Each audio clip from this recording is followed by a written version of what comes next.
Don't forget to hit subscribe and leave a comment below, so we can bring you even more Wild West action adventure. Chapter 1. The big Texan tasted the mud. Face down, lying as if dead. Not quite face down, for his head was turned a little so that a corner of his mouth sucked at the sharp Arizona air. It smelled of spring, and the morning rain would be good for the grass. The waves of sound still roared through his head, as if he had been too close to a tremendous gong, struck suddenly without warning. Instinct, however, told him it had been a gunshot, not a gong. His head was clearing a little now, and he was vaguely aware of other sounds. "Dead as last night's beer," a voice said. If it was the woman he had been talking to, her voice had changed perceptibly in a few seconds. Deeper now, not soft. He was off his guard when talking to a pretty woman, especially since he'd been longer in the saddle from Texas than he wanted to remember. Cold grub and hard ground for sleeping, and then he saw the woman. The rain had soaked her cheap green dress, pressing it against her. He felt the old stirrings, for it was spring, and despite what a man had hired himself out to do, he could take a moment to admire beauty. She was a woman who wanted to explain that her husband wasn't nearly so bad as he'd been pictured. And there he was, trying to understand like a fool, forgetting all the warnings about the man he'd come to deal with, Kyle Kane. And while Kyle Kane's wife talked pretty and let him look at her, he kept his weary seat in the saddle, forgetting what might be behind him in the thicket beside the road. "I was on my way to the Rifle Creek Ranch," the woman had said. "I was hoping you'd be there. But my horse balked in the storm. I'm stranded." An ancient bay horse stood stolidly in the shafts of a decrepit buggy.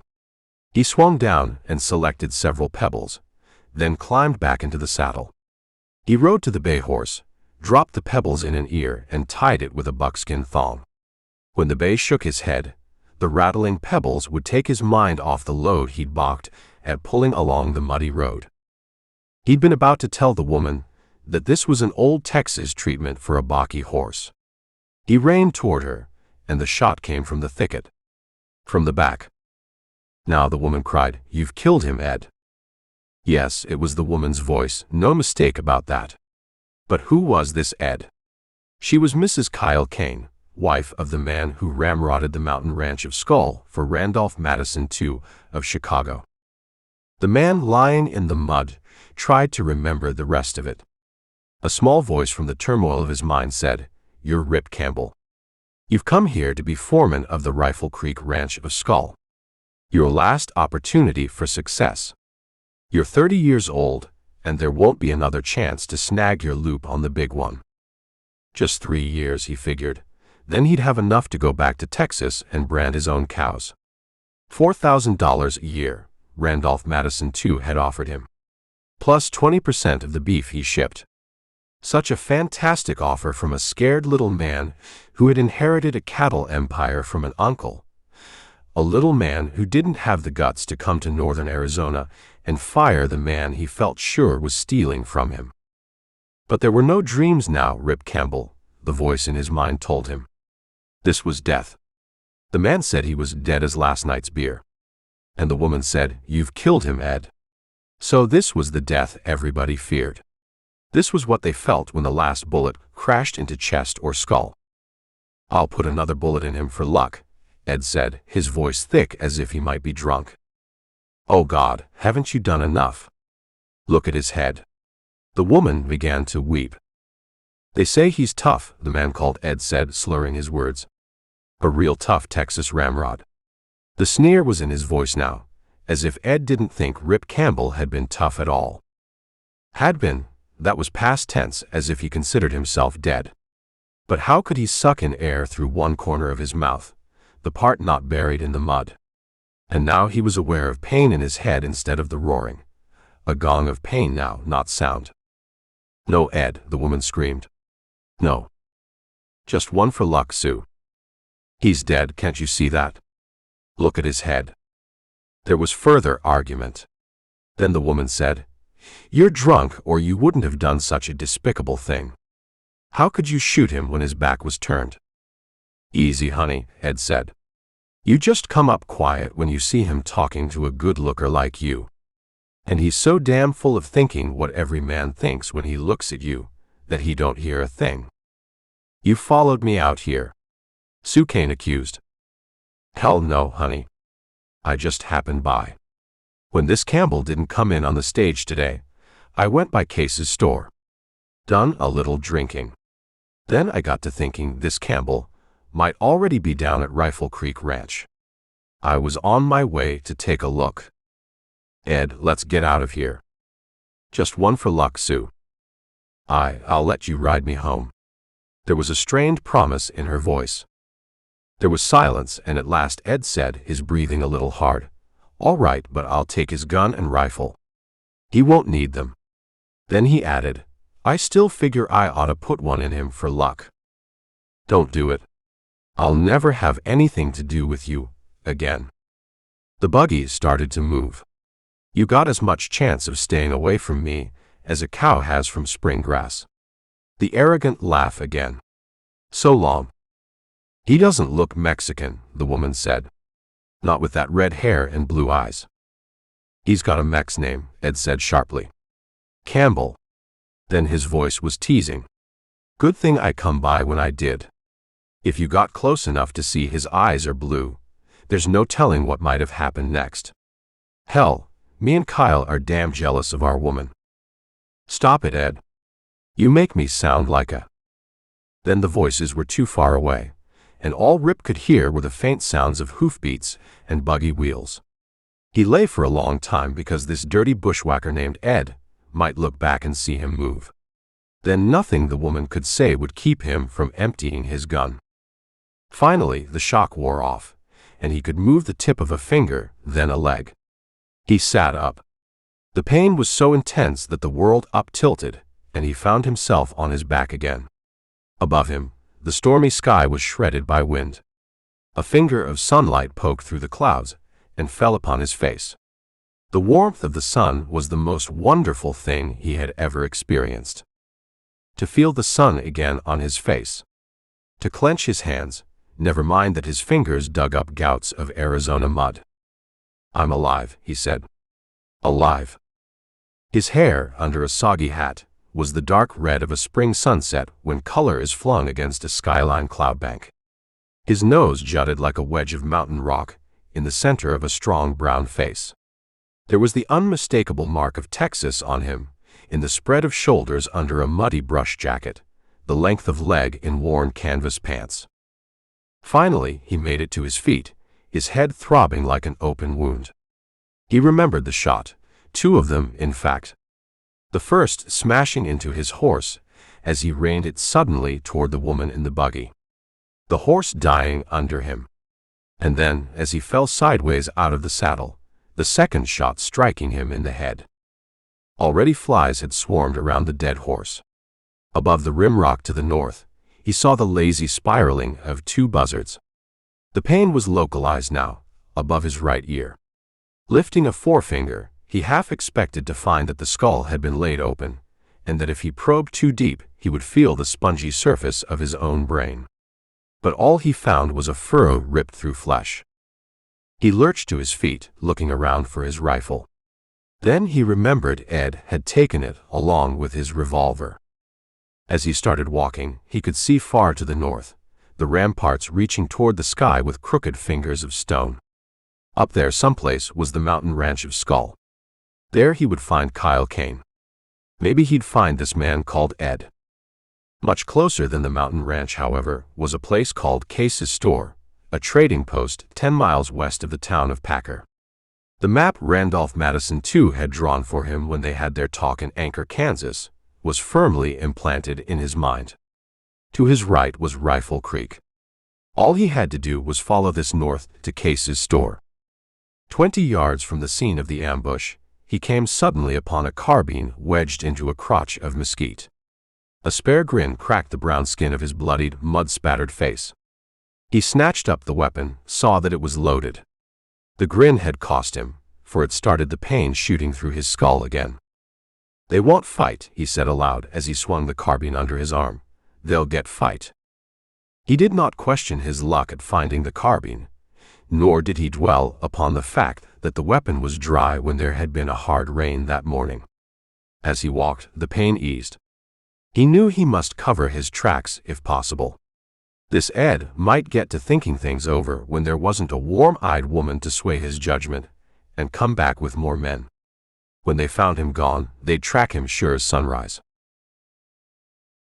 Chapter 2. Skull Ranch, owned by Randolph Madison II, was in reality two spreads: the Mountain Ranch, ramrodded by Kyle Kane, and the ranch at Rifle Creek, which was to be operated by Rip Campbell. Rip had full power to fire Kane if he found evidence that the man was stealing. This seemed to be a mere formality, for Madison seemed certain that there was skull beef being sold by Kane that never appeared on the books. With Kane out of the picture, Rip would take over both ranches. At the time, it had seemed like an ideal arrangement. Rip had arrived not by stage, as everyone expected, but by horseback.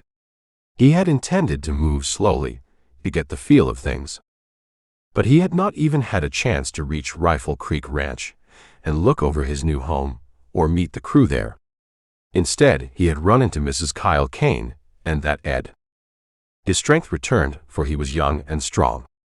Not young in years perhaps, but strong. He had worked hard all his life, and just at 30, when he began to wonder if the big dream was too elusive for Rip Campbell, he had met Madison. Rip, as foreman of a Texas spread that was nearly bankrupt due to the short-sightedness of Eastern owners, was trailing the last herd north to the shipping point at Anchor, Kansas. There he met Randolph Madison II. Madison had come down from Chicago, looking for a man he could trust. He made inquiries and decided on Rip. They made their deal and signed papers drawn up by a lawyer. Then Rip had gone back to Texas to quit his job. When this formality was over with, he rode north and west to this far corner of Arizona. And the day he arrived, he looked too long at a woman and nearly died for it, Rip thought.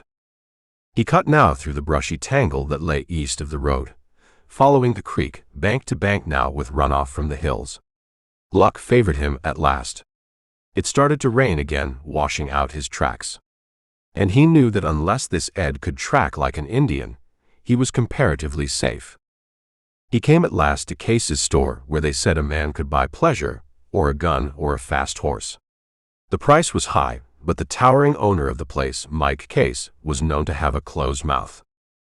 It was twilight, and a single lamp burned on the back bar. Rip studied a thickly built giant of a man behind a bar, deep in the store.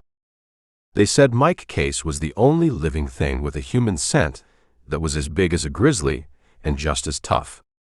Case was leaning over his bar, talking to a dainty little man wearing a bowler hat. When Rip entered, both men turned to look at him. In the glow of lamplight, Rip could see that the big man's face was covered with small scars. The big Case suddenly brought up a sawed-off shotgun and said, "Don't try to use that rifle in here, friend." Rip halted halfway in the store and held the rifle away from his body. He was so tired he could hardly stand after the long hike through the rain. He was soaked. His head felt big as a barrel. Every muscle in his long body ached as if he had fought a bucking horse for a dozen hours straight. He was covered with mud, his face and head bloodied. "I need whiskey and food," Rip said. He passed coils of new rope, bolts of cloth, sacks of meal. Saddles hung on pegs. Everything was covered with dust. Near the bar were a half-dozen deal tables. To the right of the bar, a stairway led to the second floor. There was the mounted head of a grizzly on the wall beside the stairway. Case's pale gray eyes, embedded deep in a massive skull, studied him. He put away the shotgun and set out bottle and glass. "You're Campbell," Case said. "I was in Campbell, Texas, right after the war. You was ramrod for the Rail 7. Rip said nothing. The whiskey was like a hot fist in the pit of Rip's stomach. He tossed a double eagle toward the bar to pay for the drink, but it fell short of its intended mark. The little man in the bowler hat scampered after the rolling coin, which finally clattered against a cuspidor. Case said, "Hand it over, Billy." The little man giggled and passed over the coin. Tiny feet and pointed black shoes showed from the bottoms of pants, made of California cloth. His shirt was of pink silk. Jerking a thumb at Case, Billy Rooney said, "Mike here wouldn't trust his own mother with a nickel beer." "I sure as hell wouldn't trust you with a penny's worth of ice off the creek," Case said. He looked at Rip's head. "You meet a black bear on the trail." "A bear named Ed." "A dirty bushwhacker." "Know anybody named Ed?" "Kyle Kane's got a second at Mountain Ranch named Ed Lucas." "That doesn't surprise me," Rip said sourly. "I came out here to take over Rifle Creek Ranch for Madison." "Yeah, so I heard." Case rubbed his jaw. He would top Rip by a good 4 inches, and Rip was 6 feet tall. Case probably weighed out at 10 pounds over 250. Around his high cheekbones and his mouth, which looked like a slit in soft leather, were small scars. "I always wondered," Case said, giving Rip his change. "Were you named for the town of Campbell? Or was the town named after you? Does it matter?" Case chuckled. "Kane's gonna feel almighty foolish after all his stewing. He thought you were Mex. On account of your name. Madison wrote you was coming out." "What's the matter with being a Mexican?" Rip demanded. Case held up a big hand in a gesture of protest. "I ain't trying to hoorah you. Just seems funny that a gent with Irish red hair and blue eyes has got a Mex name." "A man takes the name given him," Rip said. "If he's a man, he's not ashamed of it." "I got a few Mex friends myself," Case said. "Got a Mex gal working here, as a matter of fact." Case seemed to debate a matter with himself, then said, "I hate Kyle Kane's guts." "A man hates for a reason. I tried to do business with him." The mouth in the scarred face tightened. "I've been waiting for you to show up, Campbell, ever since I heard Madison was sending out somebody to ramrod Rifle Creek. You and me could do business." Rip knew what he was talking about. "I'm not a cow thief," Rip said. "Why else would a man come out to this last knot on the rope, if he didn't figure to make his stake? I know them rich gents like Madison. They don't pay a man like you enough. They want it all." Case let that sink in, then went on, "I've heard about you, Campbell. You never lost a herd on the Kansas Drive. You know the business. There's money here. I'm getting well paid for the job I'm going to do for Madison. I won't steal his beef." Case smiled. "You deal with me when you do. Me and Billy here," he nodded at the diminutive Rooney, "will get you a lot more for the beef you sell than Kane ever got for his." Billy Rooney shifted his dainty feet. "You do well to think that over, Campbell." "Billy, go call that gal," Case said. "The one you brought up from Tucson. What's her name?" "Socorro." "A hell of a name for a woman," Case grunted. Rip looked down at the little man, his eyes cold. "So you deal in other things besides cattle?" "A gent makes $1 where he can," Rooney said. He called, "Socorro," and in a moment, a dark-skinned girl with a red paper rose in her black hair came down the stairs. She peered into the room, saw Rip, and said in Spanish, "Can I be of service, senor?" Case cut in with, "Billy, why can't you at least bring me a gal that speaks English?" "You said you wanted a Mex gal," Billy Rooney said. "You said having a Mex gal here would rile Kyle Kane." Rip said to Case, "Can she find a bandage for my head and cook me something to eat?"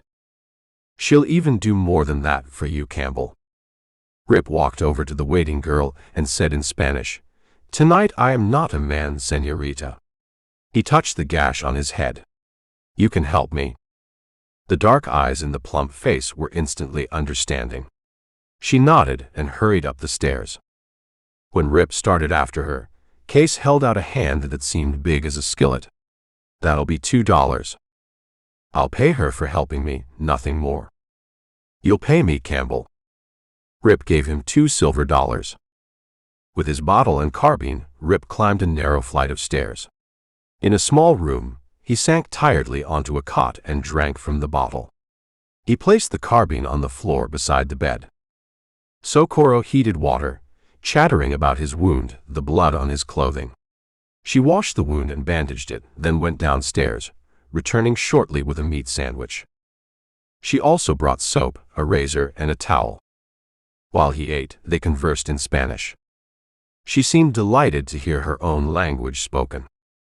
There weren't many Mexicans here, she said. She wanted to know who had wounded him.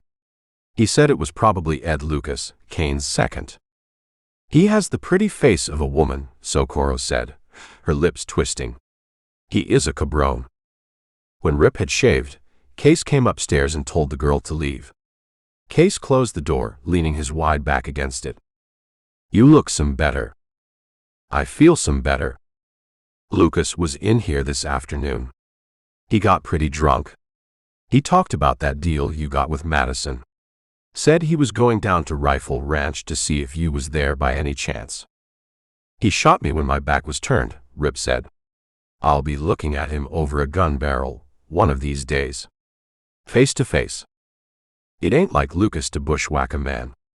Case's big scarred face looked thoughtful. Might be he's scared of you. Good. That'll make my job easier. Case shook his head. You got a tough job. It won't be easy. Like I told you downstairs, you and me could work together. I work for Madison. You looked over the Rifle Creek place yet? Case asked. When Rip said he hadn't, Case continued, I thought so. Kane's been using the place as a line camp since Ralph Edison died. Rip got up and put the razor on a shelf. Who's Ralph Edison? The foreman Madison sent out last year to run the Rifle Creek place. Rip turned, feeling a slow anger. Madison didn't tell me about Edison. I figured I was the first he sent out here. Edison didn't stay long. He died of the black pneumonia. So they say. Rip clenched his teeth, and this started up the pain in his head again. Quietly, he cursed Randolph Madison too. Case, misinterpreting the look on his face, said, Getting scared out? No, but I'd sure have raised my price if I'd known Madison already had one foreman shot out from under him. I didn't say Edison was shot. As Rip took a long drink from the bottle, Case smiled down from his great height. The scars on his face, some said, were from a day when he was pitched by a wild horse into cactus. Others claimed it had taken 5 or 6 men to pin him down, while another man worked on his face with the point of a knife. The incident, they said, involved a woman's honor. You think over about dealing with me and cows, Case said. Rip started to protest, but Case held up a hand to silence him. You get some sleep. Nobody'll bother you. Mike Case takes care of his friends. This is the girl's room. I can't stay here. There's another one she can use. Case opened the door, looking back. You paid for her, you might as well use your ticket. I paid for the cleanup and the food and bandage. You a Puritan, Campbell? Case said with a thin smile. I've sowed some oats. I've reaped a few. I'm not through yet. Oh, I figured maybe you didn't like backroom girls. The finest woman I ever knew was, well, she was like Socorro, Rip said. It's men like Billy Rooney that I can't stomach. He gave Case a hard look. I'd like to push him back under the manure pile where he was born. Billy's all right, Case said lightly. You'll do most anything to make $1 before you're shut of this country. He leaned forward. There's a lot of money to be made off that Rifle Creek place. The hell with you, Case, Rip said tiredly.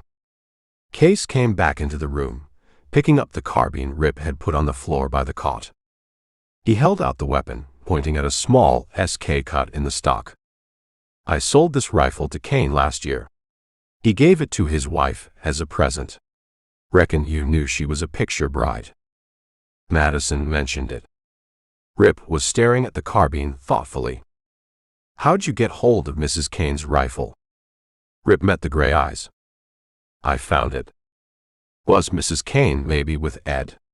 Case said, but Rip just looked at him.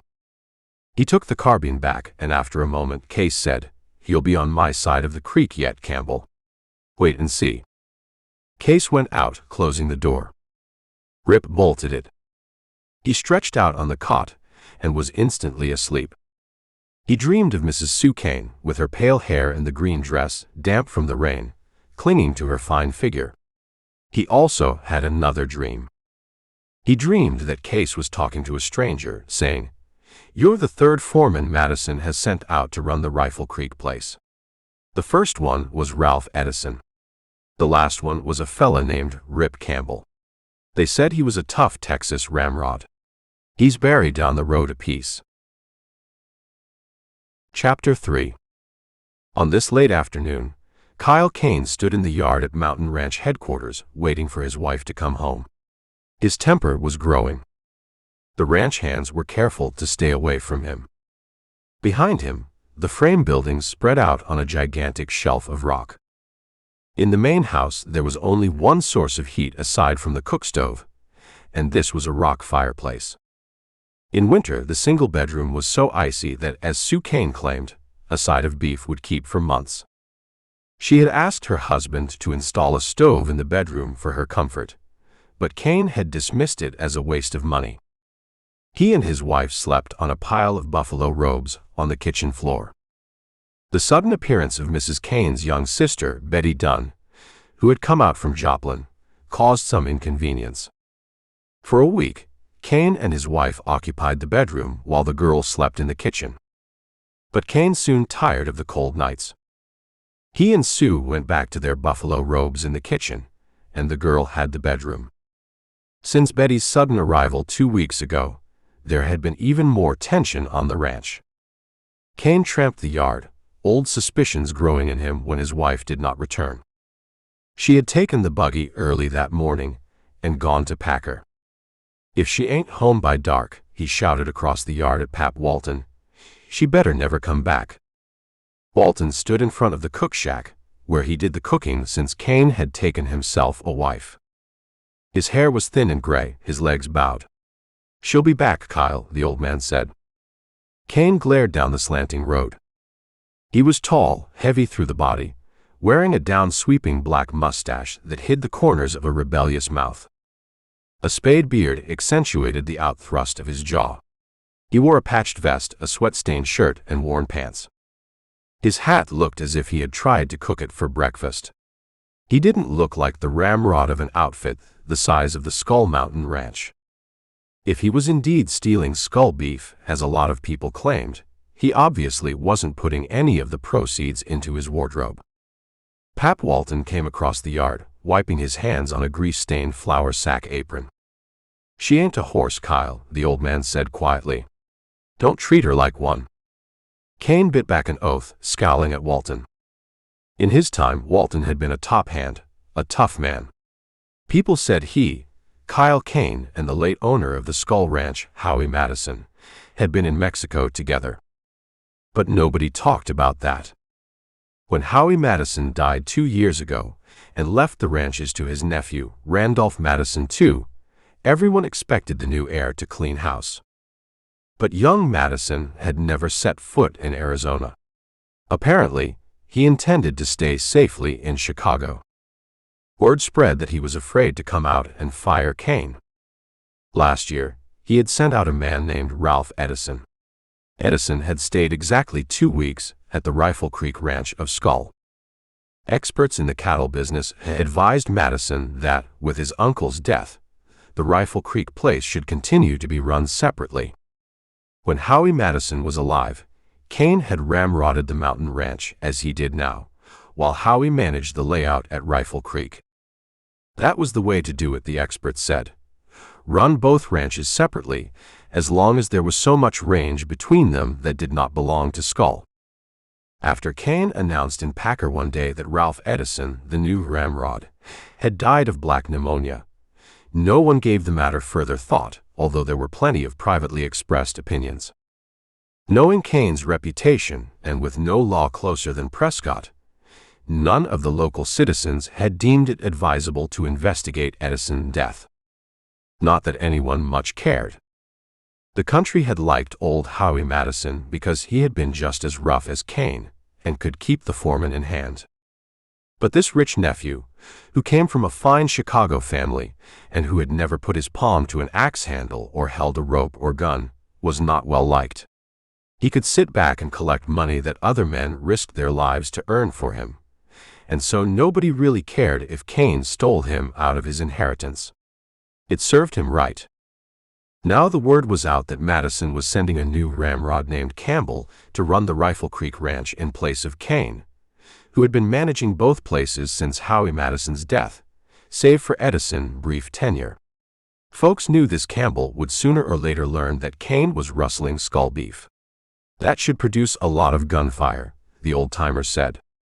To increase the likelihood of trouble, Campbell had a Mexican name.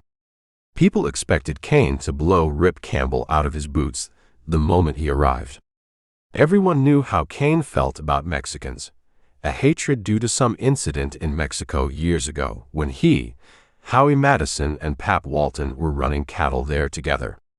But nobody got too curious, having a healthy respect for Kane's temper. There had been a hope that last year, when Kane took himself a picture bride, it might gentle him a little. But it had made him worse. "If I catch her off in the brush with somebody," Kane cried, "I'll." "That's a hell of a way to talk about your wife," Pap Walton said. "You oughta watch your talk." The old man glanced toward the main house. "Things are different now since your wife's sister come here. She's just a young gal. She ain't used to that sort of talk." Kane peered around and saw that Betty Dunn was indeed within earshot. She had stepped out of the house to empty a pan of water. Since arriving 2 weeks prior, she'd taken on some of the household chores. The wind, sweeping up over the rocky shelf, pressed a gray dress against her, stirring her long, dark hair. Men in the yard paused in their work to watch her. They didn't need to be told that it was spring. They could feel it in the air, and the sight of this shapely girl only heightened the awareness. Forgotten dreams resurfaced in those brief moments before she disappeared back into the house.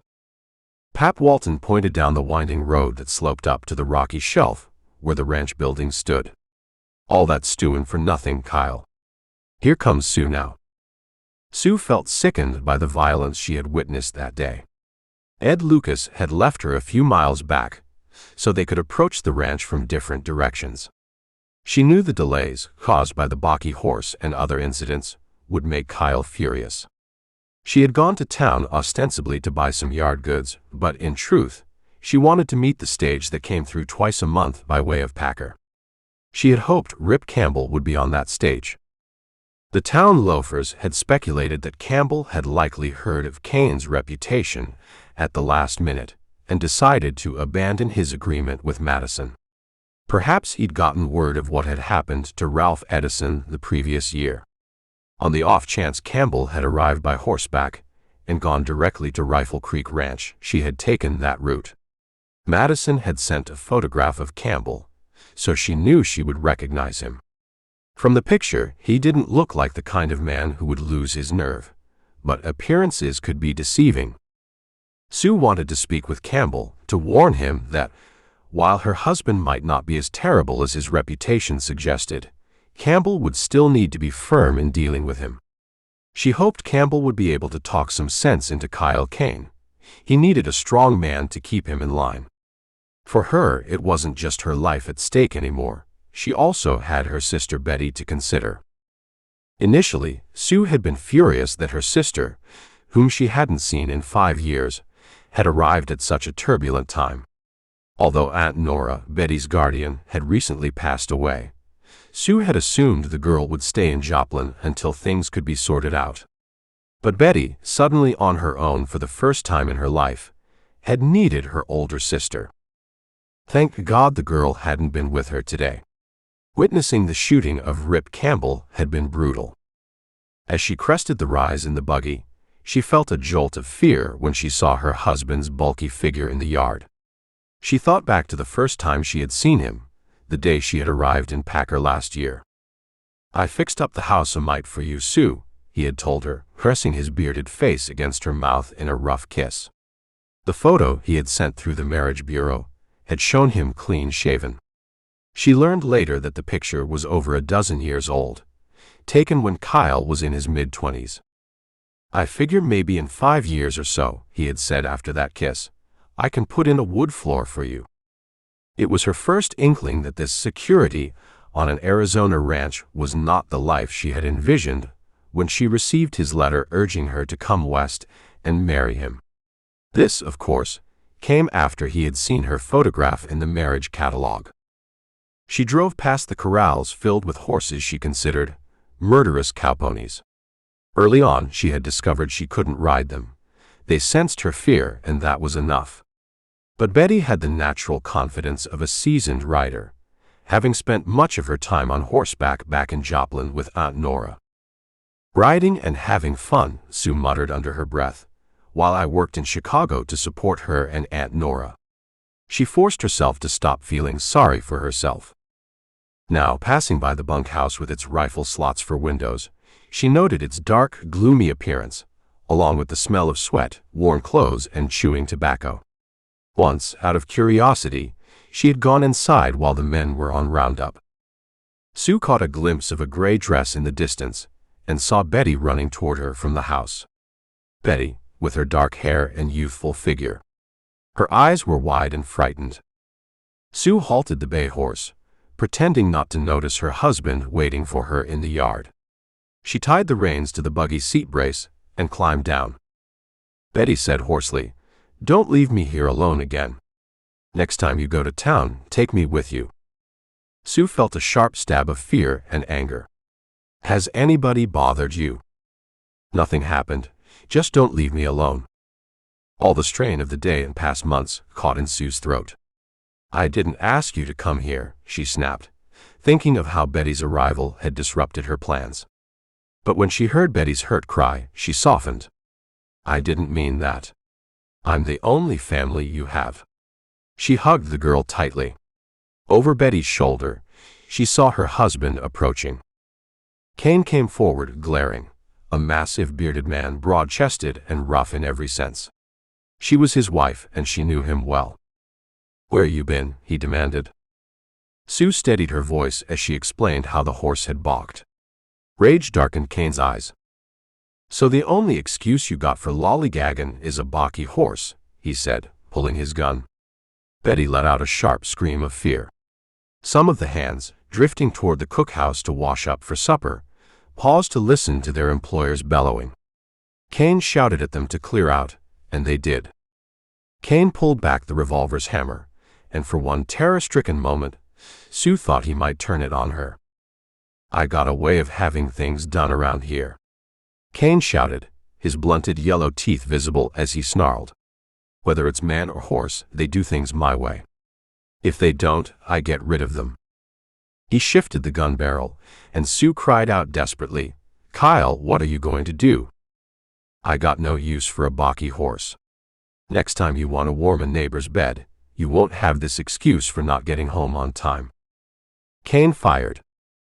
The bay horse shuddered, its forelegs buckling as it collapsed, splintering the buggy shafts before finally sinking to the ground. "That was the most brutal, senseless thing you've ever done," Sue cried. Taking Betty by the arm, she hurried her into the house. Betty seemed paralyzed by shock. "I'm getting away from here. Somehow, I'm getting out of here." In her bedroom, with the door barred, Betty steadied herself. She thought of the small man she had met on the stage to Packer, a nice man who had offered her a job clerking in a Tucson store whenever she wanted it. He had told her where to reach him, either at Case's store or the hotel in Packer. Well, she would find Billy Rooney and accept his offer. It was time she stood on her own 2 feet. In the yard, Ed Lucas, who had just ridden in, pulled Kane aside. He told him about shooting Rip Campbell. Kane, his eyes narrowing as he studied his second, said, "You're drunk." "Yeah. But I ain't dead. Campbell is. Want to take a look at him?" Kane stared at him for a moment, then said, "Let's you and me go spit on the bastard." They saddled up and rode out into the early dark. Chapter 4. In his dreams, Rip heard the voice again, and his muscles tightened as he waited for the shock of the bullet. Then consciousness flooded in. He opened his eyes to the dark room at Case's store and realized he had been having a nightmare, reliving the ambush on the road to Rifle Creek.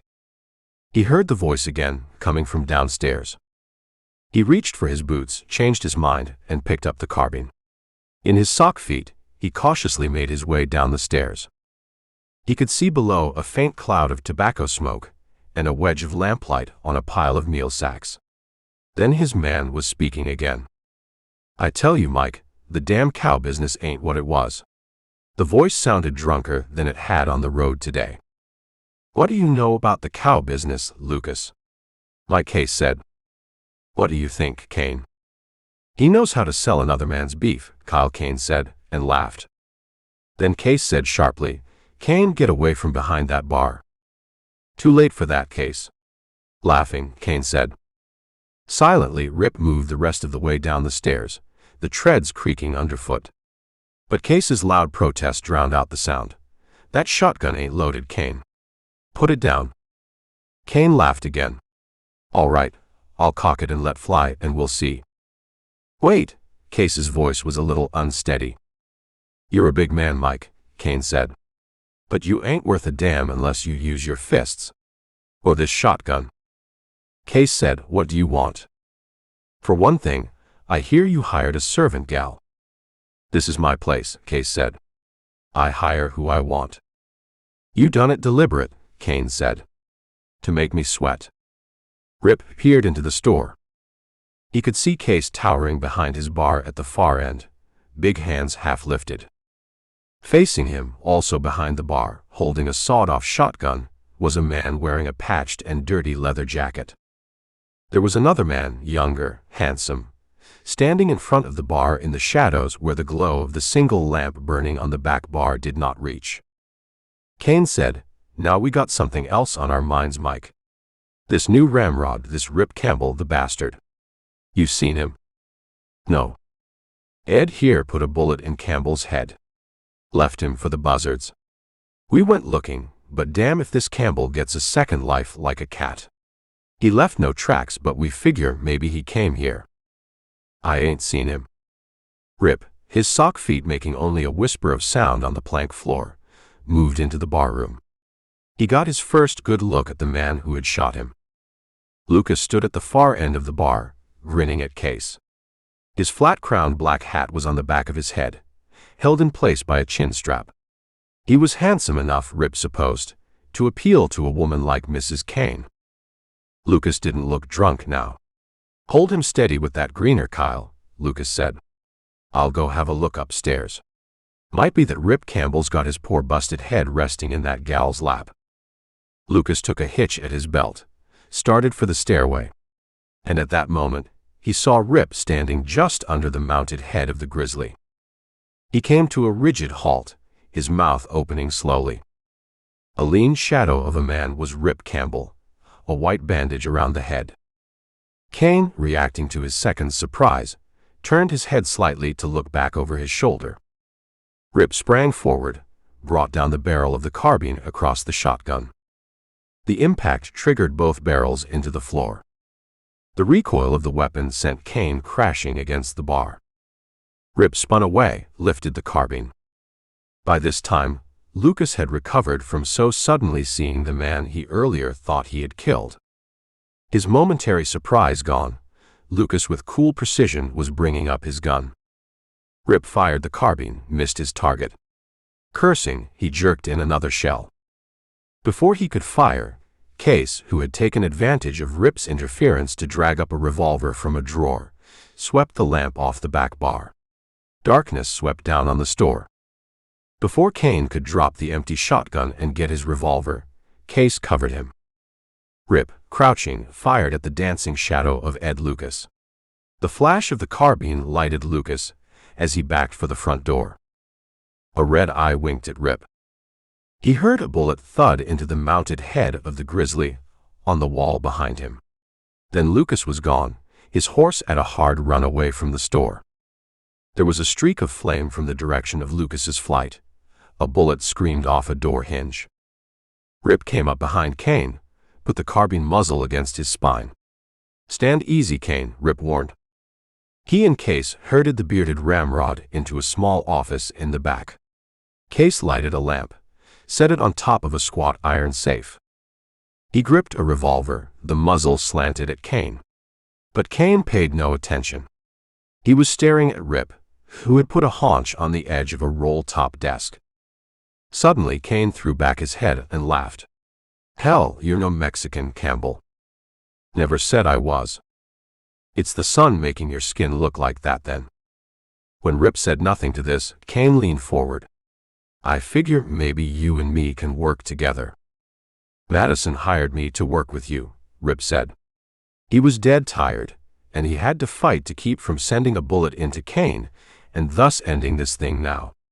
For he knew that before it was over, many good men would die. "Madison said if I found you stealing his beef, to fire you." "Ha." Kane fingered his spade beard. "No man's going to fire me." He looked around at Case. "Mike, go get us a bottle." "You'll get no bottle," Case said. "And you'll pay for blowing a hole in the floor with my shotgun." Kane said, "You're twirling a wide loop, Mike. Be careful you don't get caught up in it. You'll need me and Campbell." "Me and Campbell are partners," Case said.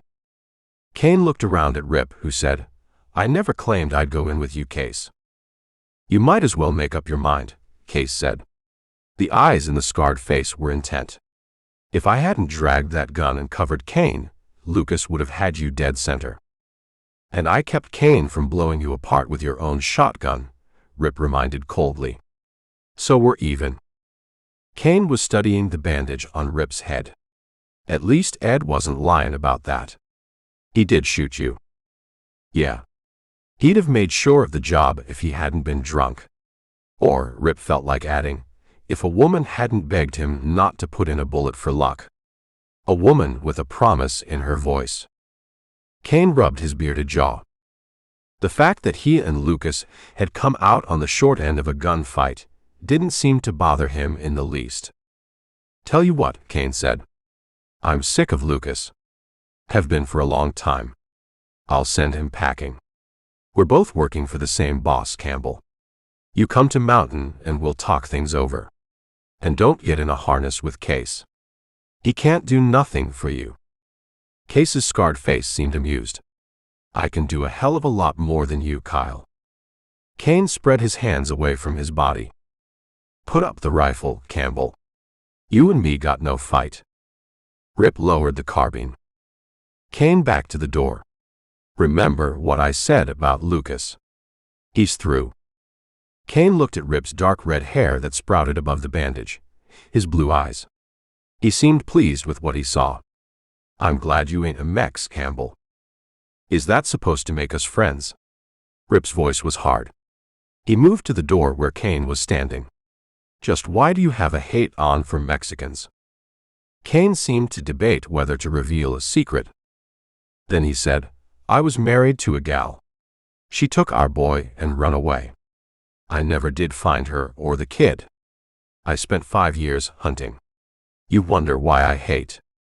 Rip said, "So one woman treats you bad, and you decide to hate every one of her race. That makes tall sense, Kane. It sure makes sense." Kane shrugged, ignoring the sarcasm. "You ride out with me to Mountain tonight." Rip shook his head. Kane frowned, said, "I'll be easy to get along with." Still, Rip said nothing. Kane said, "Don't forget you were damn lucky with Lucas tonight." "I know that." "Luck's got a way of stretching thin," Kane said. He looked at Case's revolver. "You figure to shoot that gun, Mike, or hold it all night?" "You better clear out," Case said, "before I start thinking what a no-good you really are and pull the trigger." Kane told Rip he'd send him an invite to supper at Mountain. Case gave a final warning. "Don't you and Lucas try sneaking back." "Lucas is fired," Kane said. He lowered his gaze to the carbine Rip held, regarded it briefly, then went out. In a moment, the sounds of his horse could be heard moving away from the store in the darkness. "Think he recognized this carbine?" Rip said. "If he did, I feel sorry for his wife," Case said. "He'll be wondering how you got Sue's rifle." Was Mrs. Kane there when Lucas shot you? Rip said nothing. Reckon everybody knows Mrs. Kane and Lucas are sweeter than wild honey. Everybody knows but Kyle, that is. Case cocked his big head as the hoofbeats of Kane's horse faded. I should have shot him when I had the chance. Covering me with my own shotgun. Rip still made no comment, and Case blew out the lamp. Just in case, he said. That talk about him firing Lucas don't wash with me. Even if he figures his wife and Lucas are seeing each other. He needs Lucas now. Later, when the shooting's over, Kane will likely blow out the back of Lucas's head. Rip was fingering a hole in his shirt where a bullet, during the brief exchange of gunfire, had gone through the slack under his left arm. His margin of life this day had been small indeed. One bullet had nearly torn into his brain. The second had come close to ripping into a lung. In the dark store, Case set out a bottle, and they drank to the luck that was theirs this night. Rip said, so his first wife took their child and ran away. Can't say I blame her after meeting Kane. Case said, we got more important things to talk about. You don't owe Madison a damn thing. He's a rich man sitting in a plush seat back in Chicago. Not a rich man, Rip said. If the Skull doesn't show a profit this year, Madison will go broke. Well, help him go broke then. Case seemed amused. I'm not a thief. I told you that. Case leaned close. Moonlight filtering through a side window touched the scars on his face. You'll steal beef, Campbell. Before you're through, you'll move everything off Skull that ain't growing in the ground and sell it. And maybe even a little of that. Madison established credit for me at the bank in Packer. Will you run a bill for me? I need another rifle, a revolver, a horse. It'll cost Madison plenty, Case said. Because he thought it wise to pull out of here tonight and lessen the chance that Kane might come back with his crew and trap him, Rip rode out in the thick darkness. Chapter 5. After leaving his cold camp, halfway to Rifle Creek Ranch, Rip came upon his dead horse. A lion, from the looks of the sign, had feasted during the night. He transferred his saddle from the dead animal to the one he had bought from Case at an exorbitant price. At noon, he got his first glimpse of his new domain. He surveyed Rifle Creek Ranch in disgust. He knew it was the right place because of the map Madison had given him in Kansas. As Rip stood disconsolately in the weed-grown yard, he thought of how Madison had described this place. Good tight buildings, corrals filled with horses, and a crew of 15 men who had been loyal to his late uncle, Howie Madison. And green grass as far as a man could see. Madison had been right about one thing. The spring grass. The door to the flat-roofed main house was hanging by one horseshoe hinge. The bunkhouse had been used as a stable, and the barn had been shoved from cornerstones and was now tilted at a precarious angle, probably by a winter blow. The place was deserted. He remembered Case saying that Kane had been using this place as a line camp since the death of Ralph Edison. But this place was too rundown to even be an efficient camp. Rip was disgusted. The right side of his face below the slash at his temple was still stiff when he moved his jaw. But the throbbing headache was gone. It was the only good thing that had happened to him on this grim day. He was half a mind to turn his back on the place and ride out. But stubbornly, he refused to give up. Because there was no food in the house, he took his new rifle and hunted for deer sign. Within an hour, he returned with a haunch of venison.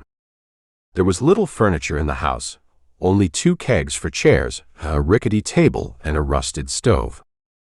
As he fried venison steak on a stove lid, he thought of that pale, frightened little man who had hired him. I'm desperate, Campbell, Randolph Madison too had said in Kansas. I need a man of your ability to help me. A man of my ability, Rip said through his teeth. He wished mightily that Madison would walk through that door. He would love to put the back of his hand to that pale young face.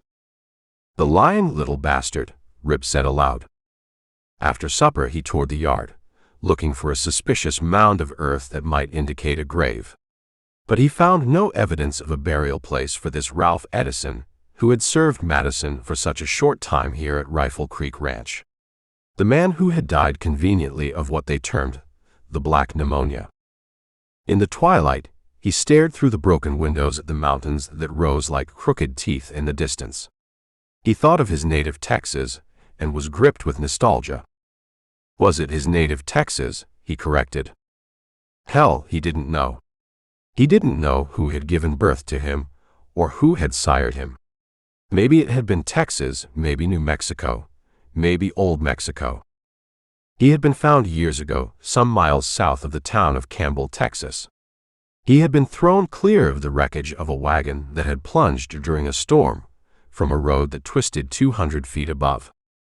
Marauders had come first upon the wreckage and stolen what was of value and burned the rest. So there was no record of any name, no letters, no papers of any kind. But whoever the renegades were, white or red, they had not found the year-old boy who had been hurled into brush farther down the canyon. 29 years ago, he had been found by a saloon man named Rip. They had named him Campbell after the town, and they had given him Rip as his first name. And this man Rip and a woman who lived in a house behind the saloon, a woman named Rose, had raised him. This woman Rose had given him his education, such as it was. After teaching him his letters, she had gotten him interested in books. There was no school in Campbell, for it was only a ragged pattern of adobe buildings set down in the lonesome end of a hard world, as the natives put it. It was a town of rough men who lived precarious years on either side of the border. They drifted in, and some were seen no more. He got his education in the afternoons, for the woman Rose did not rise until noon. When 4 o'clock arrived, she would send him scampering with his books. She would then carefully use rice powder and make the other adjustments that would make her presentable for the night. Now he sat on an upturned keg, clasping a knee, staring out through the door. His black mood thickened. At 30, the trail of a man's life, he knew, can descend sharply unless the heels of his boots are rooted solidly on hard ground. He thought of his plans for this place. Here in the space of a few years, if all went well, he could make his stake. It was his last chance. And he thought Madison had provided that chance. That was what he had planned. But now, well, he wasn't going to let the rundown condition of this ranch tangle him up in a loose rope. He would get a crew and supplies. And the place to get them was in the town of Packer. The town had enjoyed a brief flurry as a mining center, but shortly after the war the gold vein petered out.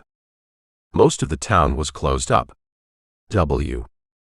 Hate for prosperity Packer now enjoyed came from the cattle ranches that surrounded it. Rip rode the 12 miles to Packer, tied his horse in front of the Packer Mercantile Bank, and looked down the practically deserted street. Only the Rimrock Saloon, Arizona Hotel, and the livery stable were open for business. The other 24 or so buildings were boarded up. An air of decay hung over the place. In the Mercantile, Rip asked for Hugh Ewing, and a fat, perspiring clerk hurried to get the man. Ewing came along an aisle between tins of coal oil, coils of rope, and cases of tinned goods. He wore a shiny black suit and a sweat-stained white shirt. When Rip introduced himself, Ewing lost his frosty manner and invited him into a small, cluttered office. "Madison wrote me you were coming," Ewing said, and offered to pour whiskey, but Rip declined. He passed over a letter of introduction Madison had given him. Ewing seemed impressed. He adjusted his steel-rimmed spectacles and stared at the gash above Rip's right ear. But he made no comment.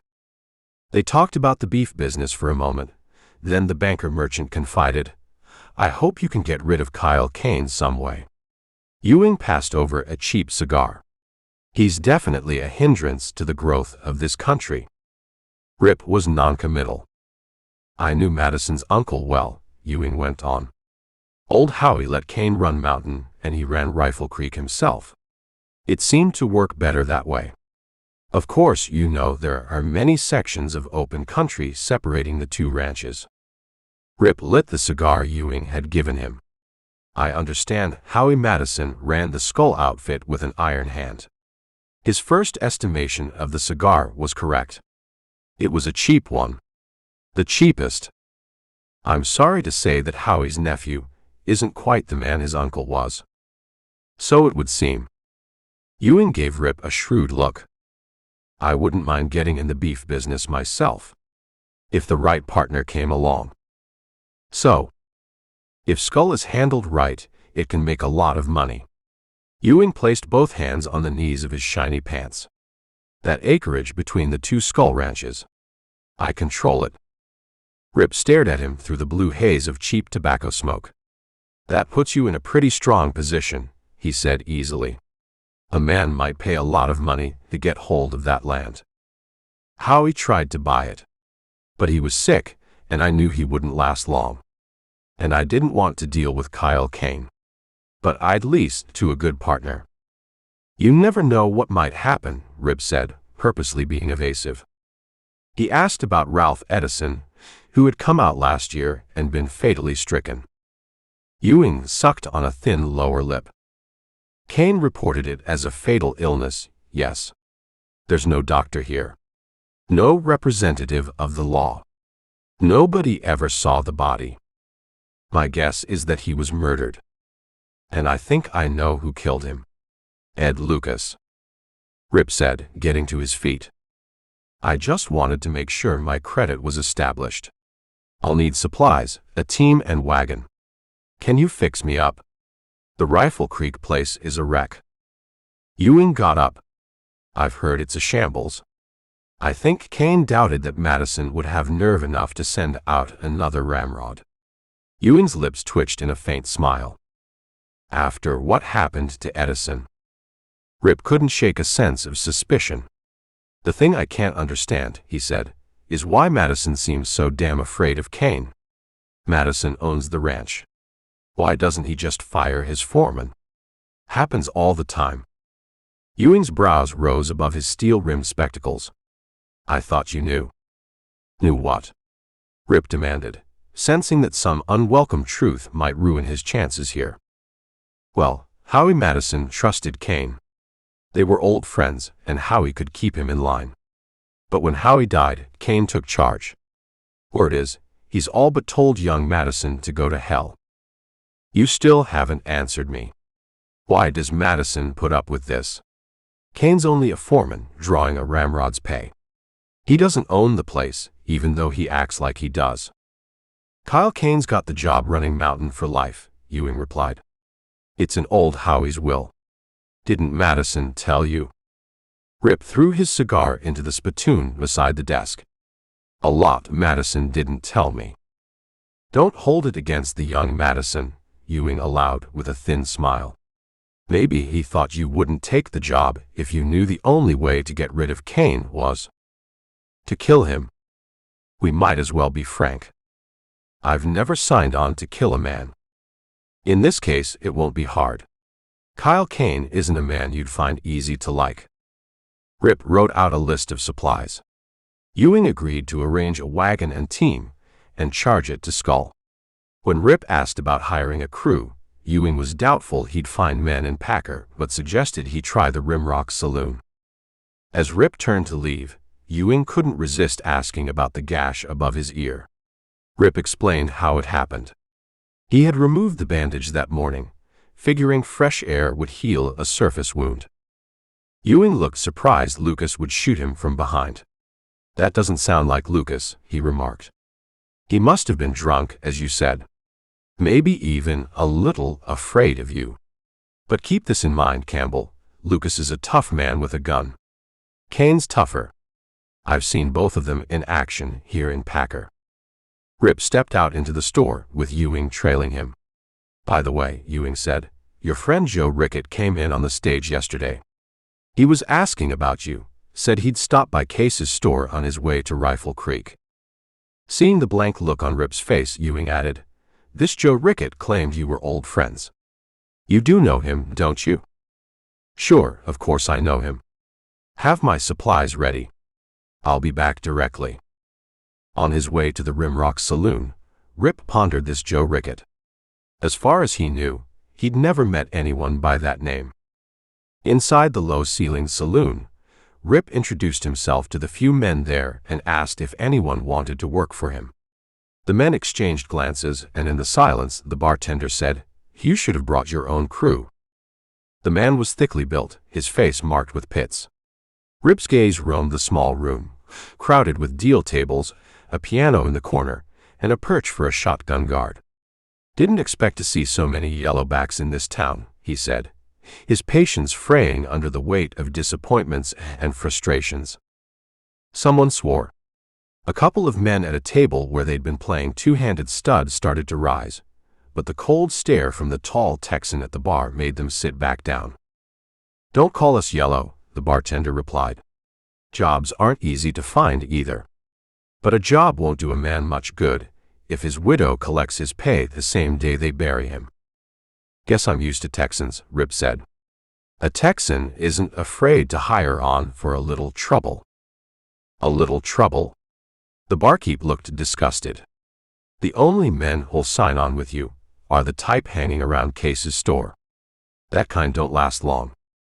"Thanks for the advice," Rip said, turning on his heel and stepping out into the blazing sunlight. What else could go wrong, he thought glumly. Thoughtfully, he moved down the plank walk toward the Mercantile Bank where he'd left his horse. As he neared the slot between the two-story Arizona Hotel and a boarded-up building, he spotted a man and a woman in earnest conversation. He slowed. He couldn't see the man's face, but the bowler hat and pink shirt hinted at Billy Rooney. The dainty little man was talking to a tall, dark-haired girl dressed in a boy's shirt and leather riding skirt. Rip came to a halt, his eyes studying the girl's young, attractive face. Noticing his scrutiny, she said something to Rooney. The little man turned, his small eyes chilling when he recognized Rip. "Morning, Campbell," he said coldly. Rip restrained himself from closing the distance and smashing Rooney against the hotel wall like a fly. He started walking again, noting the flash of dislike in the girl's dark eyes at the mention of his name. "I'm well liked around here," he thought bitterly. "Everybody hates my Tex's guts. Even a girl I don't know." It had taken all his willpower not to interfere, but the girl looked old enough to know what she wanted from life. Still, he seethed as he crossed to the Mercantile. Men like Billy Rooney occupied a dark corner of his mind. At the store he signed a bill for the team, wagon, and supplies. Tying his saddle horse to the tailgate, he drove out, the wagon loaded with the necessities Madison had assured him would be waiting at the Rifle Creek place, along with 15 men who'd stayed loyal to Madison's late uncle, Howie. Quitting Madison sounded tempting. But how could he? He needed this chance, needed it desperately. He'd seen the old men on the ranches, relegated to yard chores once they were too broken down to ride, hanging on because of the ranch owner's charity, sometimes turned loose, ending up sweeping in a saloon, if they were lucky. No, Rip wouldn't quit. Madison would pay him that $4,000 a year and 20% of the beef he could ship. And he would ship beef. In spite of Ed Lucas or Kyle Kane. In spite of Madison himself, the bungling, scared fool. To take his mind off his own troubles, he turned his thoughts to Billy Rooney. The team plodded up a steep grade, the wheels dripping dust. It was a man like Rooney years ago who'd taken hold of a frightened girl who called herself Rose. She'd told Rip all about it much later, when she no longer covered the gray in her hair and there was no pretense between them. He wondered if that dark-haired girl back in Packer really understood the kind of life she wanted. A rope was much too good for a man like Rooney. Much too good. At Case's store, Rip told the big man about his bad luck in town. They said the only place to get men around here was with you. The big man laughed and poured them each a drink. "I told you we'd see eye to eye before it was over." Rip drank the whiskey and said, "I'll pay you $10 cash for every man you round up for me. But that's all. Understand?" Case shook his big scarred head. Ain't enough, Campbell. I want you on my side of the creek. All the way. He leaned across the bar, jerking a thumb toward a man at the far end of the store, tipped back in a chair against the wall, sound asleep. Fella named Joe Ricketts been asking about you. Told him you'd likely be by. Case grinned. I knew you'd have to come to me for a crew. Rip walked over. The man wore a narrow-brimmed hat, tipped over his eyes. His leather jacket looked expensive and new, as did the rest of his outfit. Rip tipped back the hat and peered into a pale, soft face. Randolph Madison, too, from Chicago. Madison's head jerked up, his eyes wide. Campbell, he cried, his voice ending in a frightened squeak when he saw the gash on Rip's head. What happened to your head? I was thinking of bed, Rip replied in a low, furious voice, when I should have been thinking of bullets. What in hell are you doing here? 15 minutes later, they drove out together in the wagon, their saddle horses tied behind. Rip felt this was almost more than he could bear. Being saddled with Madison would complicate a position already growing more hopeless by the hour. Chapter 6. It was daylight by the time Kyle Kane reached Mountain after the failed incident at Case's store, where he and Ed Lucas hadn't fared well with the store owner and one Rip Campbell. He found Lucas sitting with his back to a stump at the edge of the ranch yard, his horse nearby with its reins trailing. Kane swung down, his bearded face showing no emotion.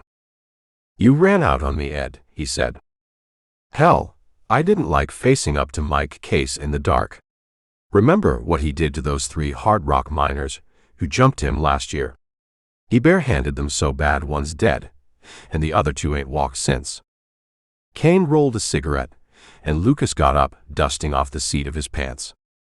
That Campbell is going to be a tough Texan to handle, Kane said. You should have made sure of him. With him dead, we'd have a clear shot at cleaning up here. I put a bullet in his head, damn it. How'd I know he'd come to? Lucky, you thought he might have made it to Case's store. It might not have been so lucky, Kane replied, lighting his cigarette. Dawn was strong now over the ramparts to the east. We damn near got our heads blown off. He tossed the match away and said casually, Who talked you out of putting another bullet in Campbell's head? My wife. Yeah, Lucas stopped, his eyes looking trapped. Kane caught him by the right arm, jerking him around. So my wife was there. I figured that. Don't manhandle me. Lucas snarled, trying to pry the steel-like fingers from his arm. Kane's gun came up, the muzzle pressed against Lucas's throat. You heard what happened to that bay horse. Kane snapped. Men and horses and women do things my way, or they don't stay around. Now answer up. What was my wife doing there when Campbell was shot up? Lucas stood very still, looking down at the barrel of steel angled just below his chin. He told how Sue Kane had been on her way to Rifle Creek Ranch to talk with Campbell when her horse balked. They were talking beside the road when I came up. I saw a chance to pot Campbell. I did. Sue didn't tell me about having a talk with Campbell. Maybe you didn't give her a chance. Kane eased down the hammer of the gun and holstered it. Lucas, his face slick with sweat, stepped back. You go up to the line shack, Kane ordered. Stay out of sight for a spell till I get this Campbell fixed. And while I'm at it, I'll also fix Case. He's been sticking the knife in me an inch at a time. Hearing a gal just to rile me, damn him. Lucas wiped his perspiring forehead on his sleeve. I had Campbell right in my sights, he complained. Seeing him alive in Cases after I figured him dead really gave me the jumps. How come Campbell got hold of Sue's carbine? She must have dropped it out of the buggy. You keep out of sight, Kane said. I'll let on that I fired you. Lucas didn't like the idea much, but he went to the bunkhouse to get his gear. In the main house, Kane ate breakfast with Sue and Betty. Betty kept her gaze fixed on her plate. When the meal was over, she hurried into her bedroom and bolted the door. Kane slanted a look at his wife, who stood at the stove, apron over her cheap green dress. He told her bluntly that Campbell wasn't dead. He noted the flash of relief that crossed her eyes, though she pretended not to understand him. "Don't try to act like you don't know what I'm talking about. Lucas told me all about it." Sue's face lost color. "What were you talking to Campbell about?" I wanted to see him before you did. To try and make him see reason. Instead of using guns." She turned back to the stove, her shoulders stiff. "I forgot to ask Ed what you and him did after Campbell was shot." When Sue didn't look around, Kane said, "Lucas damn near got his lamp put out tonight at Case's. He told her about the shooting. Funny thing, Campbell had your carbine. Did you give it to him?" "It must have fallen out of the buggy," she replied. "That's what Ed said." She turned, clenching her fists, her handsome face pale.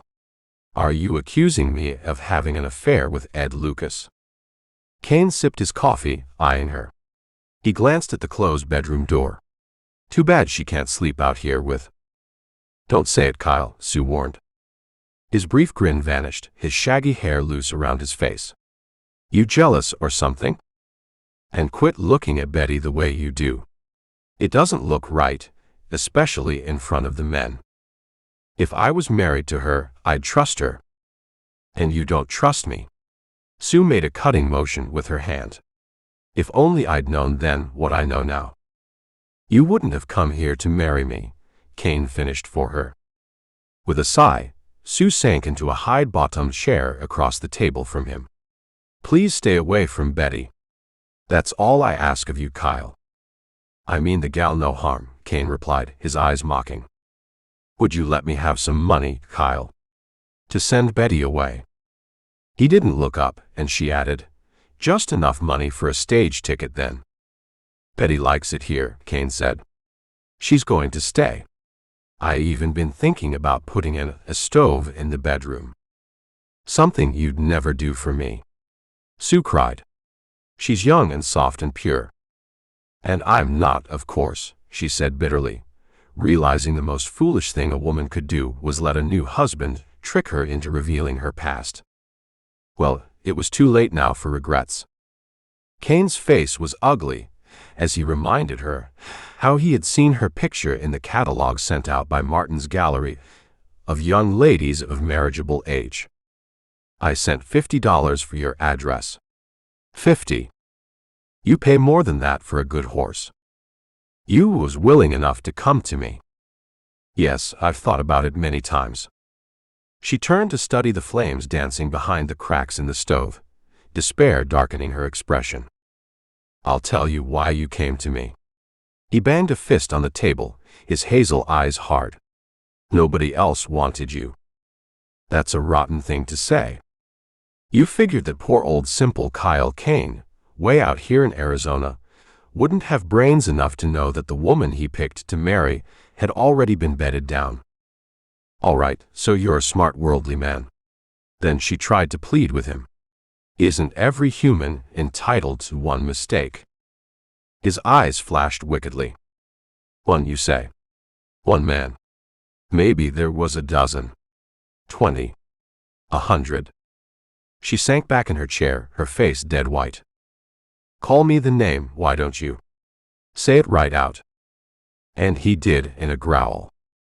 "Whore." Kane went down to the cook shack where the men were eating. He saw the quick fear in their faces and enjoyed it. These were times when a man might ride 100 miles for a riding job, only to find 20 men there ahead of him. He singled out a lank, long-faced man named Charlie Parker. "You like it here, Charlie?" Kane asked in a deceptively mild voice. Parker licked his lips and glanced at the others crowded into the small room that smelled of frijoles and fried beef. There was rage in Kane's eyes, and the men knew from past experience that Kane took this rage out on any man he happened to single out. Today, it seemed, Charlie Parker was to be the target of that anger. Parker got to his feet. Kane went up to him, placing an arm across his thin shoulder. "You're a good man, Charlie," Kane said, and Parker almost fainted in relief at not being struck in the face. "I treat my men fair, right, Pap?" Cain directed the question at Walton, who stood with a flour sack apron tied around his thin middle. "You're an old man, Pap, and you're no good in the saddle. But I keep you on." Walton straightened his bony shoulders. "You're preaching today, Kyle," the old man said. "Get the sermon over. These boys got work to do." Cain said, "We got to stick together, boys. We got troubles. The boss in Chicago sent out a fella that wants to take over. Name of Rip Campbell. Sounds like a bastard to me. But he don't look like one.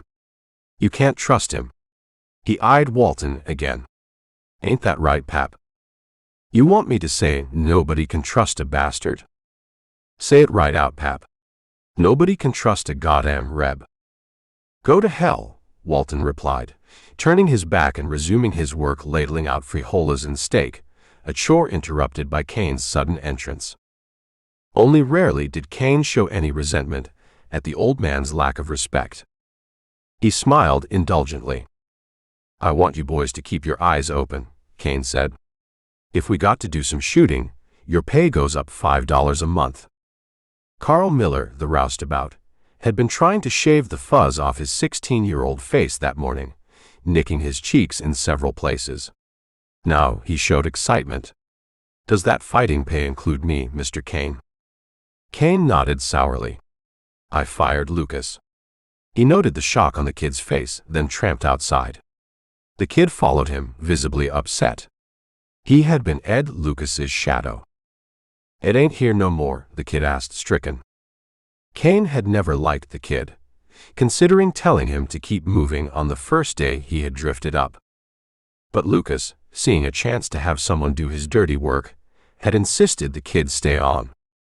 Now, seeing the kid so concerned for Lucas's welfare intensified the rage boiling in Cain. Lucas had made a botch of the Campbell business, the damn fool. Cain wondered, now that he thought about it, just how far he could trust his second. About as far as one could blow smoke against a high wind. He had hired Lucas in Packer a couple of years back. Lucas had just gunned down a tin-horn gambler named Old Bart, who clumsily tried to pull an extra ace from a sleeve harness.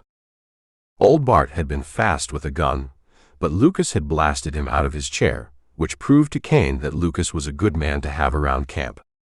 Cain jerked his head toward the bunkhouse where Lucas was emerging with his war bag. "If you don't think I fired him, go ask him." Cain turned, mounted his horse, and passed Lucas, giving him a tight, knowing smile, as if to indicate that everything was all right between them. But once out of sight, Cain's face hardened. He knew that one day he'd be asking Lucas questions of a personal nature.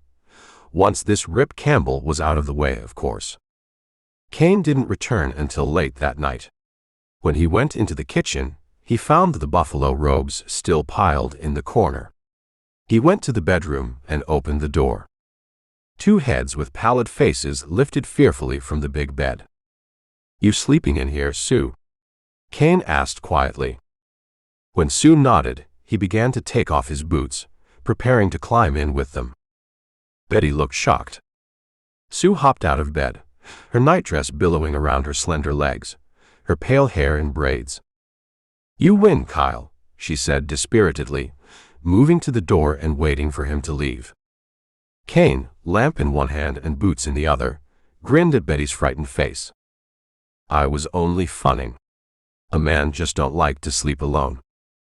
When Sue had the buffalo robes rolled out, she asked, as if thoroughly defeated, "Why can't we at least have a bed? I feel just like a squaw." Betty don't act friendly. "Why?"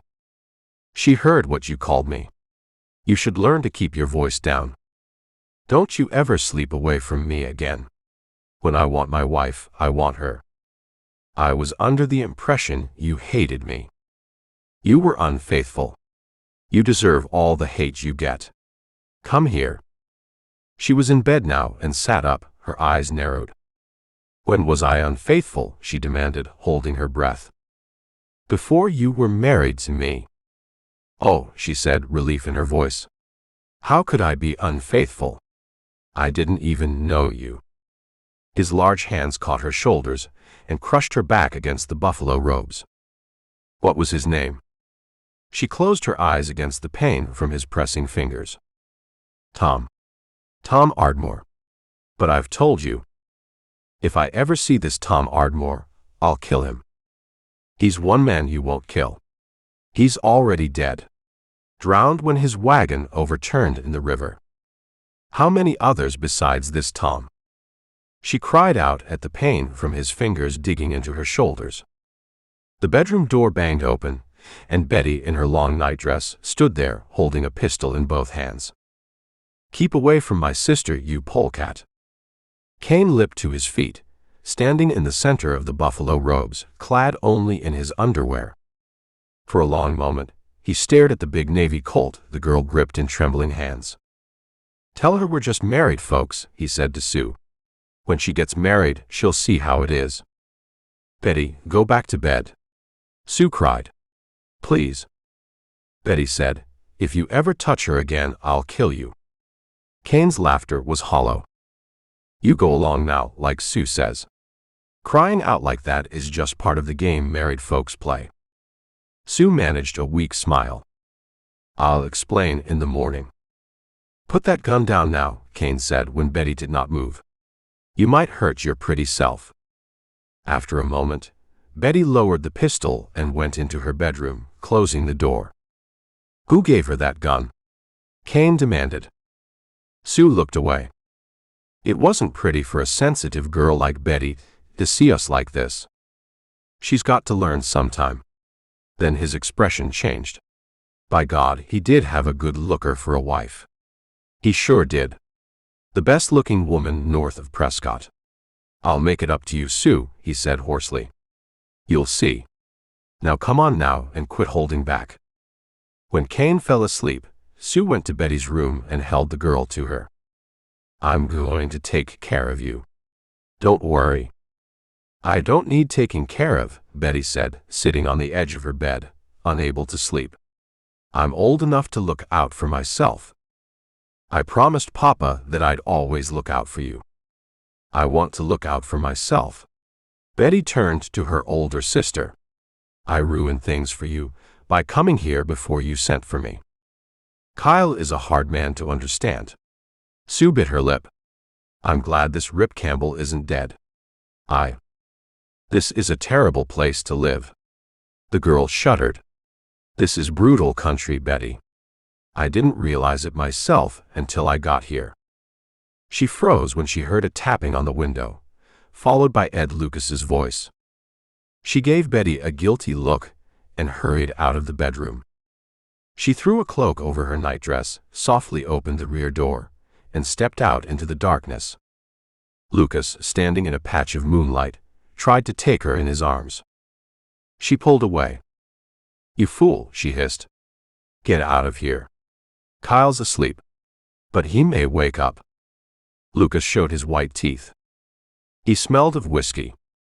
Lights glowed in the bunkhouse windows across the yard. We can leave next week, Sue, he said. I've told you, Sue said tensely. Everything's changed since Betty came. Don't you understand? Wasn't changed after we left Campbell. That was different. She reached for the door behind her. Get away, Ed. Do you want us both to get killed? Lucas, slender and not a tall man but well-proportioned, smelled of pomade, his hair the color of wild mustard. I got an idea where Kyle keeps the money hid, he said. Soon as I find out for sure, you and me are getting out of here. Sue leaned weakly back against the door. My sister coming has changed everything. He reached for her, but she sidestepped him, got the door open, and went back into the house. Cursing softly, Lucas went down to the corral. His bedroll was tied onto his saddle. He had hung around, hoping to have this talk with Sue. He had intended to tell her to come up to the line shack. Well, he'd get word to her somehow. He was halfway across the yard when he saw Carl Miller coming toward him. He wondered if this damn fool kid had seen him talking to Mrs. Cain. Well, no matter. The kid, tall for 16, had pale hair like Lucas's. He wore a gun tied down like Lucas's, ivory butted with roses carved in the plates.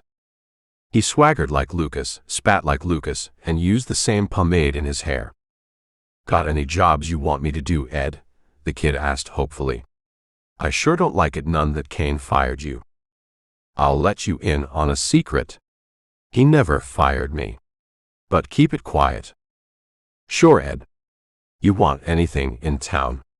I'll ride down and get it. Anything I want, I'll let you know." And Lucas knew this to be literally true. The kid would shine his boots, curry his horse, and even take his clothes clear to the laundry and packer where a Mexican woman, whom Kyle would not allow on the place, did a man's shirts up fancy as Saturday night. "I'll be up at the line shack," Lucas said. "Anything I want, you send up." He glanced at the main house, thinking of Sue. "I trust you, kid. I trust you with anything. Man or woman." Inside the house in the dark, Sue was thinking of Ed Lucas, hating him. Her thoughts turned to Rip Campbell. Her only hope lay with this man, whom she had spoken to only briefly. And then those cowardly shots had come out of the thicket and struck down Campbell and his horse.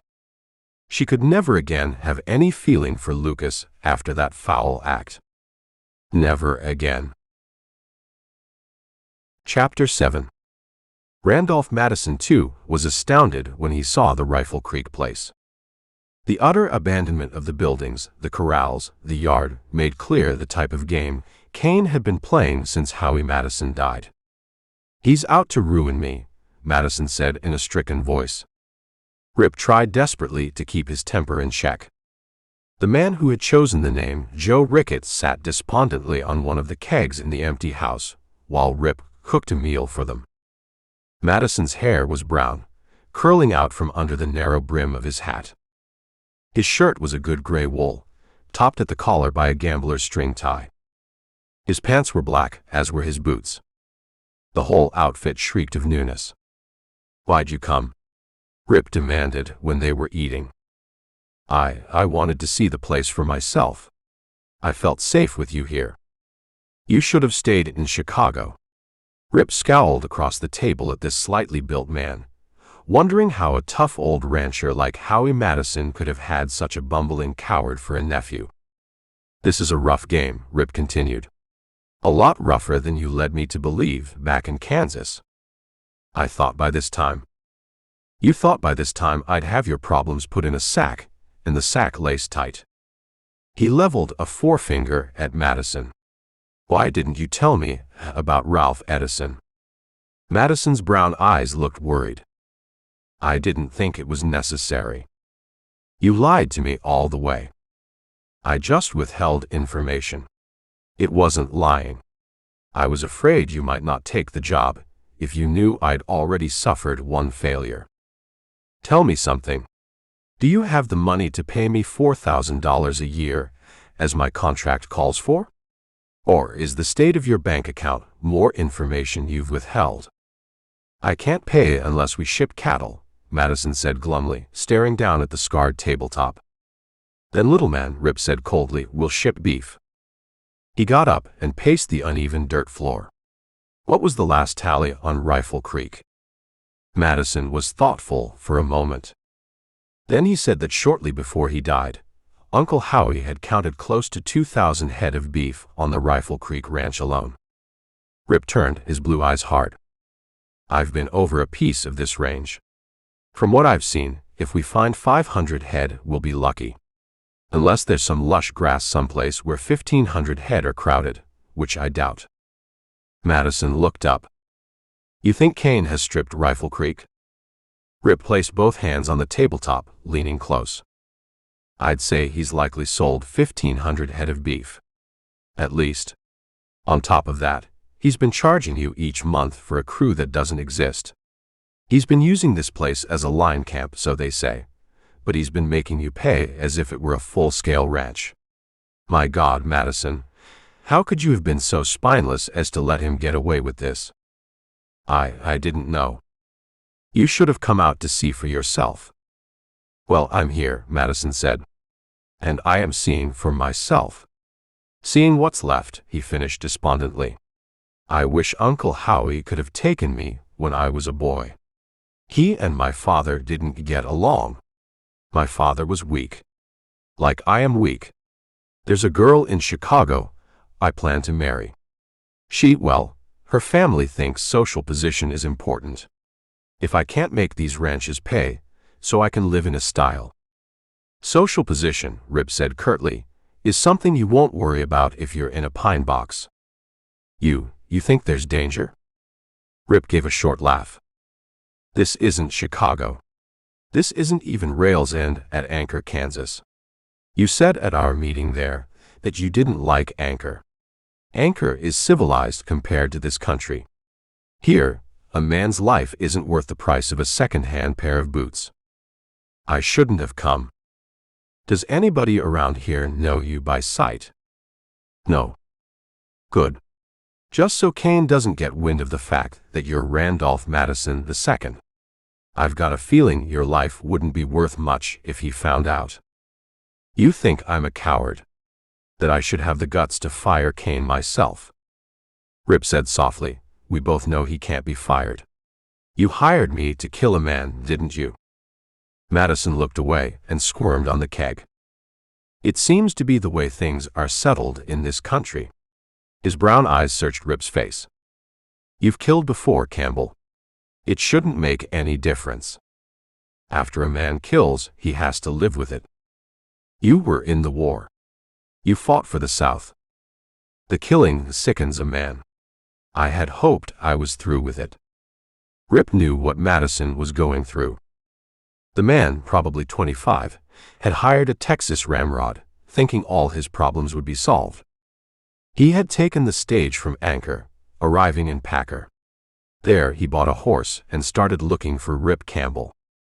When he arrived at one of his ranches, he found chaos. Not the bustling, prosperous ranch his late uncle had written about so many times. You've got to realize that Kane let this place become a wreck on purpose. He's out to ruin you, Rip said, leaning back against the stove. In a year, you won't have $1 in your pocket if you don't fight. Your back's to the wall. You can either fight this thing through, or go back to Chicago and forget it. I never thought I'd become so personally involved.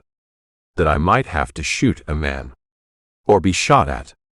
The prospect of fighting to hold his possessions had never occurred to him before.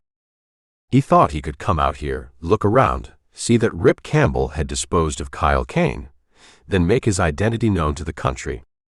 For 2 days, Rip and Madison made a circuit of the Rifle Creek place, making a spot check. Madison was stiff from long hours in the saddle, but Rip had to give him credit for one thing: he didn't complain.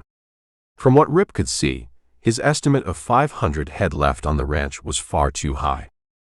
If there were 300, it would be generous.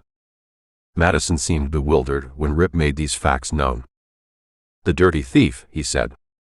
One thing about thieving, Rip said, Kane's getting a little taken on his end of the stick. Somebody is stealing from Kane. Somebody is stealing Kane's wife. Back at the house, Rip said, we need a crew. He hated to deal with Mike Case because of the man's connection with Billy Rooney, but there seemed to be no choice. Rip couldn't blame the men around Packer for not wanting to go on the Rifle Creek payroll. A clash with Kane was bound to produce new graves. No man at his right mind wanted to sign on for a lost cause. Everyone figured that Rifle Creek was as good as dead. Rip told Madison about Case. A rough place, Madison said. I know. I spent some hours there waiting for you. Men talk about stealing beef or shooting another man, and laugh about it. Don't forget there are some good people in this country. Don't judge everyone by the scum that hangs around Case's store. Speaking of scum, Madison said, his lips twisting. A girl solicited me while I was waiting at the store. I felt like kicking her in the face. Don't put yourself any lower in my estimation than you already are, Rip said coldly. The man had lied to him, withheld information, and hired him as a common killer. Now he was belittling those who had no chance. Madison seemed stunned by Rip's attitude.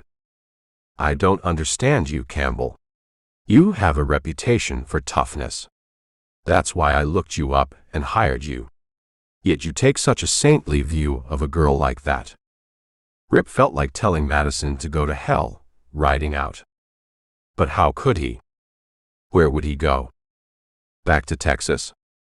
And to what? Besides, he would leave this floundering young man to certain death. Madison would never live to get out of this country. "I'm sorry," Madison said anxiously. "Things are different out here. I'll get used to them, I guess." Rip said he was going to Case's store to see about a crew. "I don't think you better risk going with me. Case is smart. He may figure out who you are. Maybe he already has. Let's not stretch our luck. I don't want your blood on my hands, so do what I tell you." Madison looked angry for a moment.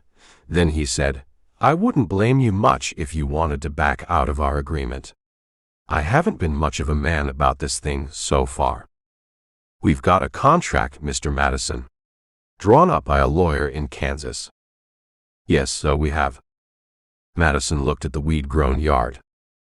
"Call me Rickett. I hate Randolph and I despise Randolph." "All right, Rickett. But if anybody comes around, it's Joe Rickett." Rip saddled his horse, swung into the saddle. "If I'd known there were no men here, I'd have brought my own crew from Texas. Now I'm alone." "Not quite," Madison said, his head held high. "I'm with you." Rip gave him a tight smile, and Madison looked down at his clenched hands. "I know," he said slowly. "He considers me less than a man. I'm of no use in a situation like this." "I didn't say that," Rip told him. "It's the way Uncle Howie felt about me." 2 miles from the Rifle Creek headquarters, Rip came suddenly upon Mrs. Kyle Kane, driving her buggy toward the ranch. When she saw him, she halted the buggy and waited for him to come up. Rip touched the brim of his hat. They sat for several moments regarding each other. She was really a handsome woman, he decided, and it hadn't only been the weariness after a long trail that had made him sit his saddle the other day and study her. He found a warmth and relaxation in the studying. He showed an exaggerated caution, turning in the saddle, looking carefully on all sides.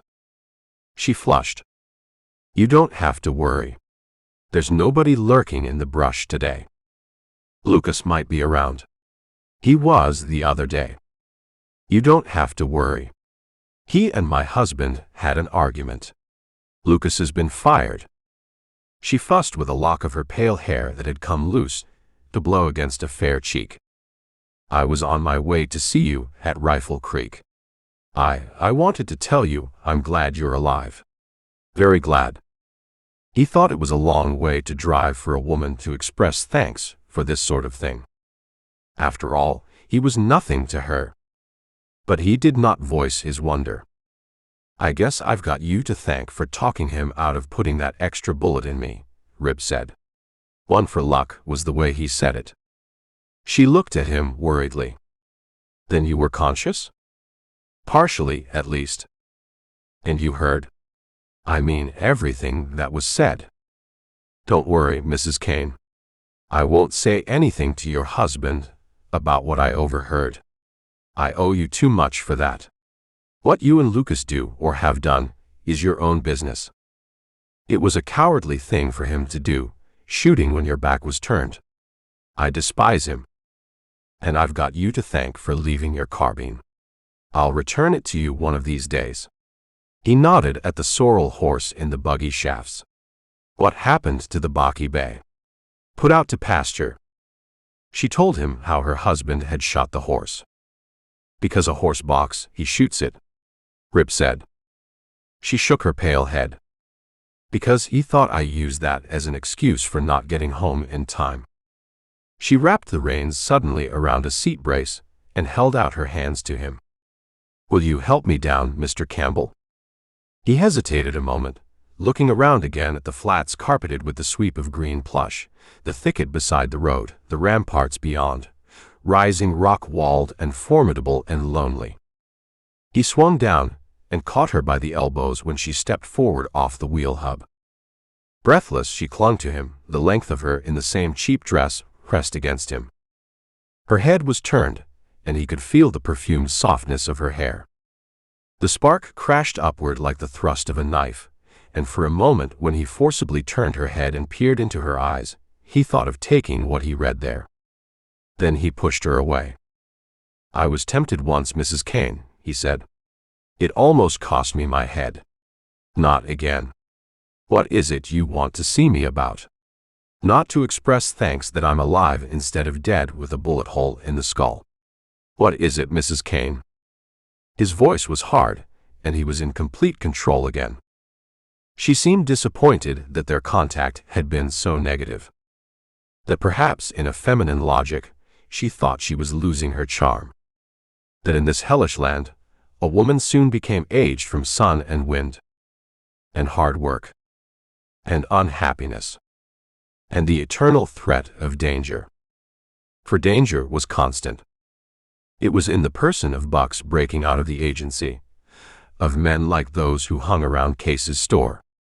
It was in a cowpony too fractious in the morning, a tumble from a saddle, the crashing of a hoof against a skull as one fell. A runaway team on a twisting mountain road. Pregnancy. No doctor. No midwife. The agony. This was a fear that lived with her and settled its weight upon her shoulders. These things she explained to him as they stood in the warm sunlight. "Not that I am a coward, Mr. Campbell, but bearing a child of Kyle's, and perhaps dying for it, or the child dying, it would be a waste. You should live safely in a place like Chicago." "I lived in Chicago. I worked in Chicago." A woman trying to work in times like these. Her voice trailed off, her lips straining with a pent-up bitterness. A woman suffers insults or she doesn't work. I don't want my sister ever to have to work. A woman's place is marriage, with a husband she respects. I'm on my way to hire a crew, Mrs. Kane. A crew to make a roundup and count for sure the number of cows your husband has stolen. And because she was a woman, her mind took an irrelevant path, and she said, "You don't like me. Because you know about me and Ed Lucas. You think I'm not a good woman." He gave a short laugh. "Who am I to judge morals? Who is anybody? I hold nothing against you. Mr. Campbell, I'm a desperate woman. This is a desperate age. It's a way of life. The war did it," she said in despair. "Things will never be the same. There is no decency left. No morals. This younger generation." There was bitterness again in her voice and eyes. "I am the head of my family, so far as my sister is concerned. And yet she shows me little respect. She defies me. She is only 19 years old, and yet she wants to stand on her own feet," she says. "She won't let me tell her and warn her. One thing about life. You live it. You live it your way or you die, or you become old and hate the years you missed. It's easy for you to say that. If I were a man there would be no horizon too far." She saw the impatience on his face and said, "I'm sorry. You're in a hurry. I just want you to understand, Mr. Campbell, that I'll go to any length in order to see this situation straightened out." "You mean your marriage to Kyle Kane? How do you want to straighten it out? With a gun?" She went white around the mouth. "I deserved that." She told him about her sister. How Betty Dunn had grown lonely back in Joplin, when the aunt she had lived with for so many years died suddenly. The girl had taken the little money left by the aunt to settle the woman's debts and to buy a stage ticket to pack her. "I'm afraid if I don't get my sister away, something terrible will happen. There's nothing I can do. I'm sorry, but I know Madison must have made a generous offer, or you wouldn't have taken on such a thankless and dangerous job. Go on." She licked her lips. "So he must have given you some cash." She lifted her eyes boldly to his face. "I know for a fact that Madison opened an account for you at our so-called bank in Packer. I need $500. I need it badly." A lot of people need $500. It's your money, Mr. Campbell, she said, maintaining with some effort her boldness. But I don't use that money for my own pleasures. Don't make it sound ugly. I'm trying to strike a bargain. And if I give you $500, if you wish, I'll come to Rifle Creek and stay. And leave your husband? Yes. All I want is to get Betty safely away. Nothing else matters to me at all. Your husband would come after you. I wouldn't be afraid of him if you were with me. And when he just looked at her, she rushed on. I want to send my sister back to Joplin. The situation is critical. Kyle will let me have no money. Whatever I buy must be purchased on credit in town. Can you understand the position it puts me in? I feel sorry for your sister. But as you implied, she shouldn't have come out here in the first place. She's built her own fence. She's going to have to find the gate or climb over it herself. Her blue eyes glittered. You think I'm not worth $500? You mean I'm to buy a woman like I'd buy a new shirt? It's been done, she said. It's been done thousands of times. These things will be straightened out, Mrs. Kane, but not the way you want them to be done. Not that I'm any saint. But my life is complicated enough as it is, without bargaining for another man's wife. I'm going to be a pretty brazen woman, Mr. Campbell. Because I'm a desperate woman. There is no rain today. The ground is firm and dry. She looked up at him again. And it should be simple to find a bed of grass. And as she had done the other day, she stirred him. For it had been a long time since he had found any pleasure. The roundup, the long drive to Kansas, the ride back to Texas to tell his employers he was quitting. Then the hard trip north to this corner of Arizona. He had quit one job because the ranch was failing. And he had come to another job equally as frustrating. After all, what did he owe Madison? The man couldn't hang on to the 2 ranches his uncle had left him. And he'd not told the whole story during their talks together in Kansas. Madison had said nothing about this Ralph Edison, victim of the black pneumonia. Madison had painted a glowing picture of the Rifle Creek place that would appeal to any man who loved the cattle business. Instead, he had found chaos. And an employer broke, unless beef could be sold. He looked at her now, tempted to take what was offered. Madison owed him the $500 for withholding the true picture of the situation here, if for no other reason. And then something the woman Rose had told him long ago crept into his mind. Deal fairly with every human being. Make that your religion. And this from a woman who was condemned by the pious. I'm not a man of stone, so it's hard to turn my back on you, he said. You're already involved with 2 men. Make it a 3rd, and somebody's going to get killed. There would be no other man but you. He shook his head. A man lets his guard down when he gets mixed up with a pretty woman. At least you've said one flattering thing to me this day, she said through her teeth. You called me pretty. And you are.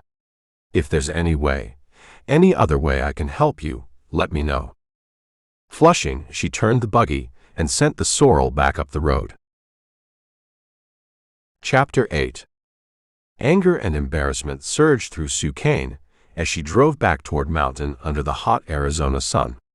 Campbell's rejection was something she hadn't counted on. At the junction of the Rifle Creek Road and the one leading to Packer, she saw a horseman emerge suddenly from some cottonwoods. It was Ed Lucas. He lounged in the saddle, his horse blocking the road, a leg hooked over the horn. How's our friend Campbell? Lucas drawled. Sue felt a hollow, empty sensation in her stomach. She realized now that Lucas had been following her. That he had seen her talking with the Texan. Lucas, leaning over the horn, his eyes glittering, said, I'm talking my time. Let him sweat. But one day I'll kill him. You didn't have much luck the other day. I was pretty drunk. He showed his teeth as his gaze roved over her taut figure. and I had other things on my mind. I let you talk me out of making sure of him. All right, so I'm a wanton. I've been reminded of that already today. What difference does it make? You ain't turnin' to this Rip Campbell, Sue, he said, his voice deadly quiet. He frightened her when he was like this. Not while I'm still alive, you ain't turnin' to him. You get that through your yaller head. He tapped himself on the chest. I'm top man, understand? We're through. I've already told you. I mean it. Kyle would sure like to know what's been going on, he threatened. Go ahead and tell him, she challenged hopelessly. He'll probably kill me anyway before it's over. But if you do tell him, she looked Lucas in the eye, you better have a gun in your hand. Maybe I'll just do that. But they both knew this talk of facing up to Kyle Kane was just that, so much talk. What if I told you I know where Kyle's got that money hid, he said slyly. You've been leading me on with that story for a month, Ed. You don't know where Kyle's got it hidden any more than I do. His lips tightened. Did Campbell thank you for leaving your rifle for him? I thought he deserved a chance to live. After your cowardly attack. There won't be nothing cowardly about next time. I'll blow him right out of his boots. She shook her head slowly, wondering at the sort of men like Lucas who populated this country. Thieves and murderers. She wondered what Howie Madison would say if he could come back and see how his old friend Kyle Kane was cheating his nephew. So maybe Howie had had little use for the nephew back there in Chicago, as Kyle had told her once. Even so, he wouldn't like the way things were going. It was a sort of grim joke, some said, that Howie Madison had left his nephew the 2 ranches that he wouldn't be able to hold. Kyle would milk them dry, then laugh and go on his way. And here was Ed Lucas sitting in his saddle, that arrogant smile on his lips, talking about killing a man. I'm tired of guns and killing, Sue said, her voice breaking. The horse in the buggy shafts grazed on a clump of grass growing beside the road. You figure this Rip Campbell can make the good life for you? Lucas demanded. The life you asked me to fix for you. Get out of the road, Ed. I want to get by. But he did not move his horse. You'd like Kyle dead. You know you would.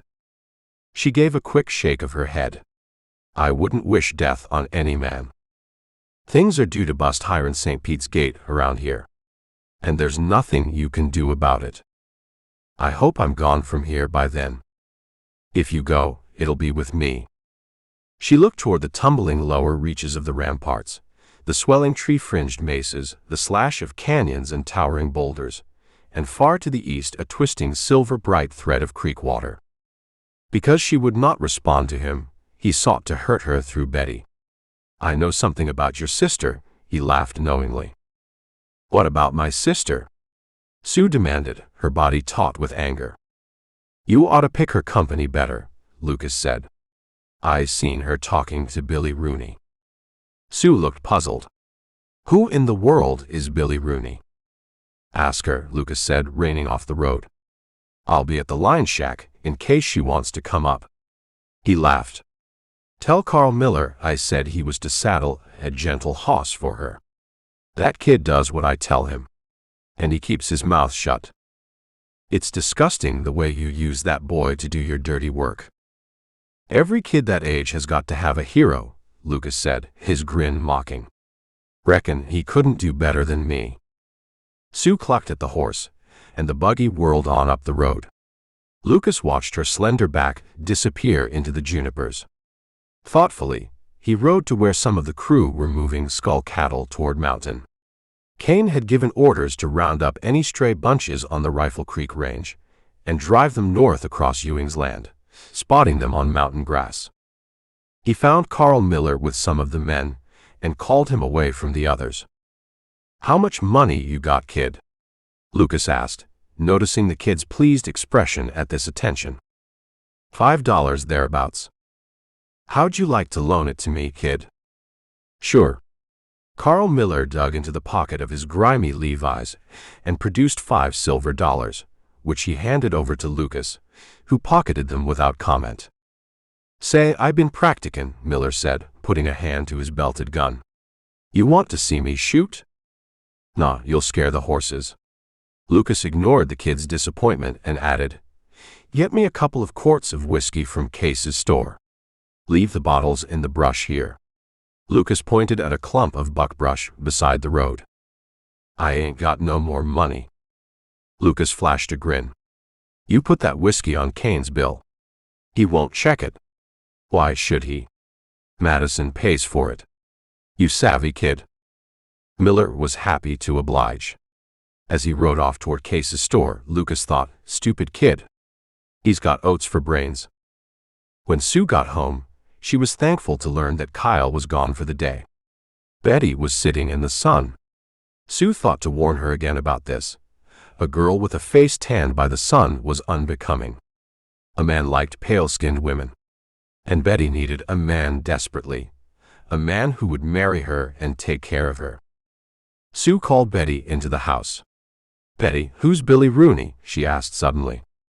Betty's eyes grew wary. "I don't know." Sue pulled off her driving gloves. "You've never lied to me. Please don't." "He's just someone I've talked to." Sue was vexed. "Betty, don't listen to any of these men around here. Some of them may," she tried to choose her words carefully. "Some of them may try to hurt you." "Sue, I'm hardly a child. I'm almost 20 years old." Betty's dark eyes met Sue's. "I haven't been locked in a closet all these years with Aunt Nora's chinaware." "Just what do you mean by that?" Sue snapped. "I've listened to things that were said. And Aunt Nora was pretty outspoken." "Things said about me, I suppose," Sue said, angered. Betty went over to the stove and busied herself wiping up a trace of biscuit batter spilled that morning. Sue's lips twisted. "I know full well what Aunt Nora must have said about me." "Dear Aunt Nora." "Well, I did intend to marry that boy. But he was drowned accidentally." She looked at Betty's back, wanting now to explain since the painful subject had finally come up. "It's been done thousands, millions of times, I suppose. I'm not saying it's right. If the baby had lived, I would have kept it. And I wouldn't have been ashamed. Do you understand?" Betty put the rag aside and turned. "Sue, I don't care what you've done. You've been good to me. You supported Aunt Nora. It was my duty. Who else would have supported her? She had no right to say those things about you." Betty looked down at the dirt floor. "I had no right to listen." "You'd have heard it elsewhere," Sue said, "as you probably did. The whole town knew. The whole town condemned me. It was terrible of them to do it. You've got to remember one thing, Betty. We live according to a code. Either we do that, or we go back to living in caves." Betty looked at her in surprise. "I never heard you talk like that before." Sue thought of the newspaperman she had known briefly in Chicago, and how he would tell her what was wrong with the world. Betty looked concerned. "Does Kyle know about the baby?" Sue's shoulders shrugged. "He tricked me into telling him most of it." She rubbed her jaw, as if reliving the night when Kyle had talked her into revealing her past, saying it didn't matter what she'd done. And then, when she unburdened herself, hitting her. "We've talked enough about the past," Sue said firmly. "My only concern now is your future. Things will be different with Campbell here. I think he is the one man who can keep Kyle on a tight rein." "I don't know this Campbell," Betty said, "but I have the feeling I wouldn't like him. He's a gunman. He's just like Ed Lucas." She gave Sue a look that brought a flush to the older sister's face. Sue realized suddenly that with all of Betty's inexperience in a brutal world, she knew one thing. She knew about Ed Lucas. All about him. Sue got a broom, and to give herself something to do swept the boot-scuffed floor. "Maybe in 5 years I can put in a wood floor for you," Kyle had said. 5 years. My God, she thought. In 5 years I'll be a hag. If I'm not in my grave. Things were bad enough until Betty came. But her presence here seemed to make Kyle worse. And she couldn't tell whether it was because of the letter he had received from Madison, telling of Campbell's job of taking over the Rifle Creek place, or because of Betty's unexpected arrival. Betty and the letter had arrived the same day. Sometimes Kyle acted as if he hated the girl. And other times, well, it scared her to death. She closed her eyes, and with the fright sun flooding the room, warming her face, she made a vow. Campbell had rejected her today. But he was her only chance. She would have to try again. Either it was Campbell, or it would be destruction for herself and perhaps Betty. And she knew that could never happen. Never. Suddenly, through the side window, she saw Charlie Parker riding hell-bent into the yard. And as the lank skull man saw her, he yelled as he flashed past the window. "There's been a killing, Mrs. Kane."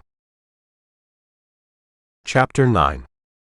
Earlier that day, Rip was in Case's store, waiting for a chance to get the big man alone to discuss business. The place cleared out, and then a kid entered.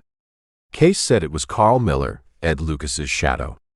Case put 2 quarts of whiskey in a burlap bag for the kid, and made him sign his name on a slip of paper. Case said to Rip, "This kid thinks Lucas is the biggest thing that ever came over the mountain." Rip looked at Miller, seeing a tall, stringy kid, tough acting in a way. "Lucas is not much of a man to tie to, kid," Rip said. Miller wheeled, the burlap bag clutched in one hand, the other hovering above an ivory-butted gun with roses carved in the plates. "Just what do you mean by that, mister?" Rip wished he'd kept his mouth shut, but the damage was done now. "Lucas tried to kill me the other day, when I had my back to him." "You're a liar." There was a tightening of Rip Campbell's brown face. "I'll take that because you're a kid," Rip said. "When you get a little older, stop and think before you call a man a liar to his face. You might have to back it up with a gun." "I can do that. I'll tell Ed you was making talk about him." "Just what is your name, mister?" Rip told him, and when the kid hesitated, Case said, "Take that whiskey and get out of here, kid." Miller shot the big man a narrow-eyed look. Then, with the bottles clanking in the sack, he strode out. After he had gone, Case said, "That kid's going to get himself killed someday on account of Lucas." "How about that crew?" Rip asked. "I need men." "I can get you a dozen men tomorrow," Case said, placing the palms of his large hands down on the bar. "If you come in with me, that is." Rip said, "I told you I'm not a thief." "You got the world by the tail, Campbell. You and me could push Kyle Kane into the brush and run off every damn head of beef on Skull. On top of that, we could make Kane dig up the money he's got buried. And we could, well, we just might shake a few dollars out of Randolph Madison II. Rip let nothing show on his face. "You'd have to go clear to Chicago to do anything to Madison." Case rubbed a hand over his scarred chin, his eyes amused. "This Joe Rickett fella that was here, I done some asking in Packer about him. He told somebody on the stage that he hailed from Chicago himself." "What's so odd about that?" "This Joe Rickett might just know Madison," Case said. "Or maybe Joe Rickett is Madison himself. He comes from a rich family. We could hide him out and write a letter to Chicago, and somebody might be willing to go as high as $10,000 to see him again." Rip said, "Joe Rickett is a cattle buyer. He was in Chicago on business."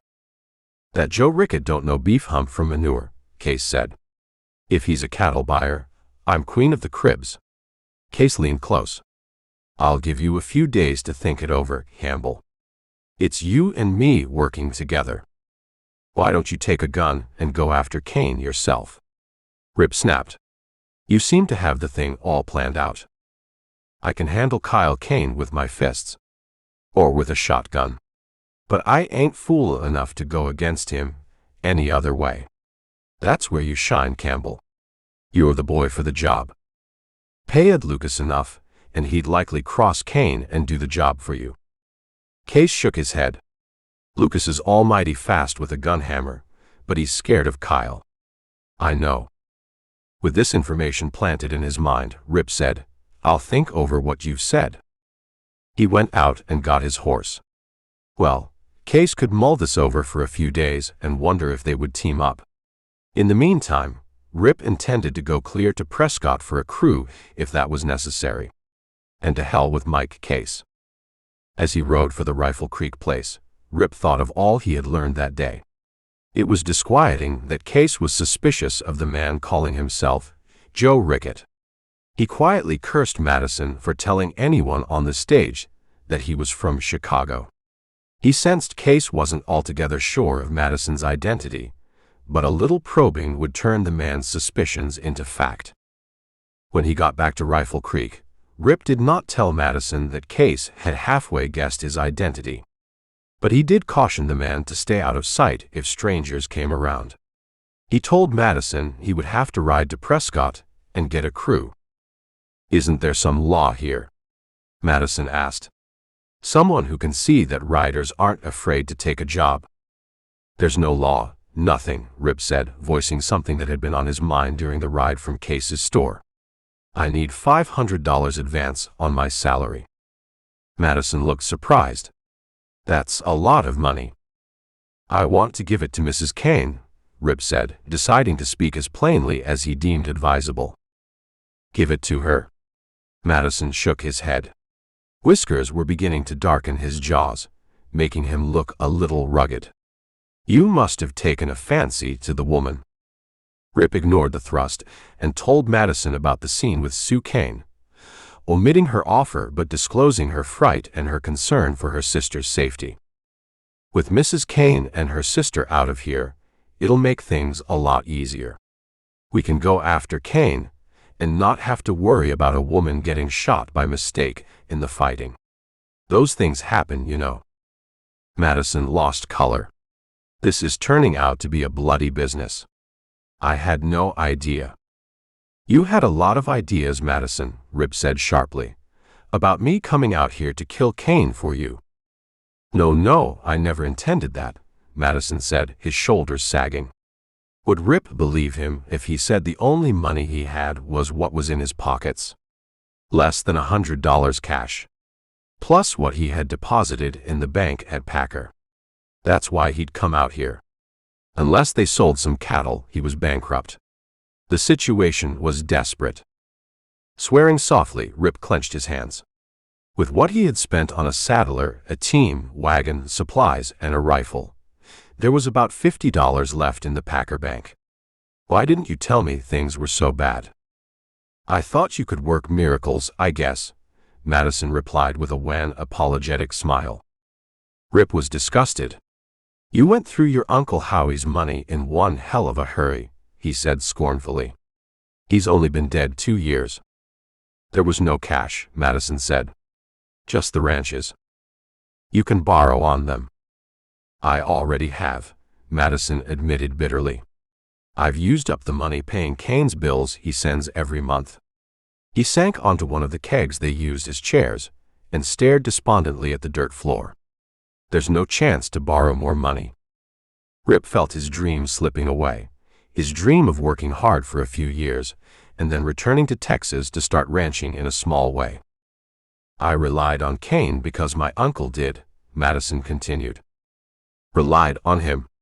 Hell." Madison knew he couldn't fire Kane because of his uncle's will.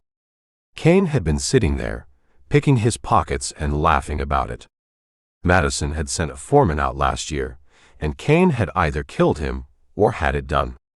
Then Madison hired Rip without telling him the facts. That was what Rip held against him. "I didn't think you'd come if you knew how things stood." Madison sighed. "It was a long gamble, and I guess I've lost." Rip stared at the bewildered young man and felt a faint surge of sympathy. "If that girl you told me about thinks enough of you, she won't care whether you're broke or not. Clarice might be willing to marry me, but her parents would never permit it if I lost my financial standing." "Then she's not worth much," Rip said through his teeth. He managed to grin when Madison showed a faint anger at the remark against his fiancée. "We'll find a market for beef. And when we do, you'll be able to pay off your debts." Speaking of beef, Madison said, snapping his fingers, I almost forgot. While you were gone, some riders came by. I hid in the cottonwoods beyond the barn. But I saw they had a bunch of cattle. Which way did they go? Rip demanded, and Madison pointed north. Dropping some shells into his pocket, Rip carried his rifle out to his horse. He told Madison to stay out of sight. Despite the man's protests against staying behind, Rip had the final word. He rode without him. He caught up with 4 skull riders, moving about 100 head of skull beef in the general direction of the mountain ranch. When they saw him coming, they dismounted and rolled cigarettes while the cows moved on, hunting grass. Rip swung down, introduced himself. The men exchanged glances. Spokesman for the group, the lank Charlie Parker, asked, What do you want, Campbell? This is Rifle Creek Ranch, Rip said quietly. Those cows stay here. Parker swallowed nervously. Kane ordered us to push them to mountain. You'll leave them here, Rip said. But Kane said. I don't give a damn what Kane said. Parker gave the others an uneasy glance. They wore patched and dusty clothing, their eyes red from dust. Only Parker wore a belt gun. The others carried rifles in saddle boots. The 4 skull horses stood with heads together, tails switching flies. Kane ain't far off, Parker said, licking his lips. Maybe you better tell him. I'm telling you, Rip said. Kane's even got Pap Walton in the saddle. He's ussin' every man to push cows. Rip made a cutting motion with his left hand. His right he kept near his gun. It was apparent to him that these men were no gun hands. They were riders trying to earn $1, trying to stay alive at the only job they knew. But he had to be on guard all the same. He let some of the truculence out of his voice. Kane knows better than to take beef from Rifle Creek and move them to mountain.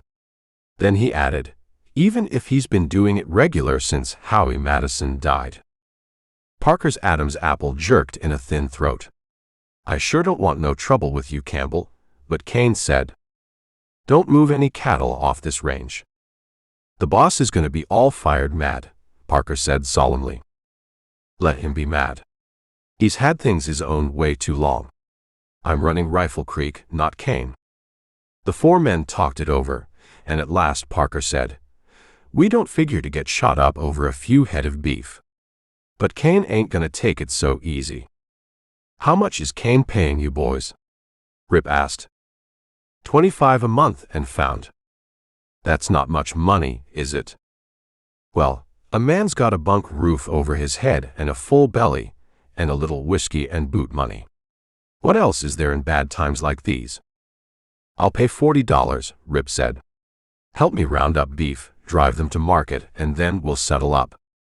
There ain't no beef market around here. I'll find one, Rip said.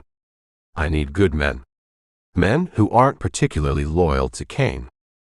$40 a month, Parker breathed. It brought a flush of excitement to the faces of the 4 men. They began to talk, gesturing, arguing. One of them, younger than the rest, sandy-haired, his plump face dark with freckles, said, For that kind of money I'll work for Satan himself. Campbell, you got yourself a man. The enthusiasm on Charlie Parker's narrow face turned to worry. Wait a minute, Tom, he cautioned the rider, then looked at Rip. Maybe some of us would admire to pull stakes, but you don't know Kane. Likely none of us would live long enough to spend any of that pay.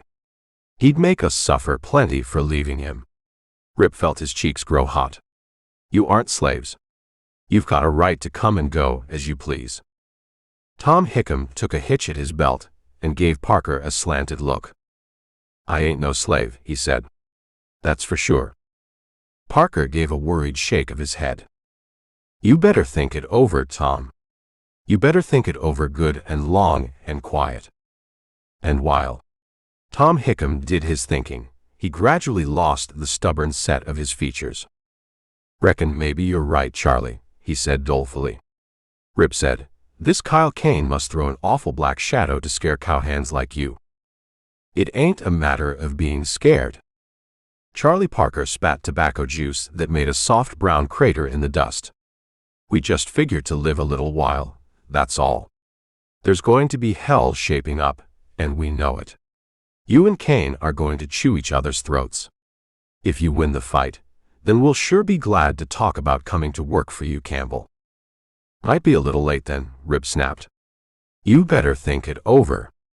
I'm going to have a crew if I've got to send clear to Texas for one. You pass the word to Kane. And tell him to leave cows on Rifle Creek alone." The cattle spreading out across the basin covered up the sound of the approaching rider.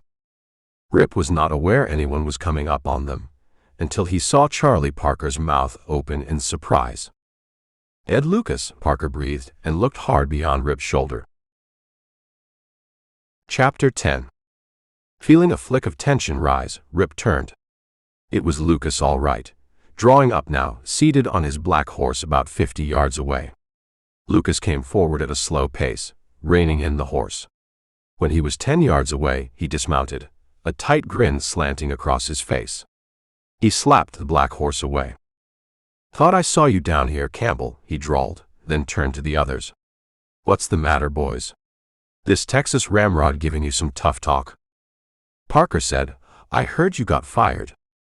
"Doesn't look much like it," Lucas replied. "Glad you came by then," Parker said, sounding a little relieved at having someone else take over. "We got orders from Kane to move those cows." He waved a hand toward the cattle now grazing at the grass. "Campbell says we can't move anything off Rifle Creek. What do you say about it, Lucas?" "I say Campbell's got not one damn thing to say about it." "Careful, Lucas," Rip warned. "You're backing into a bear trap. In another minute, it'll be snapping at your ankles." Lucas looked him over with contempt. "You don't look tough enough to bear trap me, Campbell. You look just like a hog-gutted Texan." "I'm foreman of this ranch," Rip said. "What I say goes around here. I'm second of mountain. What I say goes too." Rip slowly lifted a finger to touch the gash above his ear. "You nearly ended it the other day, didn't you, Lucas?" Lucas nodded. "Maybe it's better this way. This way, you can look me in the eye, instead of shooting from the brush when my back is turned." Rip heard the muttered exclamations from the 4 cowhands standing in a tight group a little to his right.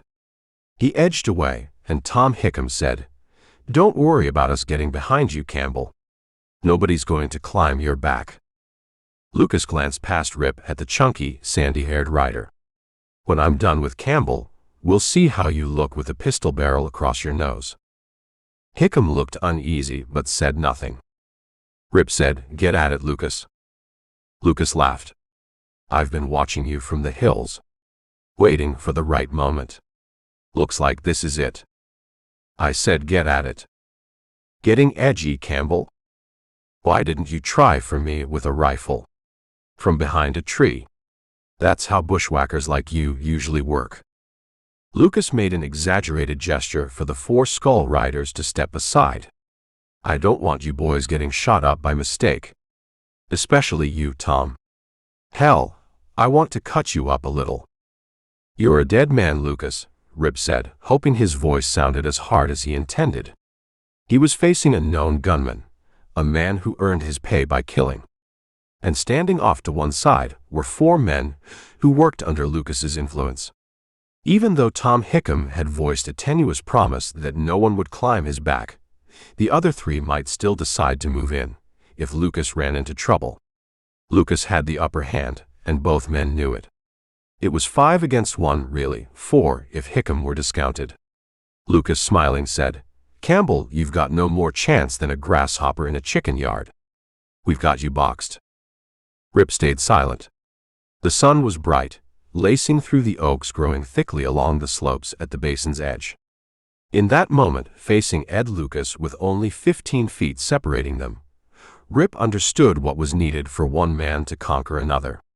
A man had to keep his wits and nerves in control. He had to be supremely confident in his ability. But today, Rip had none of these. He was disappointed in this job he had signed up to do, and he was still suffering from a head wound that left him dizzy at times. And now here was Ed Lucas, his smile a little tighter, angling slightly to one side, forcing Rip to turn and face him with the sun in his eyes. Rip said, "That's far enough.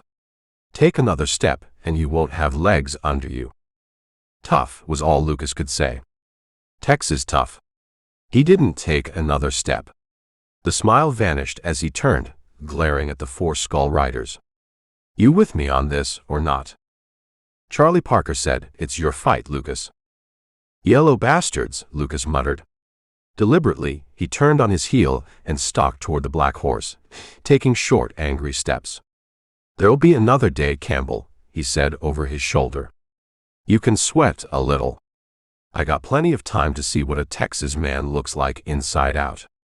Just before Lucas reached his mount, the sound of approaching horses broke the tense silence. Rip felt sweat trickling down the back of his neck. He didn't dare turn to see who was riding up, but Lucas's gaze shifted beyond him, a smile breaking across his face. Then into Rip's range of vision came the newcomers, Kyle Kane, an older man, and another rider with straw-colored hair. Kane and the man reined in, sitting a moment and staring. Kane said, "What the hell's going on, Campbell?" Lucas laughed, his voice almost hysterical. "This isn't your lucky day, Campbell. Not your lucky day at all." Kane jerked his thumb at the four riders. "I told you boys to move those cows. Why are you standing around here?" None of the men answered. Kane turned to Lucas. "You planning on eating this Texian for breakfast?" "I was just about to salt him, Kyle." "You were about to run away," Rip said. Lucas's smile vanished. "I never run from a Texian yet." He moved a little away from the black horse. "You picked a bad time for this, Campbell," Kane said, clearly pleased. "I picked nothing," Rip said without looking at him. "I'm riding out of here. I'm not fool enough to draw a gun and expect I won't have to fight some of you when it's over." "It's your fight, Campbell," Kane said. "None of my boys will mix in." "Glad you said it, Kyle," the old man said. "Or I'd have told him myself." Rip shot a glance at the man, noticing Kane glaring back at him. The old man's gray hair stuck out from under an ancient hat, and his face was seamed from a lifetime of enduring summer heat and winter wind on horseback. "Keep out of this, Pap," Kane snapped. "I do the talking around here." Pap Walton met Kane's gaze. "There won't be any back shooting today, if Campbell's lucky enough to cut down Lucas." Lucas half turned, his expression darkening. "By God, Pap, you think I can't tame this Texian? When he's in the box, I'll bust your liver. You stink to me, Pap. You stink like a moldy skunk." Pap Walton flashed a half grin, showing broken teeth. "You trying to talk yourself to death, Ed?" Kane intervened. "Pap, you're shoving your nose too far in the stove. You're going to get it burned." "I'm having my say in this, Kyle," the old man replied softly. "Let Lucas and Campbell fight it out if they're inclined. And nobody interferes when it's done." "Thanks, old man," Rip said. "But I've had enough of Lucas for today. Not that I don't believe you mean it. But you're one against many. The boys might decide to take things into their own hands." He started backing toward his horse. Charlie Parker and the three hands with him had edged over toward Kane and the two riders, trying to avoid a potential crossfire. Now they seemed relieved. The danger appeared to be over. Campbell was moving toward his mount, and Lucas seemed hesitant.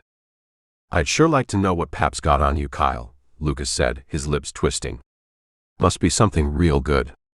He leads you around like a trick horse." Kane rose a bit in the stirrups, his face reddening. All eyes were on him, watching to see how he'd react. Eventually, he settled back in the saddle, but his face retained the fury stirred up by Lucas's taunt. "You take from Pap," Lucas continued, "what you'd never take from any other man." "Shut up, Ed. Damn it, shut up." Kane looked like he might draw his gun and shoot the second standing rigid, pale-faced, giving him a piece of his mind about old Pap Walton. Kane swallowed his anger. "What are you doing down here anyway, Ed? I told you to stay at the line shack." "You tell me not one damn thing to do," Lucas said through clenched teeth. "Besides, I got curious. I know a few things about a married woman and a man." Lucas turned, giving Rip a knowing look Kane couldn't miss. Rip, now 5 feet from his horse, halted. A drop of sweat stung his eye, and he blinked it away. "Watch that talk," Rip warned the second. Lucas looked amused.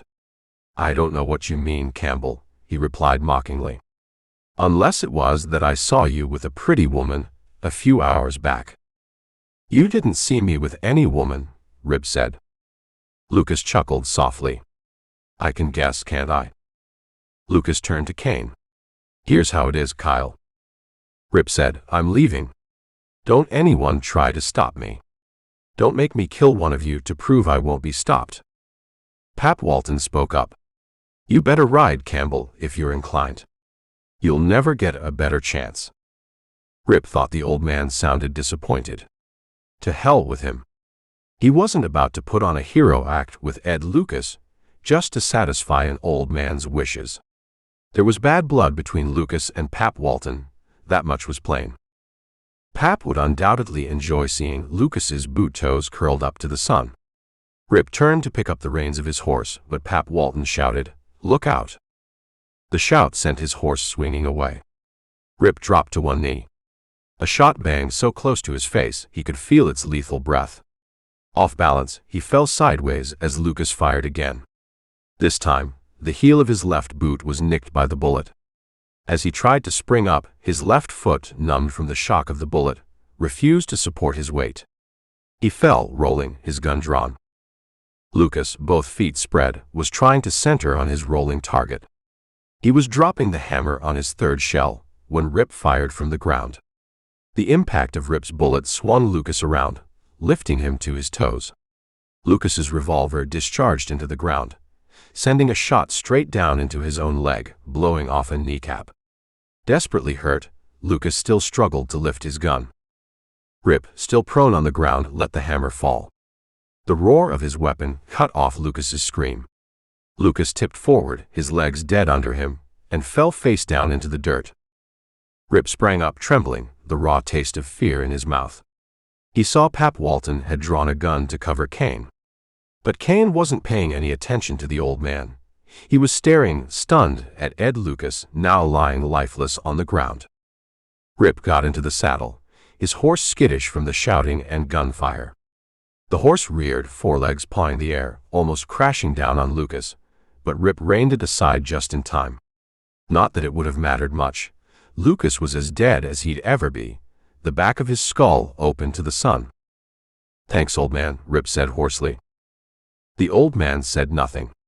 The others just stared, awestruck. Kane was still looking at Lucas, his heavy body lifted slightly in the saddle.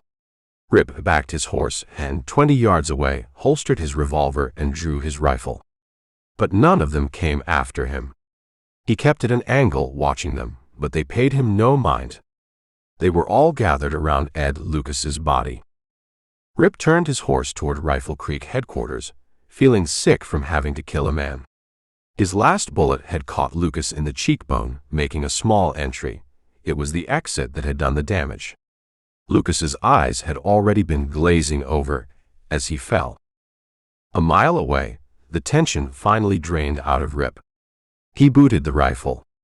The back of his shirt was cold and damp from perspiration. It had been close, very close. His mouth was dry, and he longed for a drink. 3 times Lucas had tried for him, the day of the ambush, the night in Case's store, and today. Lucas's luck seemed to run in threes. At least his bad luck did. He'd never buy into another game or test his luck again. Lucas wouldn't try anymore. But how many others would try before this thing was finally settled? Chapter 11. Charlie Parker was the first rider in the mountain yard, hurrying to tell the other crew members what had happened. He saw Mrs. Kane at a window and shouted that there had been a killing. Then he went on down to the bunkhouse, just dismounting as Kane and the rest of the men who had witnessed the gunfight came charging up. Kane warned Parker to keep his mouth shut about the shooting of Lucas, and repeated the warning to the others. Pap Walton headed for the cook shack to start supper. Kane had ordered Lucas buried where he had fallen, and under his arm he carried Lucas's hat, gun, and shell belt. The whole way back, murder crowded his heart. Now, he told Pap Walton to wait.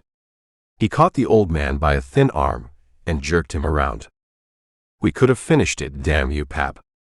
"Don't cuss me, Kyle," the old man replied, his eyes hard. "Campbell would be as dead as that bay horse I shot if you hadn't butted in." "What was the idea?" "The idea was that I don't like to see murder done." The old man pulled free of Kane's fingers and tramped down to the bunkhouse. Kane rode the crew hard for the rest of the day, assigning them the jobs every cowhand hated: cleaning the barn, whitewashing a fence. Everyone knew something had happened, but none of those who had witnessed the shooting shared what they knew. Kane had ordered them to keep quiet. That night, Kane ate with the men. Later, he played poker in the bunkhouse, winning as usual. Only after midnight did he finally go down to the main house, sour and brooding. Everything was going wrong. Everything. His only consolation lay in watching Betty. He would look at her as he pretended to doze at the table, watching her as she helped Sue at the stove, observing her when she thought she was unobserved. He watched her throw her hands high over her head to reach something on a shelf, her dress tightening against her fine bosom. In a dark corner of his mind, the girl assumed the beauty and spirit of another woman he had tried and failed to hate and forget, a girl named Maria Campo. With Betty now sleeping under the same roof, Kane spent long hours awake. Why couldn't a man have something young and fresh? Something worth fighting for? He lit a lamp. The bedroom door was closed. He saw Sue sitting up on the buffalo robes, her eyes watching him. "Kyle, is something the matter?" she asked. When he didn't answer, she added, "Parker shouted something about there being a shooting today." He dropped Lucas's hat and gun belt on the makeshift bed.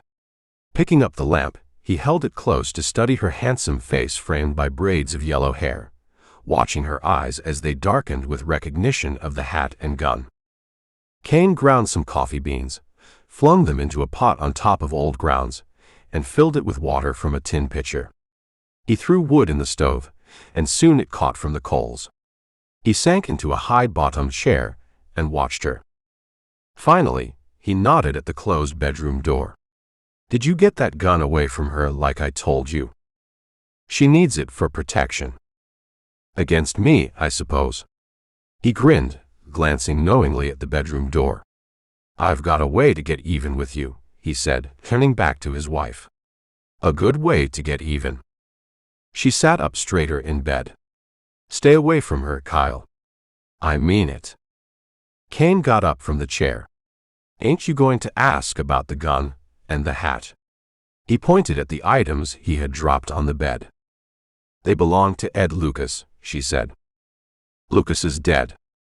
Her head snapped back as if he'd struck her across the face. "I can't say I'm sorry," she said at last. "I was planning to ask Ed some questions about you and him. But I reckon I won't be asking them now." He snatched up the hat and gun belt and went outside. It was 3 o'clock in the morning when he entered the bunkhouse. He stood with his back to the door, lighting a lamp and setting it on the table where they'd played poker. The men were sitting up sleepily in their bunks. He looked around, relishing the power he felt as the men shivered under his gaze. On the way back from the shooting, Parker had tried to ingratiate himself by mentioning Tom Hickam. Now, Kane placed Lucas's belongings on the table and turned toward Hickham's bunk, smiling at the chunky, freckle-faced man who met his gaze unflinchingly. "I hear you want to quit." Hickam glared across the bunkhouse at the lanky Charlie Parker, who refused to meet his eyes. Turning back to Kane, Hickam said, "I suppose you'll give Charlie a bonus for telling stories like a schoolgirl." Kane struck him in the face. As Hickam rocked back from the blow, Kane grabbed his sand-colored hair, dragging him from the bunk to the floor. He kicked him in the face, then hauled him up by his hair and belted him in the stomach. Hickam fell, retching. Kane grabbed his collar, dragged him across the dirt floor, and kicked him out the door into the yard. "You know where Rifle Creek is," Kane told the half-conscious man crumpled in the dirt. "Walk there.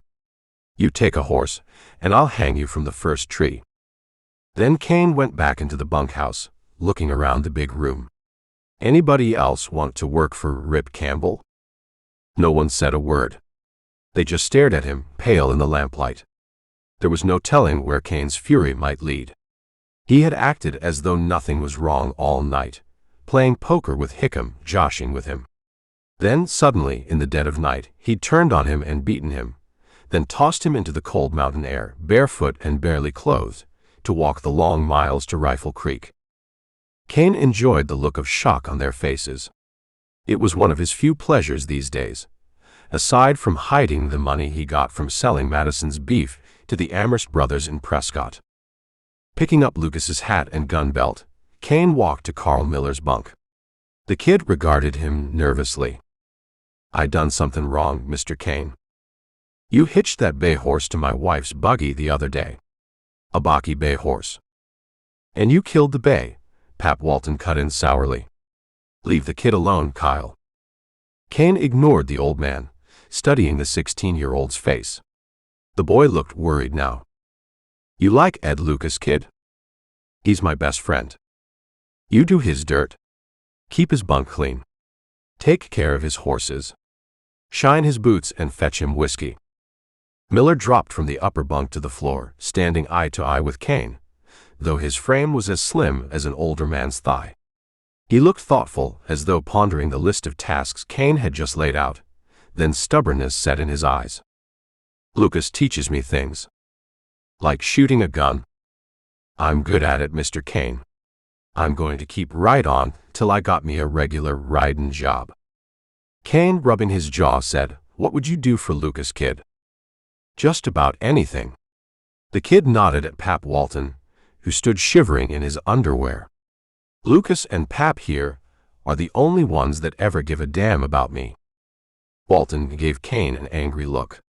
"Why are you dragging your loop for the kid this early in the morning? I've taken enough off you, Pap. Don't push your luck, old." Walton stepped back, an old, almost forgotten hardness flashing across his eyes. The men in the bunkhouse, those who had been here at Skull Ranch for a long time, remembered the stories they had heard. How this old man had once ridden with Cain and Howie Madison in Mexico, and how something had happened down there that none of them would ever talk about. In his day, Pap had been a tough man. "Don't get too big for your bedroll, Kyle," Pap said, peering up at the bearded face. "If you do, you'll find your head out of the covers and your face in the rain." For a moment, the pair looked at each other, in the growing tension that seemed to be almost a sound that touched the nerves of every man in the bunkhouse. "Remember what I said, Kyle," Pap Walton said. "Leave the kid alone." Cain backed down a little, his tone softening. "I ain't mad at Carl." He looked at the kid, who stood uncertainly, unable to figure whether Cain was going to beat him up like he had Tom Hickam, or whether the boss would give him a medal. "I owe you something for that bay hoss, kid." "I didn't know it was a Baki hoss." "You helped bring things to a head, kid." Cain grinned through his beard. "I'm giving you a chance for a ridin' job, kid. Get your clothes on, boy. Meet me outside in 5 minutes." Cain wheeled, glared around the room at the men sitting up in the bunks, their faces showing the strain of insecurity. "Anything wrong with the rest of you rollin' out?" Cain demanded. "A little dark never hurt a cowhand none. Besides, from all the loafin' you do, there ain't a man of you don't owe me time." When Cain went outside, Walton got Carl Miller by an arm. "Don't let him talk you into anything, kid," the old man warned in a low voice. He started to tell him about Lucas being dead. But Cain had warned against this. Cain had his own ways of revealing news he wanted the crew to know. And Pap, bone-weary, decided he'd brushed against Cain enough for one 12-hour period. Betty's dark eyes avoided his intent gaze. "Good morning," she said, and removed his hand from her chin. She swept back a lock of dark hair from her face and set out plates and tin forks and knives on the table.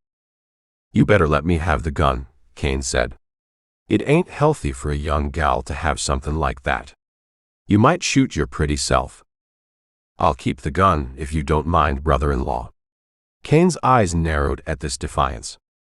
I was just telling your sister that Ed Lucas got himself killed yesterday." Betty looked surprised and darted a look at Sue that Kane did not fail to notice. "I'm sorry to hear that," she said, and walked over to the table where Sue was cutting out biscuits. Kane went to the door. "I'll go eat with the boys." He leveled a finger at Betty. "When I come back tonight, I want that gun on the table there. Understand?" Betty said nothing. Sue, wiping floured hands on her apron, said, "Can you let me have some money, Kyle? I need some things in town." "Put it on my bill." "You get no money." He went out, the door crashing shut behind him. "I made him mad," Betty said. "My coming here has completely ruined everything for you." It was ruined a long time ago. They ate their breakfast in silence. Betty said when the dishes were done, "Do you feel anything for Ed Lucas, now that he's dead?" Sue just sat stiffly on the edge of the table, her eyes bleak. "He was going to take you away, wasn't he?" Sue picked at a splinter on the table. "You don't know what desperation is. I pray to God you never learn." "We'll leave here together," Betty said. Sue shook her head. "You'll go just as soon as I can get my hands on some money. There would be nothing but trouble if I left with you." "Kyle would follow you." Sue nodded. "Not because he loves me, but because he can't stand to lose anything." "But what about you?" "Remember this, Betty," Sue said. "My only purpose in life is to make sure that as long as you live, you have a woman's most priceless possession, her pride." Then Sue said, "I'm going to make one last attempt to get Kyle to act like a human being. I'm going to have a long talk with Pap Walton." "What good will that do?" "For one thing, Kyle is a little afraid of him. I don't know why. Something that goes back to their days together in Mexico. Maybe Pap can use his influence and make Kyle straighten out before any more men are killed." "You're blaming yourself for Ed Lucas dying," Betty said. "Maybe it's punishment for what I did behind Kyle's back." "You mean you'd stay here and live as his wife? What made you change, Sue?" "It was talking about pride, I guess. I'm Kyle's wife. If he'll meet me halfway, I'll try and forget the past." "You couldn't stay here. Not after all he's done to you. It has nothing to do with pride. A woman who deserts a husband hasn't much pride. Much of anything, unless she can honestly try to work things out."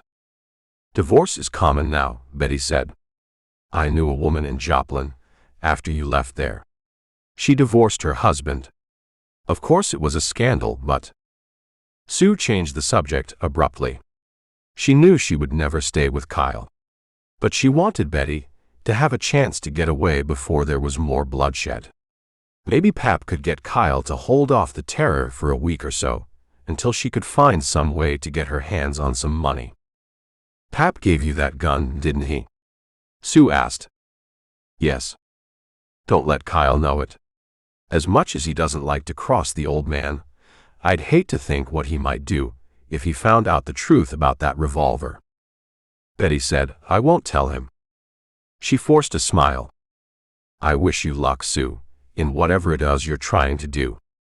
And something in her sister's voice caused Sue to say, "Don't try to plan anything on your own, you hear? I'll work things out for you." Betty went to her room and under her breath she said, "I'm big enough to stand on my own 2 feet. I've brought enough trouble to you. I know how to solve my problem." Chapter 12. As Rip prepared to ride to Prescott to try to line up a crew, they had a visitor at Rifle Creek. Rip and the man known as Joe Rickett had cleaned up the yard and cut firewood. It was the first real work Randolph Madison II had ever done. His hands were blistered from handling the axe. His feet were blistered from walking in high-heeled boots. He was also stiff and sore from being thrown twice by a cow pony. "These aren't like the horses I rode in Chicago," he complained. Their visitor appeared suddenly as Rip was saddling up. It was the old man, Pap Walton. Walton sat in his saddle, forearms crossed on the horn, studying Madison. He looked over Madison's new clothing, now stained, and his sunburned face.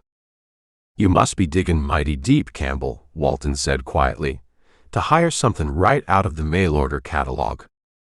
Enough of Walton's words carried across the yard to make Madison's face flush. "Name's Joe Rickett," Rip said.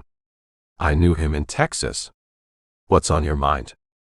"I figured I'd get a better welcome than this," the old man said, frowning at the chill in Rip's voice. "Seeing as how I saved your bacon."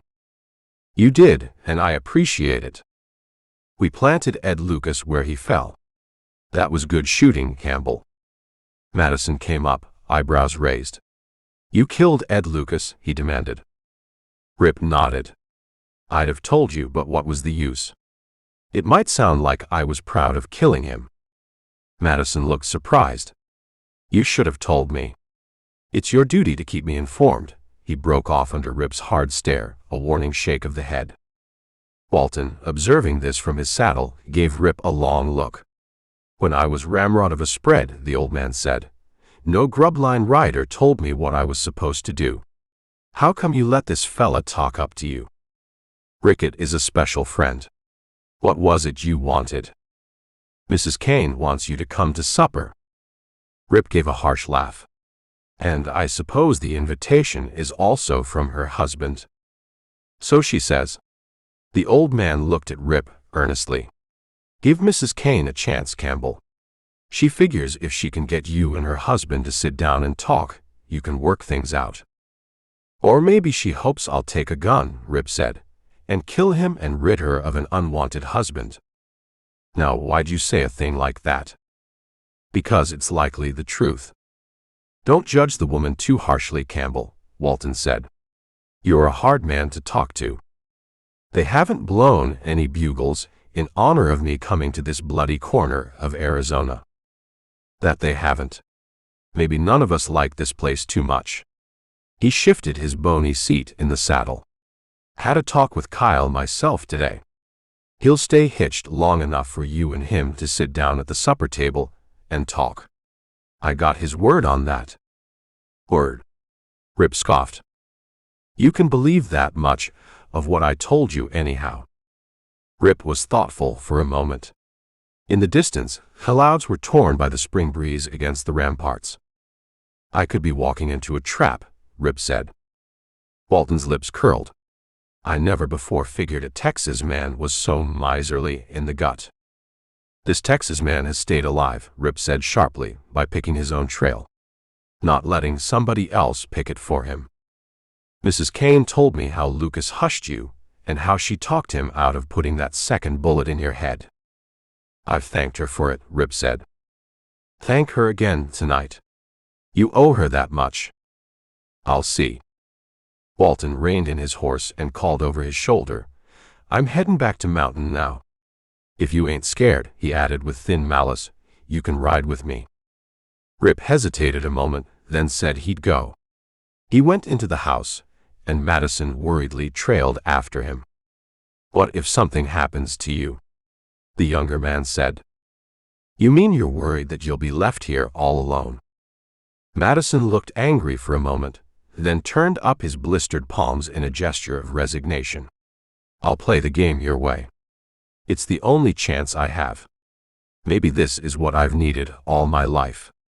I always looked up to my Uncle Howie. Something I never did to my own father. I wish Uncle Howie had taken me when I was a kid and brought me up right." "He keeps talking like that," Rip said, putting a hand on Madison's shoulder, "and they might end up being friends yet. No matter what happens." Madison followed him to the door where Rip got his brush jacket and shrugged into it. "I really am concerned about you, Rip," Madison said. It was the first time he had called him by name, and it seemed to surprise him. Then he gave Rip a small smile. "All right, Rickety. Don't call me Rickety. It reminds me of the kind of man I was in Chicago. Soft. Call me Rickett, will you?" "Sure. But when anybody else is around, it's Joe Rickett." They shook hands. "Take care of yourself," Madison said. "It's something he's been doing for 30 years. He won't stop now." Rip rode out with the old man, the silence thickening between them for 5 miles. When they crossed the Packer Road, they came suddenly on Mike Case, astride a big Morgan, the only animal in his string likely to support his weight. At Case's side, looking like a monkey on a sawhorse, was Billy Rooney, wearing his bowler hat and pink shirt, now stained with perspiration. 3 other men, hard-eyed and heavily armed, accompanied Case and Rooney. Case drew rein. "You signin' Campbell on at Mountain, Pap?" he asked the old man. Walton spat. "Campbell's his own man. Reckon you oughta know that by this time." He eyed the 3 men, who had halted their horses a dozen yards behind Case and Rooney. "You boys out pryin' somebody's beef from under the rocks." Case showed no offense and looked at Rip. "Soon as they get around to it, Campbell, the folks in Packer will probably build you a monument for knocking the dust out of Ed Lucas. Lucas gave them hell a few times in that town. You're some sort of hero." "Nobody's a hero just for killing a man," Rip said. Walton asked, "How do you know Lucas got killed?" "Carl Miller was in town at the Rimrock. He told it big." "If he sees Carl again," Walton said, "he can send him home and tell him he said so." So far, neither Rip nor Walton had acknowledged Billy Rooney. His small pinched face turned on Rip. "He heard what he said about him," Rooney snarled. "Sayin' he'd like to push him back under the manure pile where he was born. He doesn't like that kind of talk." "You better watch out for this Banty rooster," Case said, his big scarred face smiling. "He can shake a derringer out of his sleeve mighty fast." "Any time he wants to shake out a derringer," Rip told the little man, "he'd be ready." Rooney glared. He could cut him off at the boot heels. He saw him in Packer the other day. Who was the girl he had beside the hotel? A new recruit. "I buy and sell beef," Rooney said, casting an ugly look. "He's an important man, Campbell," Case said. "Before he quits this country, he'll likely have use for him." "I doubt that," Rip said. He and Walton moved on. Once out of earshot, Walton muttered, "If he figures on dying real soon and he's got gold in his teeth, he better file it out. Because Case'll be around to steal it before his body's cold." "He brags he's also a cow thief," Rip said. "He's the biggest in these parts." "Not the biggest," Rip said. "Word is, Kyle Kane heads the pack." "Pap," Walton said curtly, "he's talking about a thing that ain't none of his business. He's been on his side up to now. But he best not butt in where he ain't wanted. He doesn't understand. They were entering the foothills now. He acts as if he doesn't like Case because he's a thief. Yet he tolerates Kane. That's different. If Kane is stealing, and he ain't saying he is, he's stealing from Madison. He's got no use for a soft-headed rich man who'll sit back in Chicago and let other men risk their necks earning money for him." "It's hardly a reason to condemn a man," Rip said. "Plenty of big ranches in Texas are owned by Yankees. Nobody thinks anything about it. It ain't that. But he'll say this much for Kyle, as much as he sometimes hates his guts. Kyle earned that mountain ranch. And Howie Madison promised him that if he stuck with him, Kane would own Mountain. He's sure about this. And Howie was going to leave the Rifle Creek place to his nephew. But Howie double-crossed Kyle. He left the whole caboodle to young Madison. It was a foul thing to do. And he doesn't blame Kyle for being sore. Some things he doesn't hold with, but when Kyle takes Madison's beef, he holds with that." Rip chewed this over in his mind as they rode the length of a canyon, then climbed the west wall on a steep zigzag trail. He hipped around to study their back trail. There was no sign of movement on the long slope they had been steadily climbing for an hour. Ahead lay a series of ridges and mesas. "Pap," Walton asked, "think somebody's on their trail?" "I was thinking of that kid, Carl Miller. He supposes he'll hold it against him for killing Lucas." Ed filled his head with a lot of nonsense about gunfights. Ed only done it to keep the kid on a tight rope. Once Carl rode clean to Packer in the damnedest rainstorm he ever saw, just to fetch Ed some whiskey. He hopes this Carl Miller has enough sense to drift. So does he. Walton looked grim. Kyle swears the kid is gone. Says the kid was so busted up over Lucas dying that he got his time. Said he was going to Nevada. When they stopped to let their horses drink at a creek that foamed down through a trough in the rocks, Walton said, "No matter what Mrs. Kane has done, he likes her. Reckon if it wasn't for her sister showing up, she'd have gone with Lucas weeks ago." Rip grew thoughtful. He wondered how the woman would feel when they met face to face. For he was the man who had killed her lover. No matter what she claimed now, there must have been some emotion there for the man. They rode on. Rip said suddenly, "Maybe Howie Madison didn't leave Kane the mountain ranch, but he did specify in his will that Kane was to have a lifetime job." Walton looked at the big Texan riding beside him. Kane's got a lifetime job all right. But it wasn't because Howie liked him. Howie and Kyle done business together in Mexico. The old man was silent for a moment, then added, "It's the kind of thing a man doesn't talk about much." "Kane's got a hate on for Mexicans," Rip said casually. When Walton made no reply, he went on, "He heard it goes clear back to the time he married one of them." Walton's gray head jerked up. "Where'd he hear that?"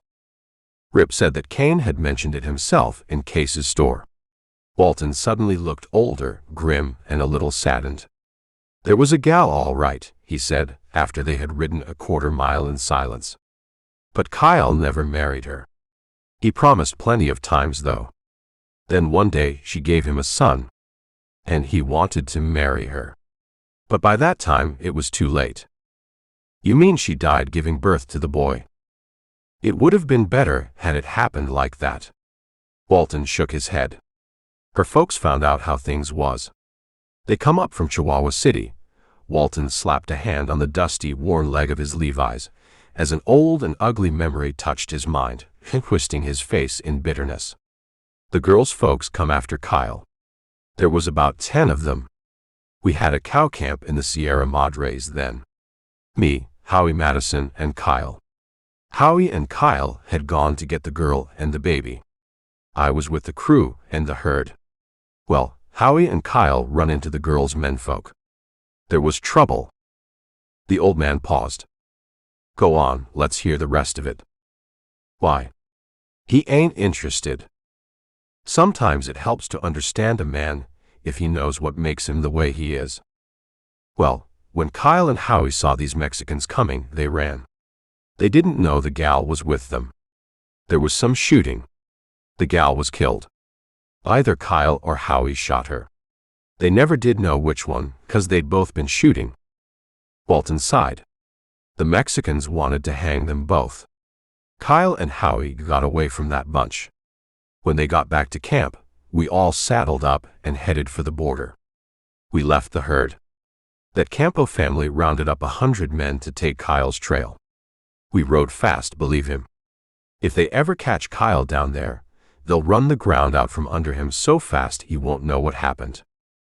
Kane never found his son. He went back several times, a damn risky thing to do, seeing as how bad he was wanted. But he never did find the kid. It sure made a difference in him.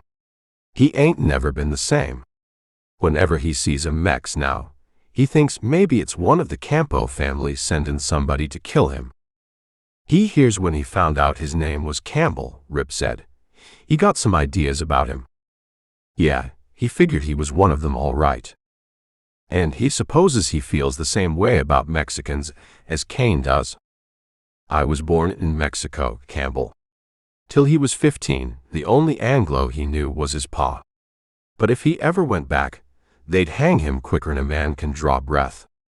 On account of him working with Kyle. He's a funny one, Pap. He excuses everything Kane does just because years ago he wasn't man enough to marry the mother of his son. I don't excuse him for a damn thing. He puts up with him because no man wants it known that he killed a woman. Either him or Howie. And Howie's dead, so it just leaves Kyle. Yet he told him all about it. How does he know he won't spread the story? Don't make no difference one way or another. He's got him a feelin' that the whole thing's about over with anyhow. Why does he stick with Kane? For a long moment, Pap Walton was silent. He broke off a twig from an oak they were passing. "He's an old man, Campbell. He's got a place to sleep and enough to eat. That's more'n a lot of them old-timers have got." And Rip knew that this was the thing he himself had been fighting. To grow old in the saddle and have nothing of his own. No brand, no woman. "If he thinks the game is about over," Rip said, "why will it do any good to sit down and talk with Kane? It's the last chance, Campbell. If he won't listen to sense now, there's nothing left but a damn bloody war. Nobody wants that. But Kane's bullheaded enough to push things too far." The old man hipped around in the saddle. "If anything happens to him, Campbell, he should tell that story about Kane. Tell it how he likely killed the mother of his own son. He hopes the bastard is so shamed he doesn't stop running till he comes to the Pacific Ocean. From what he's seen of Kane, he doubts if anything would shame him." Chapter 13. Chapter 13. From what Rip could see of the frame buildings scattered across a wide shelf, Mountain didn't seem to be in much better shape than Rifle Creek headquarters. Walton took his horse and pointed at the house where a pale-haired woman stood, wiping her hands on an apron. "Mrs. Kane is waiting to bid him welcome," the old man said. "Good luck." Feeling awkward under the circumstances of their last meeting, when she had put herself on the block for $500, he advanced to meet her. She wore the same cheap dress. Coming out of the house now, looking slightly more presentable, was Kane. His beard was trimmed and he wore a clean shirt. Kane stood beside his wife and held out his hand. "Reckon I got no right to ask for your friendship, but—" Rip took the hard hand in his own. Their eyes met and he thought, "You don't want friendship any more than Lucas wanted it." But he let Kane and the woman lead him into the house where he smelled the good odors of cooking. He knew again that he had missed much in his life of men, cattle, and horses. Sitting in high-bottomed chairs, Rip and Kane lifted glasses and drank whiskey to each other's health. Mrs. Kane, busy at the stove, was soon joined by a dark-haired girl. Sue, her arm around the girl's waist, introduced her to Rip. Rip stood and Kane said, "You don't have to stand up for a woman. Sit down, Campbell." Sue gave her husband an angry glance. Rip and Betty were staring at each other. Again, he saw the same dislike in her eyes as he had that day in Packer when he'd come upon her talking with Billy Rooney. "I'm pleased to make your acquaintance, ma'am," he said. Betty gave a brief nod and went to join her sister at the stove. Rip found himself not listening to Kane's ramblings about the cattle business. Kane was drinking steadily from the whiskey bottle in his lap, not bothering to refill Rip's glass. Rip was watching Betty. She wore a gray dress that fit snugly at the bosom and waist. When Rip turned in his chair, he saw Kane regarding him sullenly. He realized the man resented that he'd been watching the girl at the stove. Jealous, Rip thought. During the meal of boiled beef and vegetables, Kane drank, hardly touching his food. The conversation grew strained, and the friendly manner Mrs. Kane had assumed upon Rip's arrival gradually turned to worry. He caught her looking at him, an appeal for help in her eyes. "What the hell can I do?" he asked himself angrily. Was he supposed to dedicate his life to settling Madison's range problems, and, at the same time, offer a solution to Sue Kane's faltering marriage? "You coming here and finishing Lucas," Kane said, "was good work. Nobody cared nothing about Lucas." He flashed a glance at his pale wife. "Except maybe my wife here." "Let's not talk about it, Kyle," Sue said stiffly. "Nobody gave much of a damn about Ed," Kane continued, looking at Rip. "That kid Carl Miller thought he was something, though." He cocked a brow. "You seen the kid around, Campbell?" "No."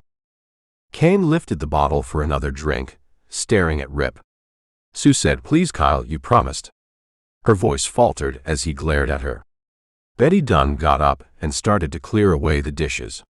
When she came to take Rip's plate, he felt her arm brush against his.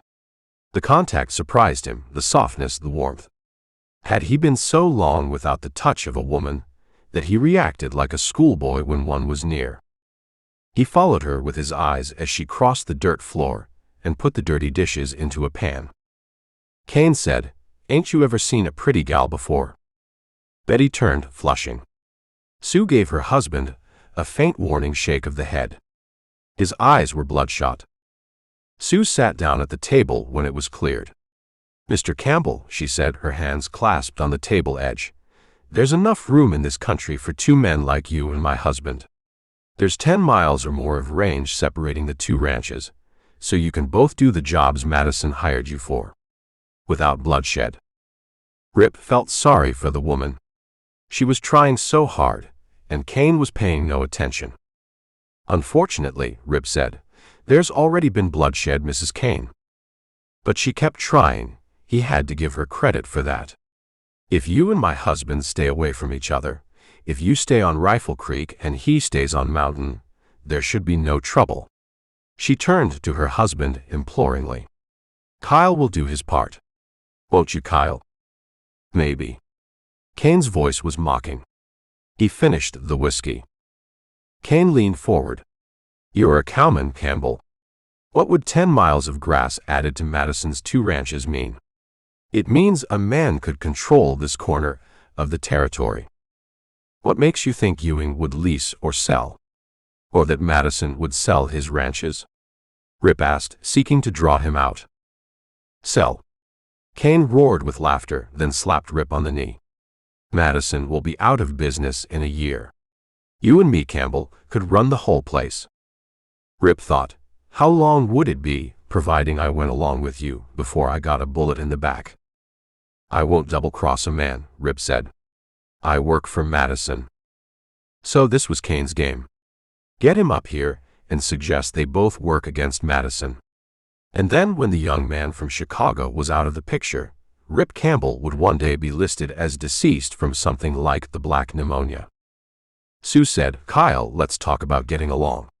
Not about driving Madison out." "Shut up," Cain said. Sue flushed, and Betty looked as if she might say something. The girl was angry, Rip could tell. "This talk about getting along," Cain told his wife.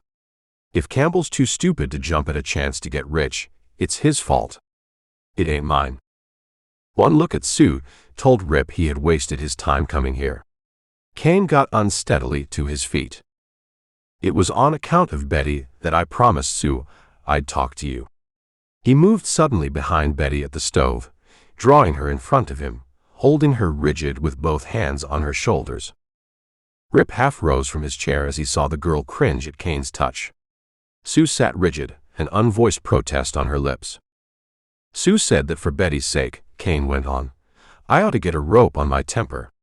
Sue says Betty is getting sick on account of all this fightin'." Cain glared over the top of the frightened girl's dark head. "What do you think, Campbell?" Rip said nothing. Was Cain really drunk, or was he pretending? Hoping his guest would think him incapable of acting in a crisis. Cain was a hard man to fathom.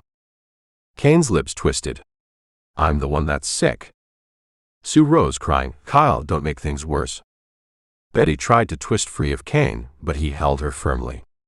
Rip stood, knowing he would have to interfere, regretting he'd let old Walton talk him into coming here.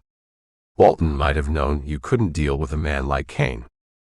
"With money, you can buy any damn thing you want, Campbell," Cain said. "You better remember that." Rip took a step forward, then halted. He wouldn't allow himself to fall into this trap, one set either by Cain or his wife. Cain, hoping to trick him into some stupid act by pretending drunkenness. Perhaps the wife lured him here, hoping a situation would develop that would result in her husband's death at the hands of Rip Campbell. "Thanks for the supper, Mrs. Cain." Rip turned to Betty Dunn, and the fear in her dark eyes made him realize that, trap or not, he couldn't allow the girl to be manhandled this way. "If you'll show me to the door, ma'am." "Gladly," she said, and tried to get away, but Cain wouldn't let her go. "You know what I'm going to do, Campbell?" Cain shouted. "I don't care very much what you do. I'm going to give my wife $1,000. She can go down to Prescott and get a divorce." Sue looked shocked, then recovered. "That's the best news I've heard in ages, Kyle." "Thanks." Kane, lurching a little behind Betty, grinned. And when Sue gets her divorce, I'm going to marry this little gal right here. With one hand, he reached around and stroked Betty's cheek. The girl seemed frozen for a moment, then she whirled out of his grasp. She slapped him across his bearded face. Haven't you hurt Sue enough? She cried. Without saying such a thing. Kane was rubbing his chin where Betty's hand had struck him. I like that, he grinned, as his wife stared at him with loathing and rising terror. Betty's got more fire than a she-cat with cubs. Kane finished. Sue said, Do you have to show your rotten self in front of a guest? Her voice shook with fury. Rotten. Kane's eyes were ugly. That's a funny word coming from you. I ought to kill you. As Kane lunged for his wife, Rip rammed the man in the side with his shoulder. The blow knocked Kane crashing against the wall. You talk about killing a woman. Rip cried. Isn't once in one lifetime enough? Dazed, Kane pushed himself away from the wall. Who told you that? He demanded, his eyes narrow and wild. You can't keep a story like that quiet. Pap Walton's the only one that knows. Kane started for the door, head down, arms swinging. I'll fix that old hellion. Rip caught a handful of shirt sleeve that ripped loose in his fingers. Kane staggered against a chair, fell across it, crushing it to the floor.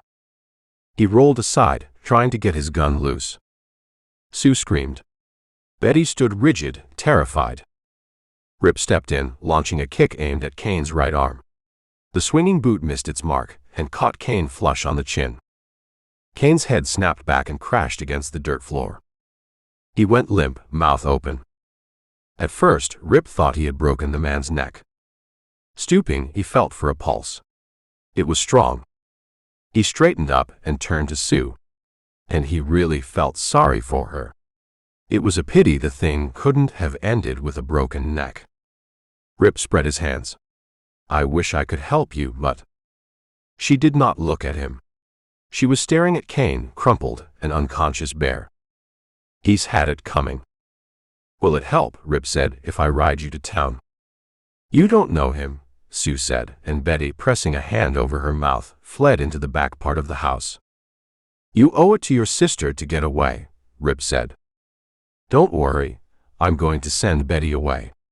Sue's eyes flashed. I offered you a bargain. You refused me. I had no choice. She looked down at her husband again. Kyle promised me that tonight he would settle his differences with you. And I believed him. He's many things. He's also a liar.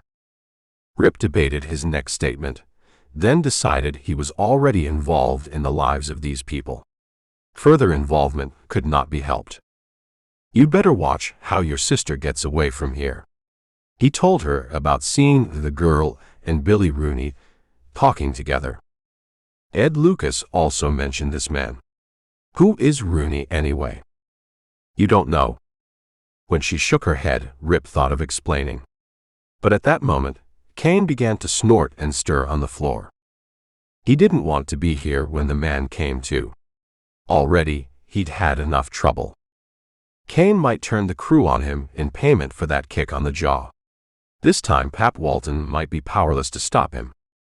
It was unfortunate, Rip reflected, that he had let it slip about the killing of the girl in Mexico.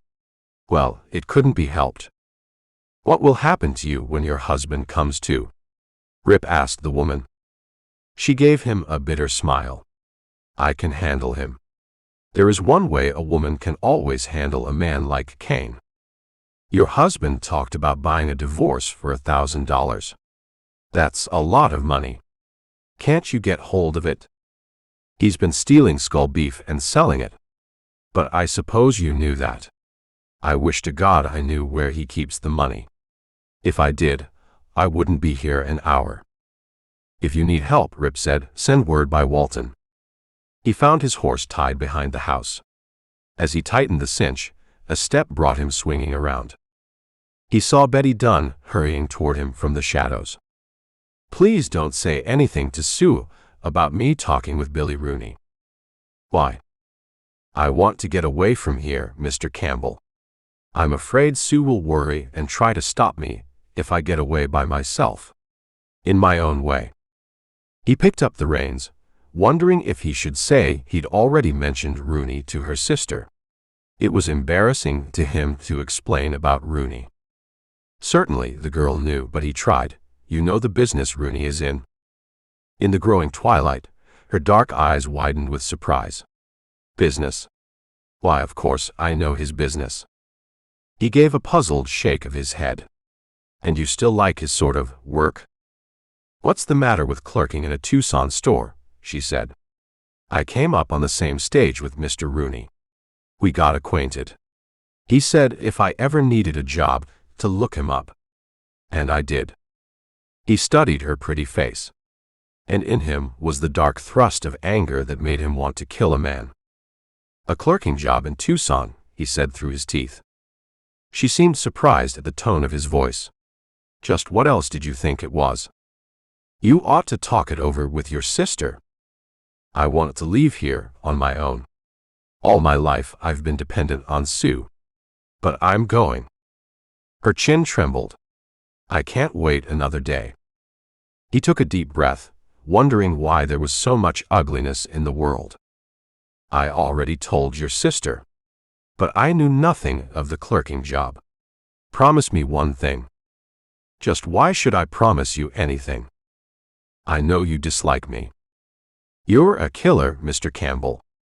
Yes, I shot Ed Lucas. I hated Lucas. But he was a human being, and he's dead. And you're the one responsible for his dying. I suppose you'd be happier if he'd succeeded, and I was the one who failed. Their eyes held for a long moment, then her gaze slipped away. You wanted me to make you a promise, she said.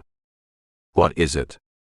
He put a hand on her shoulder, feeling through the thin fabric of her shirt the warmth of flesh. And through him raced the old longing. A longing not for a woman in some smoky room with the lamp turned low. Not the bright-eyed kind with the easy laughter.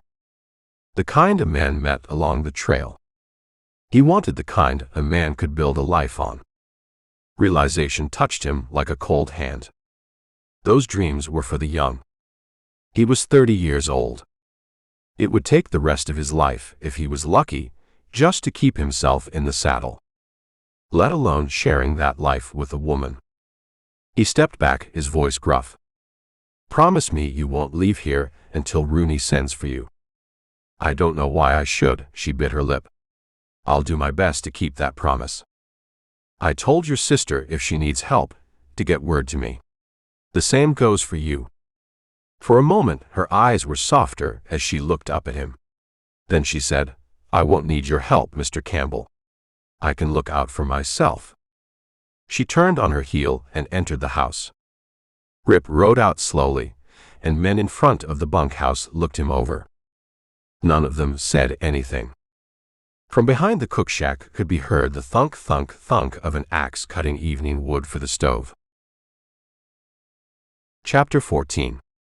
It was nearly midnight when Rip reached Case's store. Dismounting, he peered in and saw 3 men at the bar. They turned to look him over as, spurs clanking, he walked in and ordered a drink from Case.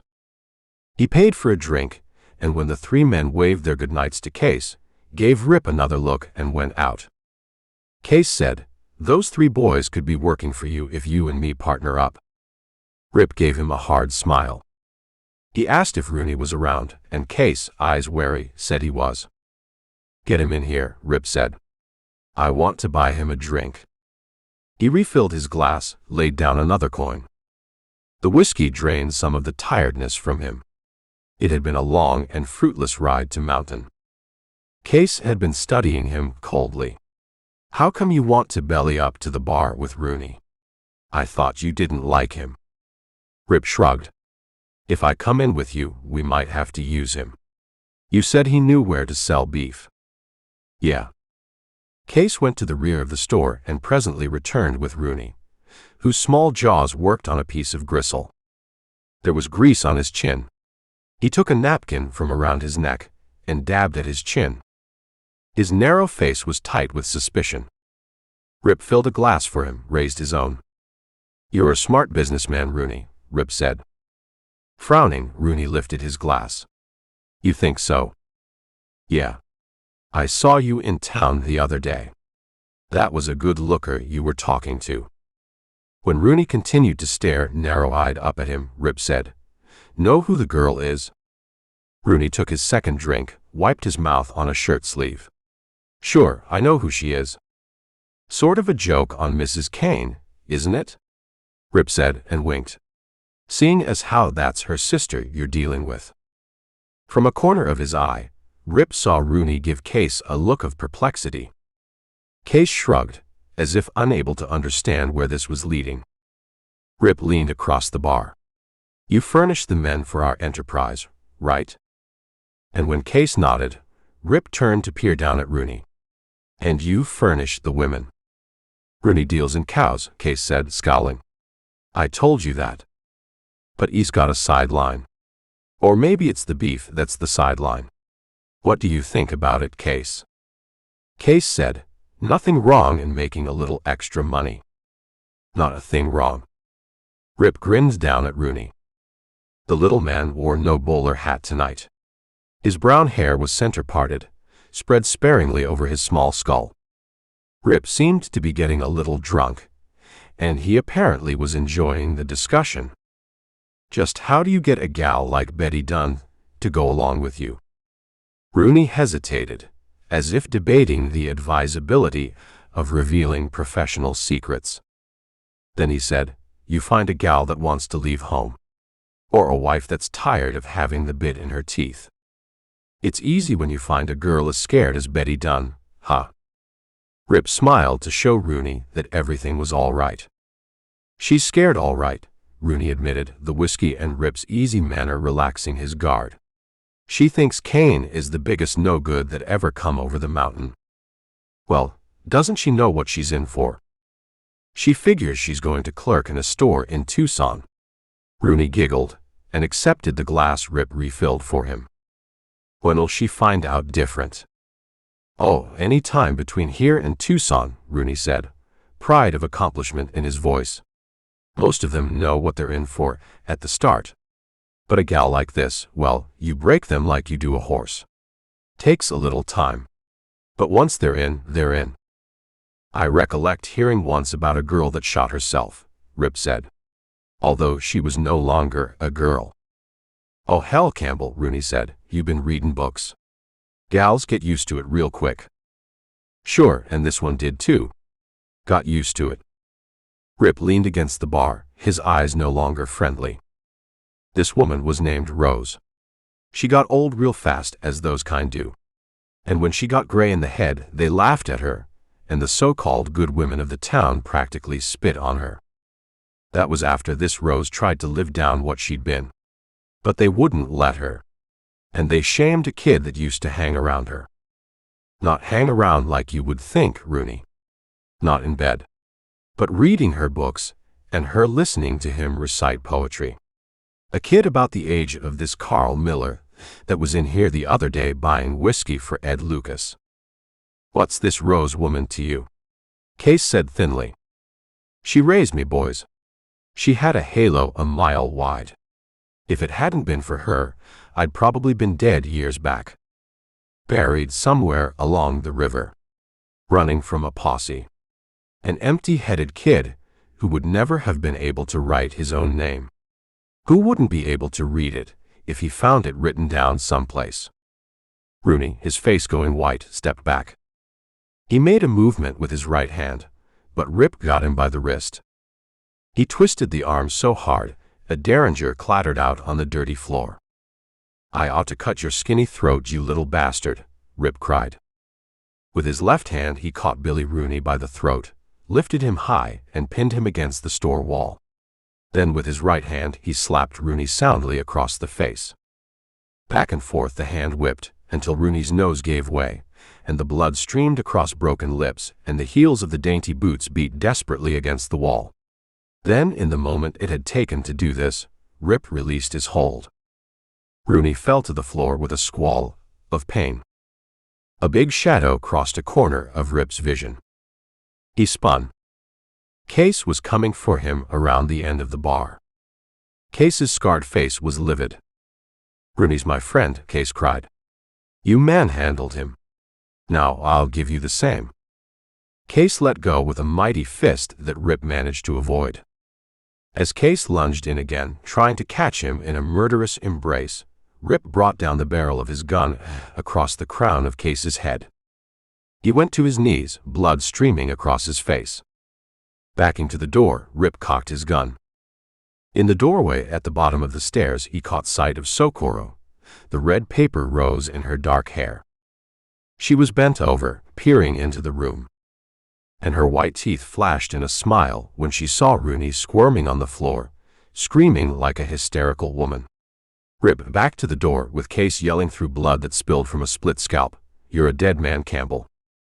As Rip reined away from the hitch rail, he saw Case staggering for the bar and the shelf where he kept his sawed-off shotgun. Two well-placed shots drove the stumbling man back. Another shot knocked out the lamp.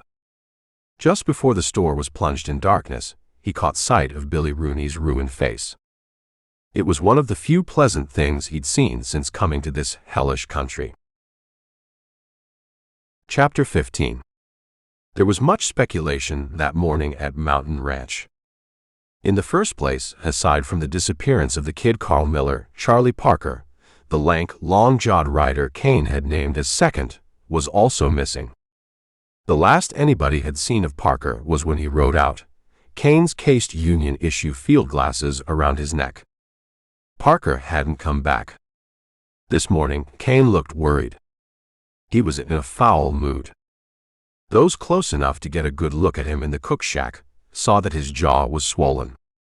Another item that had caused speculation happened before dawn.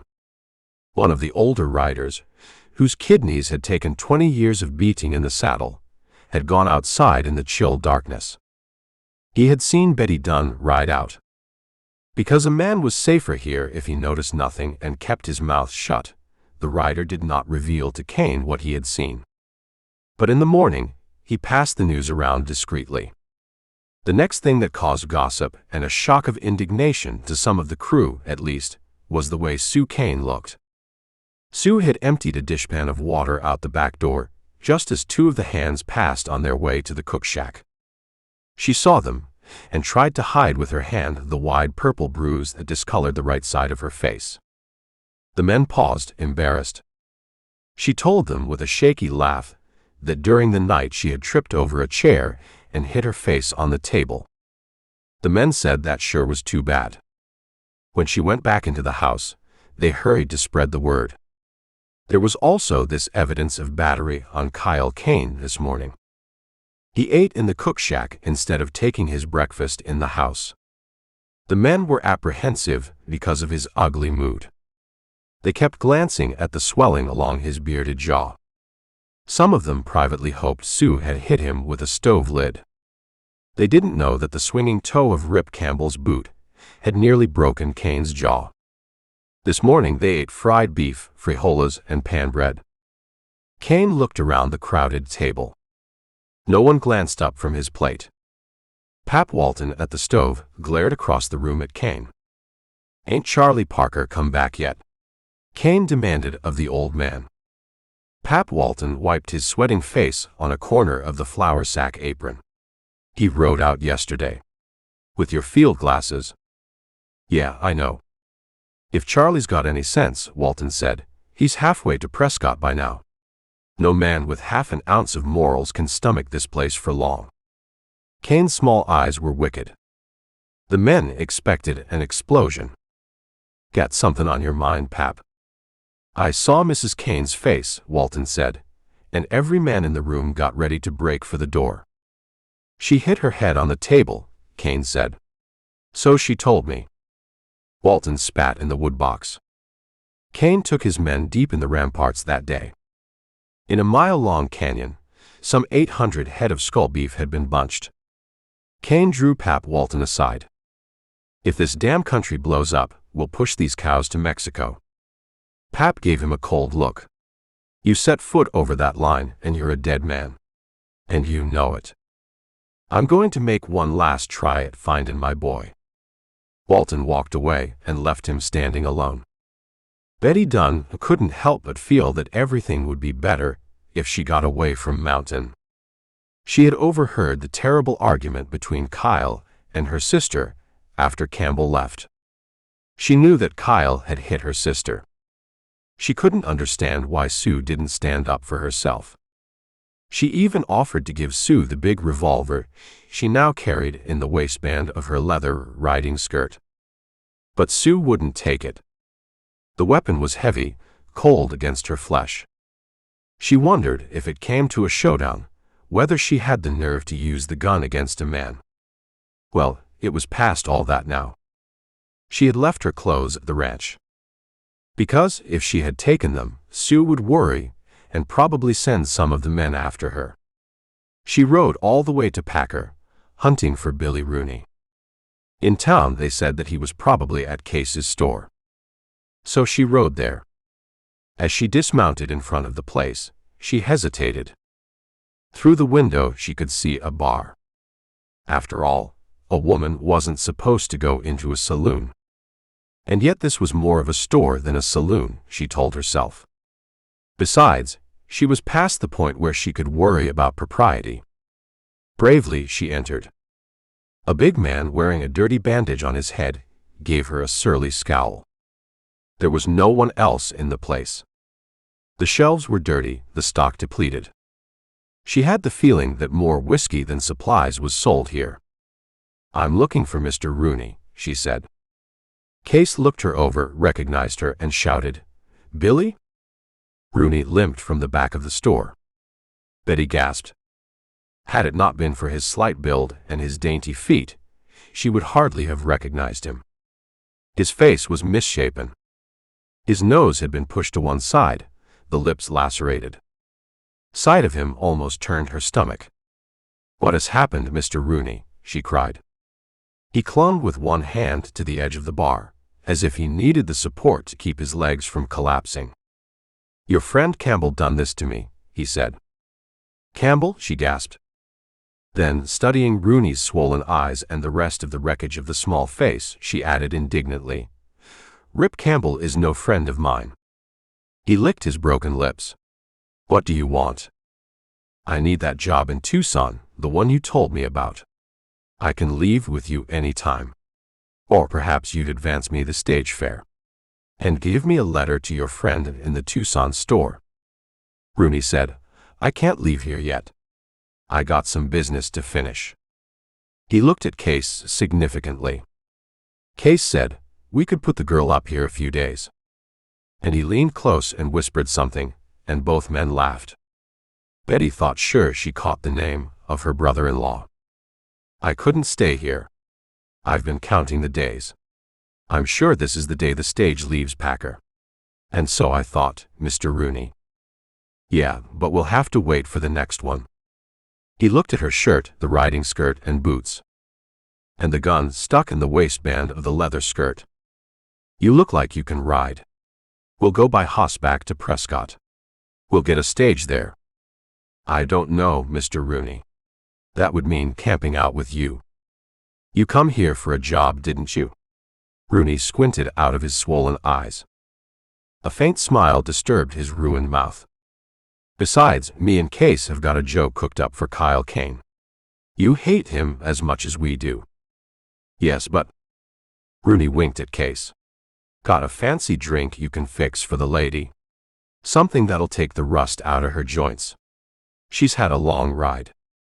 Case gave him a significant nod, reached for a small pink bottle he took from behind some other bottles on the back bar. "No drink," Betty said, holding up a tan hand. "Thank you just the same." "This'll make you forget all your troubles," Case said. "I'm capable of facing up to my troubles." Billy Rooney, still clinging to the bar lip, gave her a sour look. "When you get to Tucson, you'll learn to drink. You'll learn a lot of other things." "Wait a minute, Billy," Case warned, and put the pink bottle away. "Don't spoil everything." He turned to the girl, who stood uncertainly in the center of the dusty, cobwebbed store. "Billy's in a bad mood. He's hurt something terrible by that beating Campbell give him. A fella big as Campbell beaten up a fella Billy's size. You'll have to excuse Billy's sharp tongue today. Yes, I can understand, Betty said. She tried to remember last night when she had stood in the yard with Campbell. And for a moment, just for one fleeting moment, she had felt a growing weakness in her knees as he looked at her. It was the first time she had experienced such a feeling. Undoubtedly, it was due to her overwrought nerves and living around Kyle and Sue, who were fighting all the time. Campbell could at least fight someone his own size, she said. Now you just keep out of sight here until Rooney's ready to leave for Tucson. We got a nice room upstairs. Case turned and bellowed, "Socorro." Betty saw a Mexican girl come to the foot of a stairway and peer into the store. When the girl looked at Rooney, her eyes seemed amused. Then she looked at Betty Dunn questioningly, a little defensively. Case said, "Show her a room, Socorro." Then he said, "You tell her, Rooney." And Rooney relayed the order in Spanish. Frowning, Socorro led Betty upstairs. The room was small, furnished with a cot and a chest of drawers. There was a lamp with a cracked chimney on a shelf. Betty sank to the cot. She was dead tired from the long ride down out of the mountains. "You rest," Socorro said in Spanish, and went out and closed the door. Although she fought sleep, at last her eyes closed. Chapter 16. Despite many hours in the saddle and all that had happened the evening and night before, Rip was up at daybreak. Madison gave Rip a worried look when he saw spots of blood on the sleeve of his shirt. Rip told him tiredly how he had backhanded Rooney and the reason behind it, and how he had laid a gun barrel across the top of Case's head. "One thing for sure," Madison said gravely, "you've made a bad enemy in Case." "At least we know where we stand with him now," Rip said. "We're not on his side of the creek, as he would put it." Madison wanted to know how things had gone at Mountain. He gave Madison the details. "Kane is going to love me after that kick in the face. As the Mexicans would say, it's the same as kicking El Tigre." Rip knew this was true, for Kane was every bit as dangerous as a big cat. Madison was no hand as a cook, so Rip, tired as he was, took over. When the meal was finished, Rip said, "Did you know your uncle was supposed to leave Mountain to Kane?" Madison seemed surprised. "No, I never heard that. Pap Walton told me. Maybe he knows what he's talking about. If he does, it's one reason Kane's got it in for you. He's at least got a job as long as he lives. It looks like I'm to be the executioner." Madison flushed, picked at a blister on the palm of his hand. "I didn't intend it to be that way," he protested. "You figured I'd come here, get in a fight with Kane and finish him for you. I don't want blood on my hands." "It won't be on your hands." Rip felt his tiredness turning to anger. "It'll be on my hands.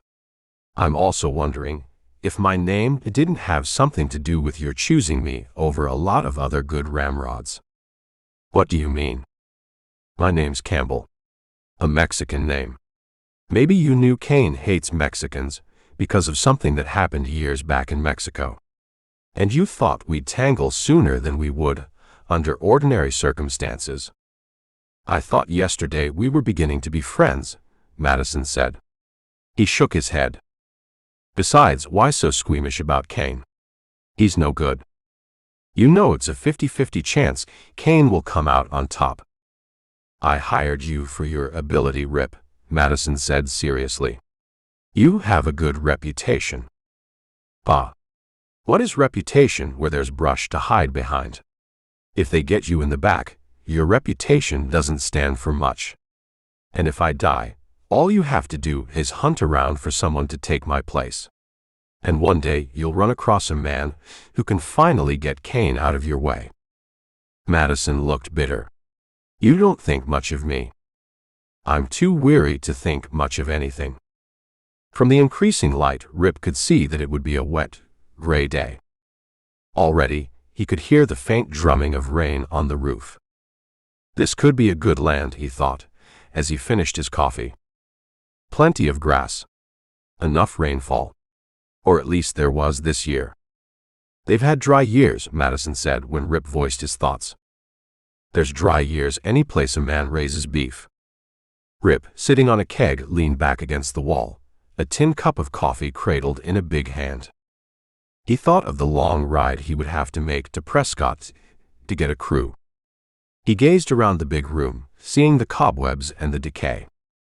Something could be made of this place, despite its deficiencies. But it would need a woman's touch. Rip tore his thoughts away from the dark-haired Betty Dunn. I admire you for one thing, Rip told Madison. You didn't hide back in Chicago. At least you came out to see how things were with your own eyes. A man has to make a stand someplace, Madison said. I've never made mine. I'm 25 years old. It's the first time in my life I've ever done anything. My father wouldn't even let me fight in the war. He bought me out of the army. Rip got up and stretched, the dreams flooding in again with the weariness. A man could dream and think of a soft-eyed girl, thinking of her waiting in a place like this, with the good smells of evening cooking when a man rode in after a day in the saddle. There would be curtains at the windows, and some growing thing, green and bright, near the door. He heard one of the horses whinny. Alerted, he glanced through the window they had stuffed with gunny sack in the broken corner to keep out the weather. He could see their 2 horses cutting up in the corral, running their heads high. Something in the cottonwoods that grew thickly beyond the barn had disturbed them. They kept looking that way. Madison's face whitened. What is it? I don't know. Rip snatched up his rifle. Levering in a shell, he stepped out on the sagging porch that fronted the house and scanned the yard. The rain had turned to a drizzle that came through breaks in the overhang to plaster his dark red hair to his skull and run coldly down the back of his neck. In the distance, a ribbon of lightning flashed crookedly above the ramparts. A man living with danger develops a sense for it. And Rip, the rifle steady in his hands, caught a glimpse of color that was foreign to the surroundings. In the cottonwoods he could see a wedge of blue. He jerked up his rifle and waited.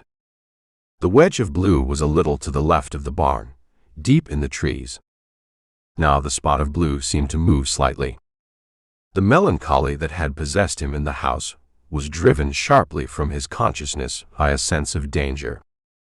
Madison, who had slipped out of the house by a rear door, now came suddenly to the yard. He also carried a rifle. Although Rip was glad to see the man showing some nerve, he still waved him back. Madison did not move. He kept peering off into the cottonwoods, following the direction of Rip's gaze. Rip moved down the rotted steps of the veranda, and instantly a shot hammered from the cottonwoods. The bullet passed with its noisy whisper an inch above his head and crashed into the wall at his back. With his boot heels anchored in the mud, he sighted swiftly on the spot of blue. He fired, and instantly there was a cry of pain. "Keep me covered," Rip shouted at Madison. Bent over, he began a zigzag approach to the woods, running lightly for so large a man. As he ran, he worked the loading lever. Beyond a deadfall, he found a man curled up face down on the ground. The spot of blue Rip had seen through the trees was a patched shirt faded from many washings. A rifle lay in the mud. Rip kicked it aside. He drew the belt gun from the wounded man's holster and studied it a moment. There were roses carved in the ivory grips. Feeling sick, he shoved the gun in his belt. The sickness was mixed with anger because he had nearly lost his life. Now he saw that the front of the shirt had changed from blue to an ugly rust color that he recognized all too well.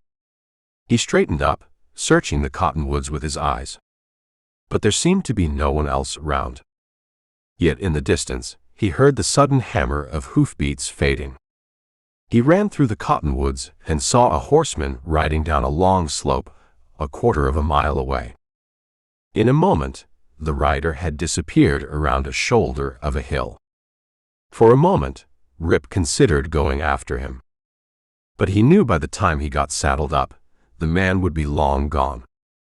Besides, there were more important matters at hand. He tramped back through the cottonwoods past a tethered black horse. The body on the ground stirred. You shot me, Campbell. You deserved it, you dirty little bushwhacker. Rip tried to put venom in his voice, but it didn't quite come off. He knelt down. The kid clenched his teeth against the rising tide of pain. Lucas was the only friend I had. You killed him. And so you even it up by trying to kill me. The kid closed his eyes. Go ahead and finish it. Rip said, I'm not going to kill you. He felt the sickness deepening in him.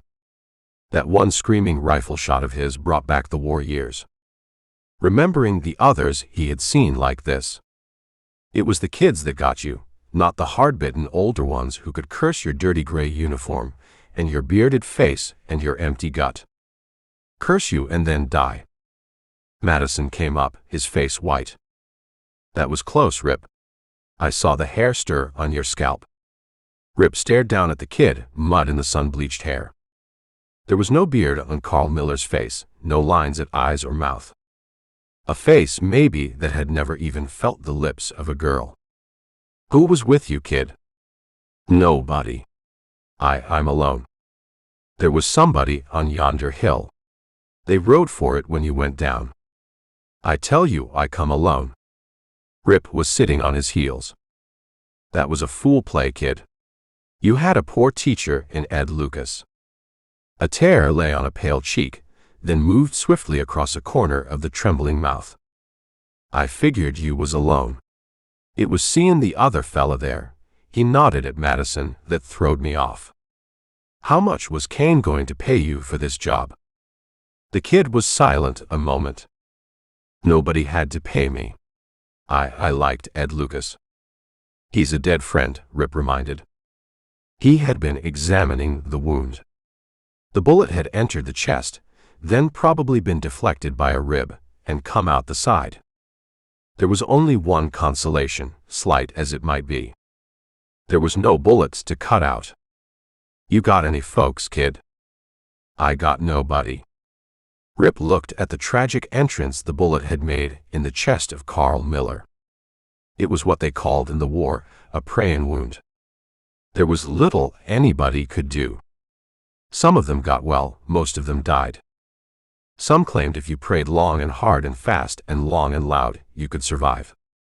The good Lord willing. You know how to pray, kid? No. Ask a God to forgive you for trying to murder a man. Ask him to help you get well. I don't know how. Ask him, damn it. Ask him. He hated to move the kid, but he couldn't leave him out here. In the house, he placed Miller on his own bedroll in a dry corner of the house. He tore up his only white shirt for a bandage. He boiled fresh coffee and spiked it with whiskey he had brought from town with the supplies. The kid drank some of it, then lay back on the blankets, his eyes closed, as if this would help ward off the growing pain. How much did Kane pay you, kid? Rip demanded. Nobody paid me. I come myself. Why didn't you make your play before this? I went to Packer. To drink a little nerve. A kid like you, Rip said through his teeth. You learned good. You learned real good from Lucas. Lucas was my friend.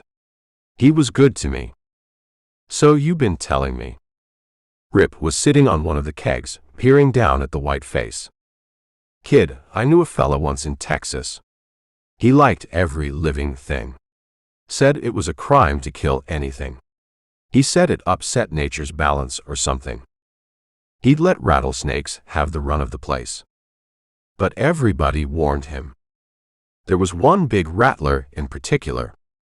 He said this rattler was real good because it kept the ranch free of mice. Maybe it did. And it was a fine idea. But one night he went out to the barn and didn't look where he was walking. We found him a week later. He didn't die easy. Lucas wasn't no snake, the kid protested. You'd have found out soon enough. Rip rolled a cigarette with shaking fingers. If I know Kane, he didn't pay you before the job was done, did he? He said to come back and he'd. The Miller kid broke off. I never tried to kill you for pay, Campbell. It was on account of Lucas. Rip said, You've talked enough, kid. Lay quiet. You'll need all your strength. Try a little of that praying I told you about. You ever pray? No. Maybe I ought to learn. Rip walked over to the stove where Madison, looking worried, was standing. If that kid dies, Rip said in a low voice, I'll hang Kyle Kane to a tall tree. The horses in the corral were acting up again. Catching up his rifle, Rip went outside. There he saw a mud-splattered man, clad in dirty pants and shirt and no hat. His face was bruised. Rip had no trouble recognizing the sandy-haired Tom Hickam, who had stuck up for him the fray of Lucas's death. Hickam said, I got no gun, I got no horse. But if you're looking for a man to fight Mountain, I'm it. Chapter 17. Kane and his men were on their way back from the canyon where the beef were being held, when Charlie Parker intercepted them. Kane ordered the men to a halt, and waited for the lank rider to come up. The case of Union-issue field glasses bounced against his thin chest. Parker was breathing hard from the long ride. He was pushing 40 and had been named second. He was a man anxious to please a boss in these times when a rider who drew regular pay was rich. Where the hell you been? Kane bellowed. Parker, looking a little frightened at this outburst, said, You sent me to. Shut up. Kane snapped. He jerked his head, and he and Parker moved out of earshot of the other skullmen. The storm had cleared. Here in the mountains, the sky was a brilliant blue. Why you mad at me, boss? Parker asked. I sent you to keep an eye on Carl Miller. I went to Rifle Ranch to scout around like you told me, Parker said. There was a gunfight. It was Carl. He tried for Campbell. And Campbell got him. Kane smiled, started to rub his jaw, then winced as his fingers contacted the swelling. What do you mean, he got him? Got him dead. Kane's eyes were shining. You sure? Parker slapped the cased field glasses.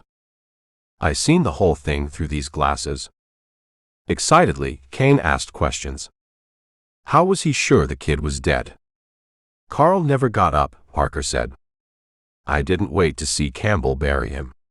I didn't want Campbell and that other fella coming after me, so. What other fella? Don't know.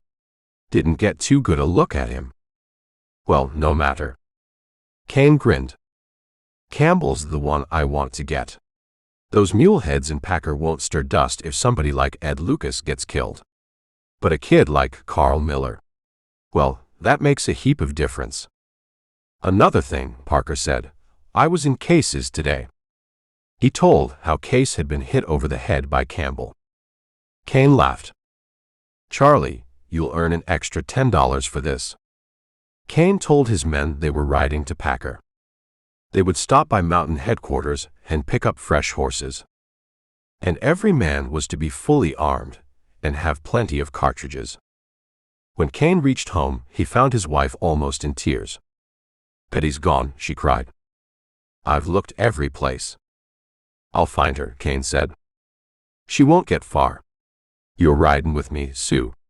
We got something important to do. I'm not going anywhere with you, she said defiantly. He leaned forward. I can match up that lopsided face of yours by hitting the other side. He lifted the flat of a big hand. She drew back, instinctively touching the swollen right side of her face. Where do you want me to ride with you? Ever seen a man hanged? Her mouth fell open. It's something I never want to see. You're going to watch Campbell swing by his Texas neck. He killed Carl Miller this morning. Oh no, I don't believe that, Kyle. Campbell wouldn't. Yes, he would, and he did. Kane came up to her, his eyes ugly. He pointed to the floor where he had been unconscious last night. What did you and Campbell do when I was out? Cozy. Nothing happened, I told you. Kane grabbed hold of her. She said, hitting me again won't change my story. It's the truth. I tried to tell you last night. Kane glared at her for a moment. After thinking it over, I don't want you riding with me. I don't want you around.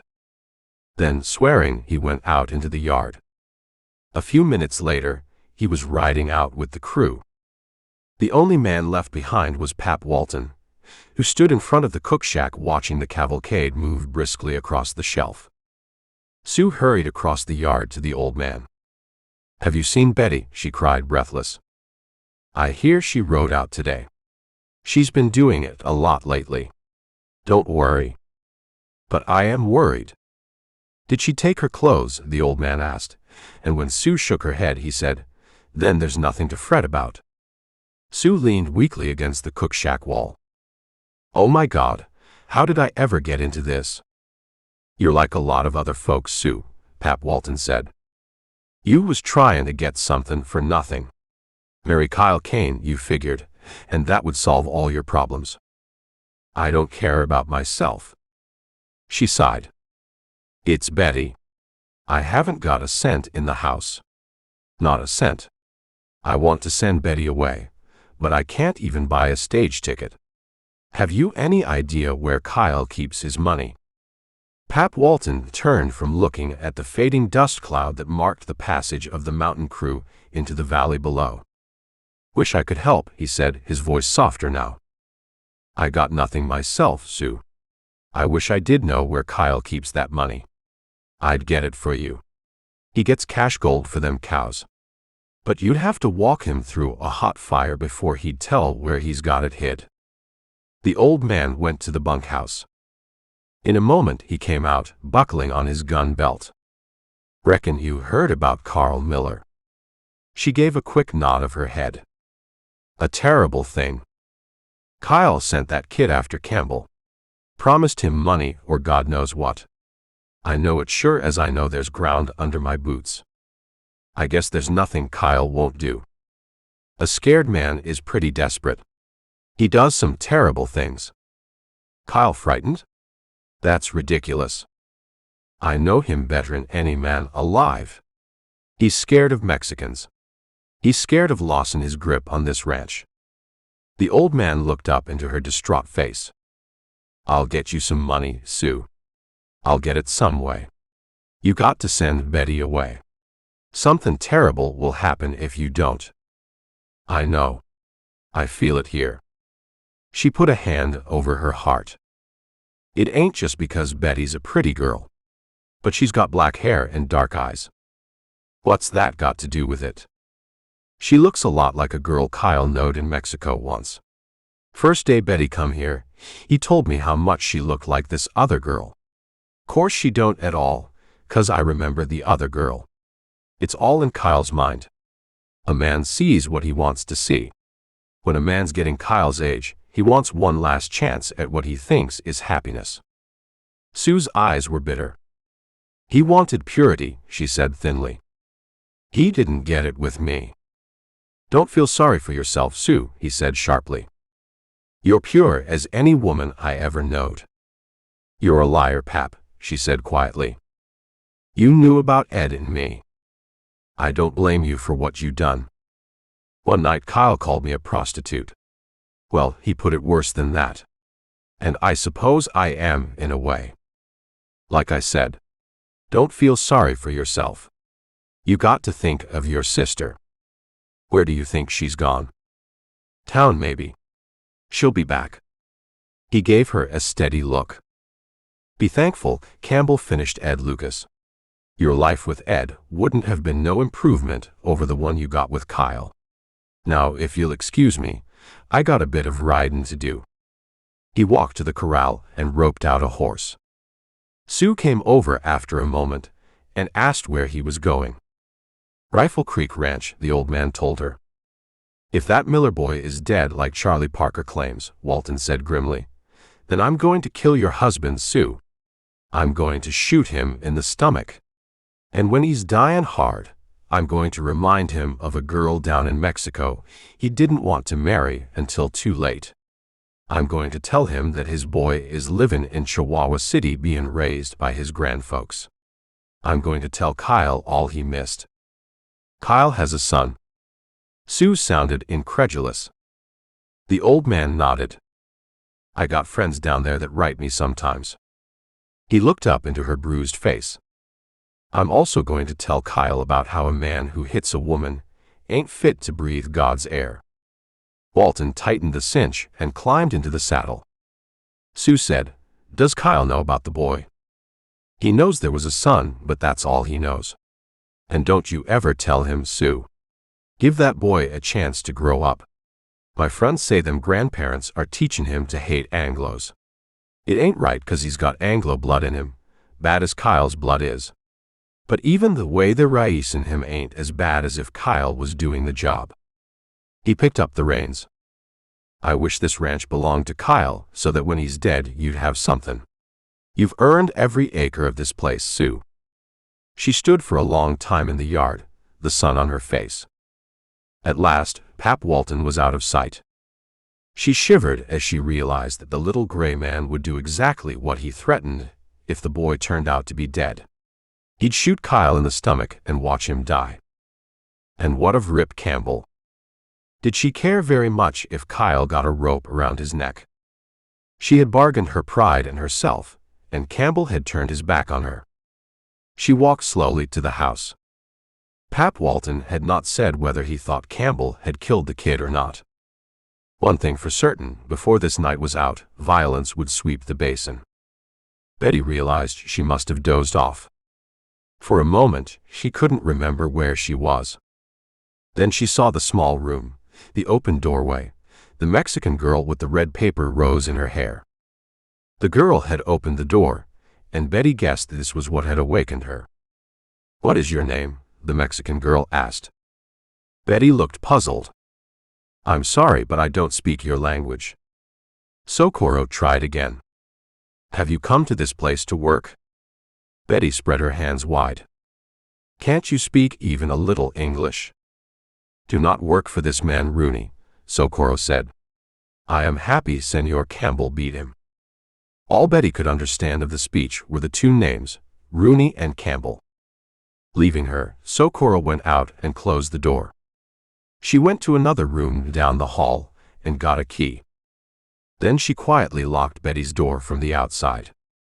She crept down into the store where Case and the beaten Rooney were talking at the far end of the bar.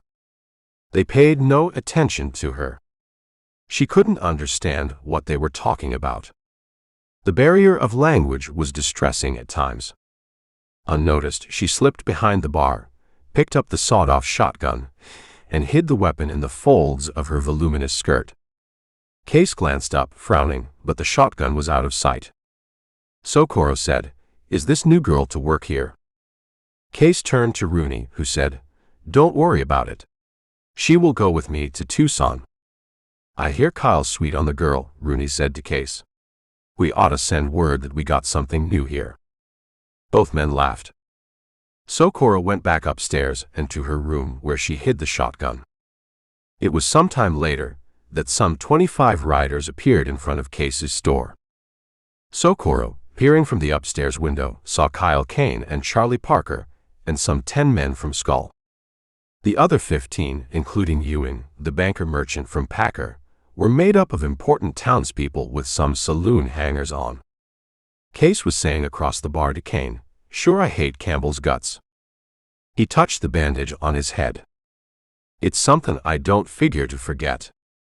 Kane rubbed his jaw. I ain't going to forget what he done to me. The men were milling around, drinking, talking in low tones. Only a few of them were jovial. Most of them looked grim. Kane showed his dislike for Billy Rooney and seemed to enjoy seeing the beaten face. It's the only thing Campbell's done that I agree with. While Rooney's eyes flashed, Case said, Better be careful, Kyle.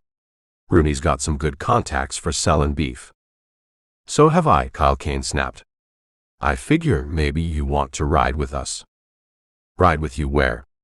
Case said, and was busy setting out bottles and glasses to the men lined up too deep along the bar. "We're going to hang Campbell," Kane said, speaking slow, relishing every word. "He killed Carl Miller." Case's eyes pinched tight at the corners. "You plan it this way." Kane gave him a wise look, but said for the benefit of the townsmen, "Don't make no difference how it happened. The kid's dead. Campbell done it." For one of the few times in his life, Case bought a round of drinks. Because this hunting down a man to hang him was a solemn occasion, most of the men did their drinking quietly. Rooney whispered something to Case, then stepped away from the bar to watch Kane with as much amusement as his puffy, discolored face could show. Kane said, "We're both on the same side of the creek now, Mike." Case nodded and leaned close. "I got something special." He nodded toward the second floor. "Not that Mex gal," Kane said in a low voice. "I won't stand for no Mex around me. This ain't a Mex. Go on up." Head of the stairs. Having consumed enough whiskey to make such a suggestion appealing even in the face of the macabre business plan for the day, Kane ducked away from the crowd and made the stairs two at a time. He started for the door Case had indicated, but a Mexican girl suddenly appeared and leveled a sawed-off shotgun at him. "You leave her alone," Socorro said. "She is a good girl." "What you talking about?" Kane took a step toward Socorro, but the girl cocked the shotgun. With an oath, Kane tramped back downstairs. He got Case aside and told him about the girl and the shotgun.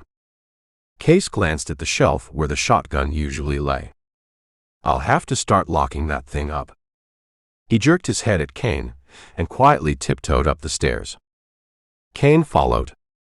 Case found Socorro in her room. The shotgun was on the bed. When a board creaked under his weight, she spun and tried to reach the weapon. He beat her to it. Kane from the doorway said, "If you can't handle your gals, you better get out of the business." Kane crossed the hall to the room at the head of the stairs. It was locked. He demanded a key. "Tell her in Spanish," Case said, jerking his head at Socorro. "Tell her to get that door unlocked, or I'll pitch her out this window." Kane told her. For a moment, she hesitated. Then from the front of her dress, she produced a key, which she turned over to Kane. Kane unlocked the door across the hall and stepped in. Case was beginning to laugh already. He leaned against the wall, supporting his weight with one huge hand. Tears ran across the scarred face. Socorro looked at him and thought he had lost his mind. Then there was Betty's shrill voice, "Kyle, get out of my room." Kane backed slowly into the hall, his mouth hanging open. Betty, fully dressed, was glaring at him. Kane found his voice. "What are you doing here?" "Just leave me alone. That's all I ask." "What are you doing here?" he cried. "Mr. Rooney has offered me a job, if you must know. And Mr. Case said I could stay here."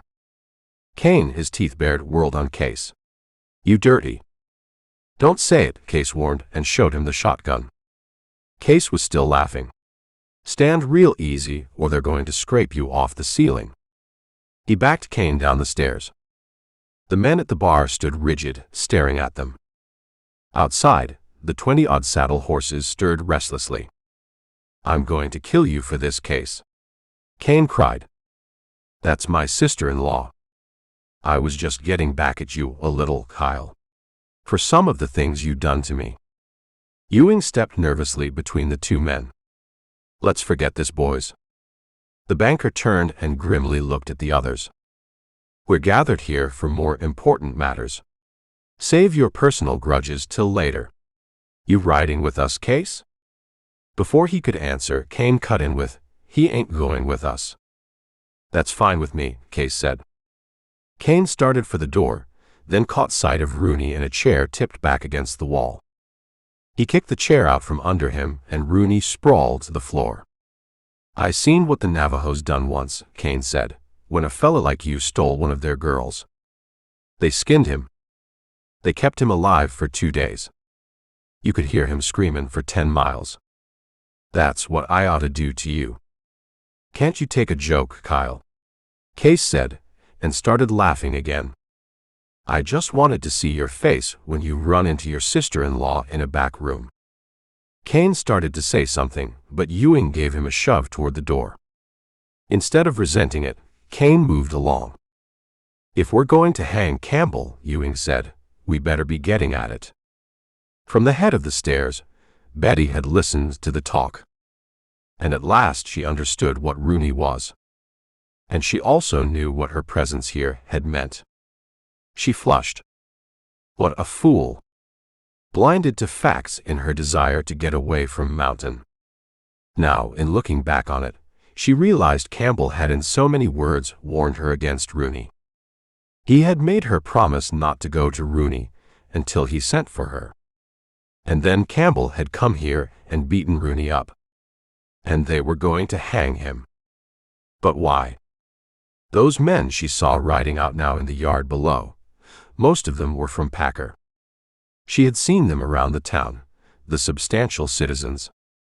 And this faction led by Ewing had joined with Kyle Kane and his crew to put an end to Rip Campbell by hanging. Then she heard Case downstairs saying, "So Campbell killed the Miller kid. And Kyle has stirred up the better element, as they call themselves, to go ridin' with a rope." Betty fled down the back stairs. In the corral, she managed to saddle the horse she had ridden from Mountain. As she rode it away from the store, Case, coming to the back door, shouted at her to stop. She kept on going. She knew that if she followed Rifle Creek, it would take her to the ranch. She rode hard in that direction, seeing to the west the dust left by the slower-moving posse. Maybe she could beat them to the Rifle Creek place and warn Campbell. She owed him that much for beating Rooney on her account. She tried not to let herself think about the killing of Carl Miller. She followed the creek down through a steep canyon where rock walls towered on every side. The loneliness frightened her. She should have taken the road, but then the posse would have seen her when she passed them. At last, she came to a collection of run-down buildings. She knew she had reached her destination because there was a skull brand burned over the door. She was surprised to see Pap Walton coming from the house at a run. He anxiously helped her from the saddle. There was another man in the yard, a stranger, his face sunburned, handsome in a way. Then Tom Hickam was coming from the corral, wearing pants and a shirt many sizes too big for him. She told Walton about the men on their way to hang Campbell, and the reason for it. "But Carl ain't dead," Walton said. "He's in the house. I reckon he'll pull through." Then Walton's face changed. "Campbell's gone to Packer. You say them fellas left Case's store?" Betty nodded, distraught. "They seem to be taking their time, and—" Walton swore softly. "Campbell will run into that bunch sure as Sunday." He hurried for his horse, his bowed legs scissoring shadows across the yard. Madison hurried after him, his face white.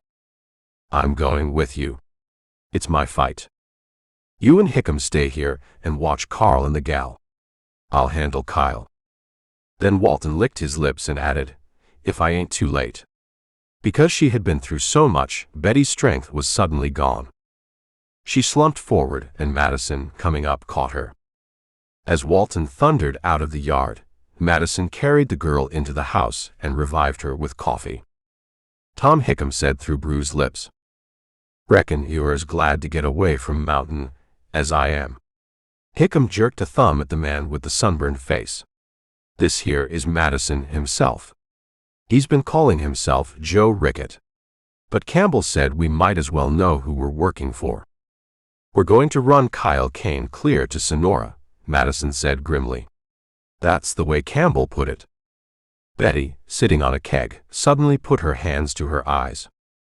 "What will happen to Sue? Oh, my poor sister." "You better be saving your tears for Rip Campbell," Hickam said, fingering his rifle. "If he's dead, we might as well start riding fast. The whole lot of us." Chapter 18.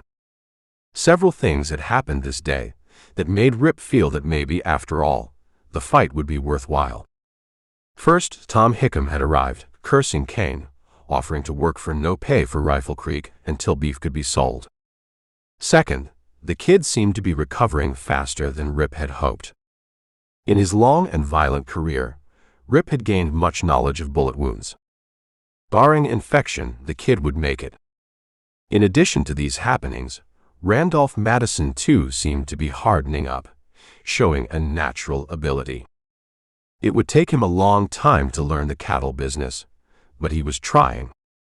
Because maintaining secrecy concerning Madison's identity no longer seemed necessary with Tom Hickham's presence, Rip introduced them.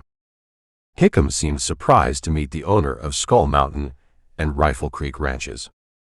Now, as Rip headed along the Packer Road on this bright afternoon, he knew he had 3 men with him at least: Madison, Hickam, and the kid, once he recovered sufficiently to sit a saddle. This morning, Rip had discussed the matter with Madison. They agreed that Ewing was the only one who could help them. They needed some cash and also a close market for beef. Rip had given up the idea of riding to Prescott for a crew. He would try to talk the banker merchant into joining them. With Madison actually on the scene, it would give the operation the necessary stature. Rip intended to ask Ewing to send word to Prescott by the stage driver, saying that Rifle Creek was hiring men. Rip hoped things would work out this way. Madison had suggested he be the one to ride to Packer and talk to the banker. But Rip had turned down the idea. The Packer rode past Case's store. There was no telling what sort of idea Case might get into his head, since he'd had his skull cracked by a revolver barrel. Any man remotely connected with one Rip Campbell might not fare too well if he couldn't take care of himself.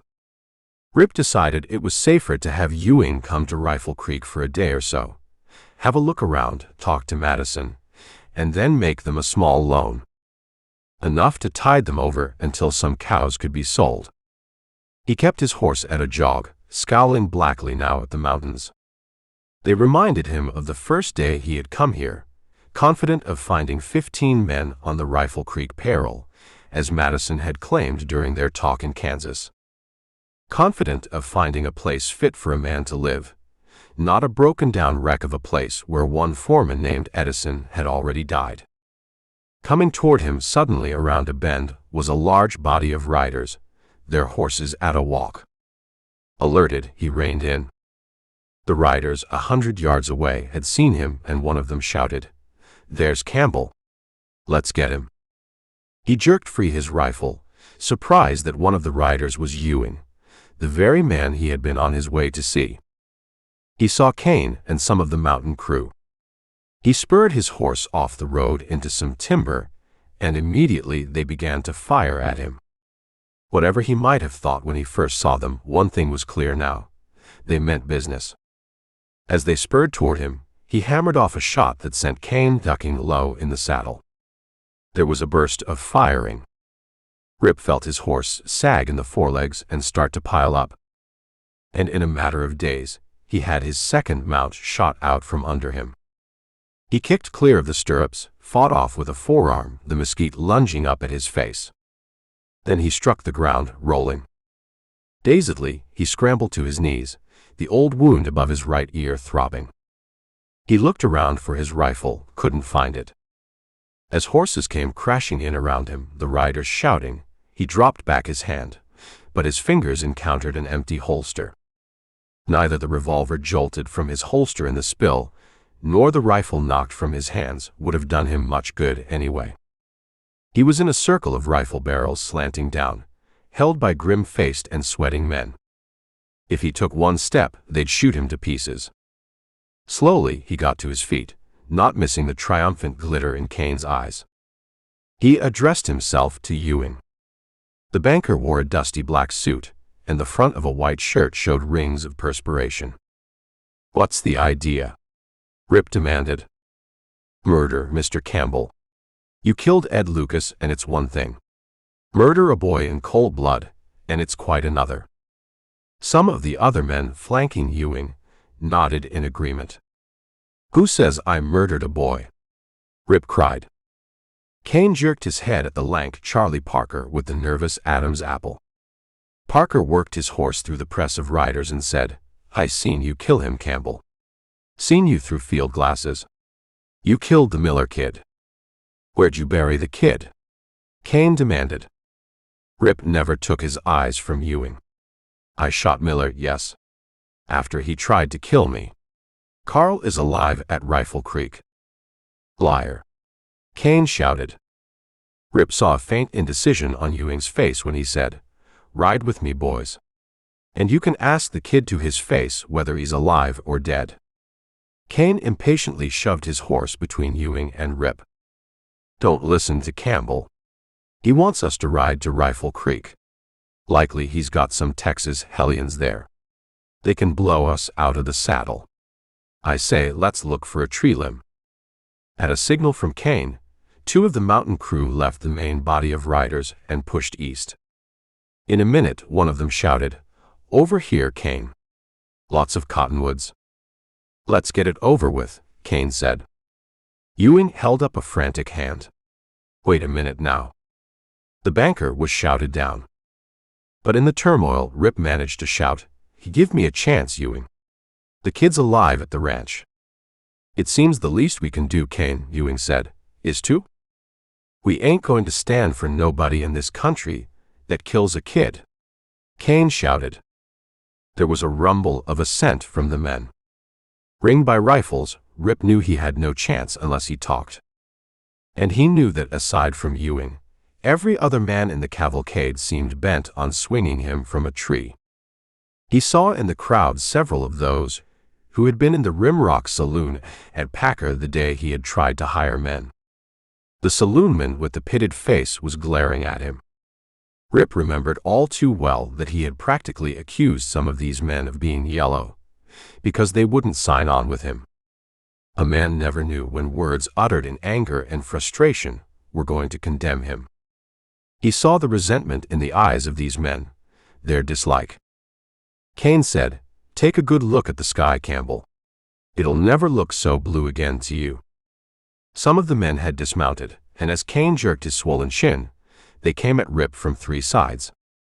He was smashed down, and with a knee in his back, others holding his feet, 2 more bending his hands behind his back, he felt thongs chewing into his wrists. They set him on his feet. "So this is it," Rip said bitterly. He glared at Ewing, who avoided his eyes. "You play Kane's game against Madison. Now let me tell you something. Madison is at Rifle Creek Ranch right now." Ewing's head jerked up. "Madison here." Kane swung down, standing spraddle-legged. "Another lie." "The truth," Rip said. "I just got a letter from Madison," Kane said. "Madison said he was going to fire you. Said he found out you're wanted real bad back in Texas." Rip said through his teeth, "Turn me loose. Just for 5 minutes. I'll make you eat that, Kane. You'll never be turned loose again. Until you're dead." Kane gave him a vicious smile. Ewing, looking frightened and uncertain, uttered a feeble protest. "What if Madison is here? This should bear some looking into.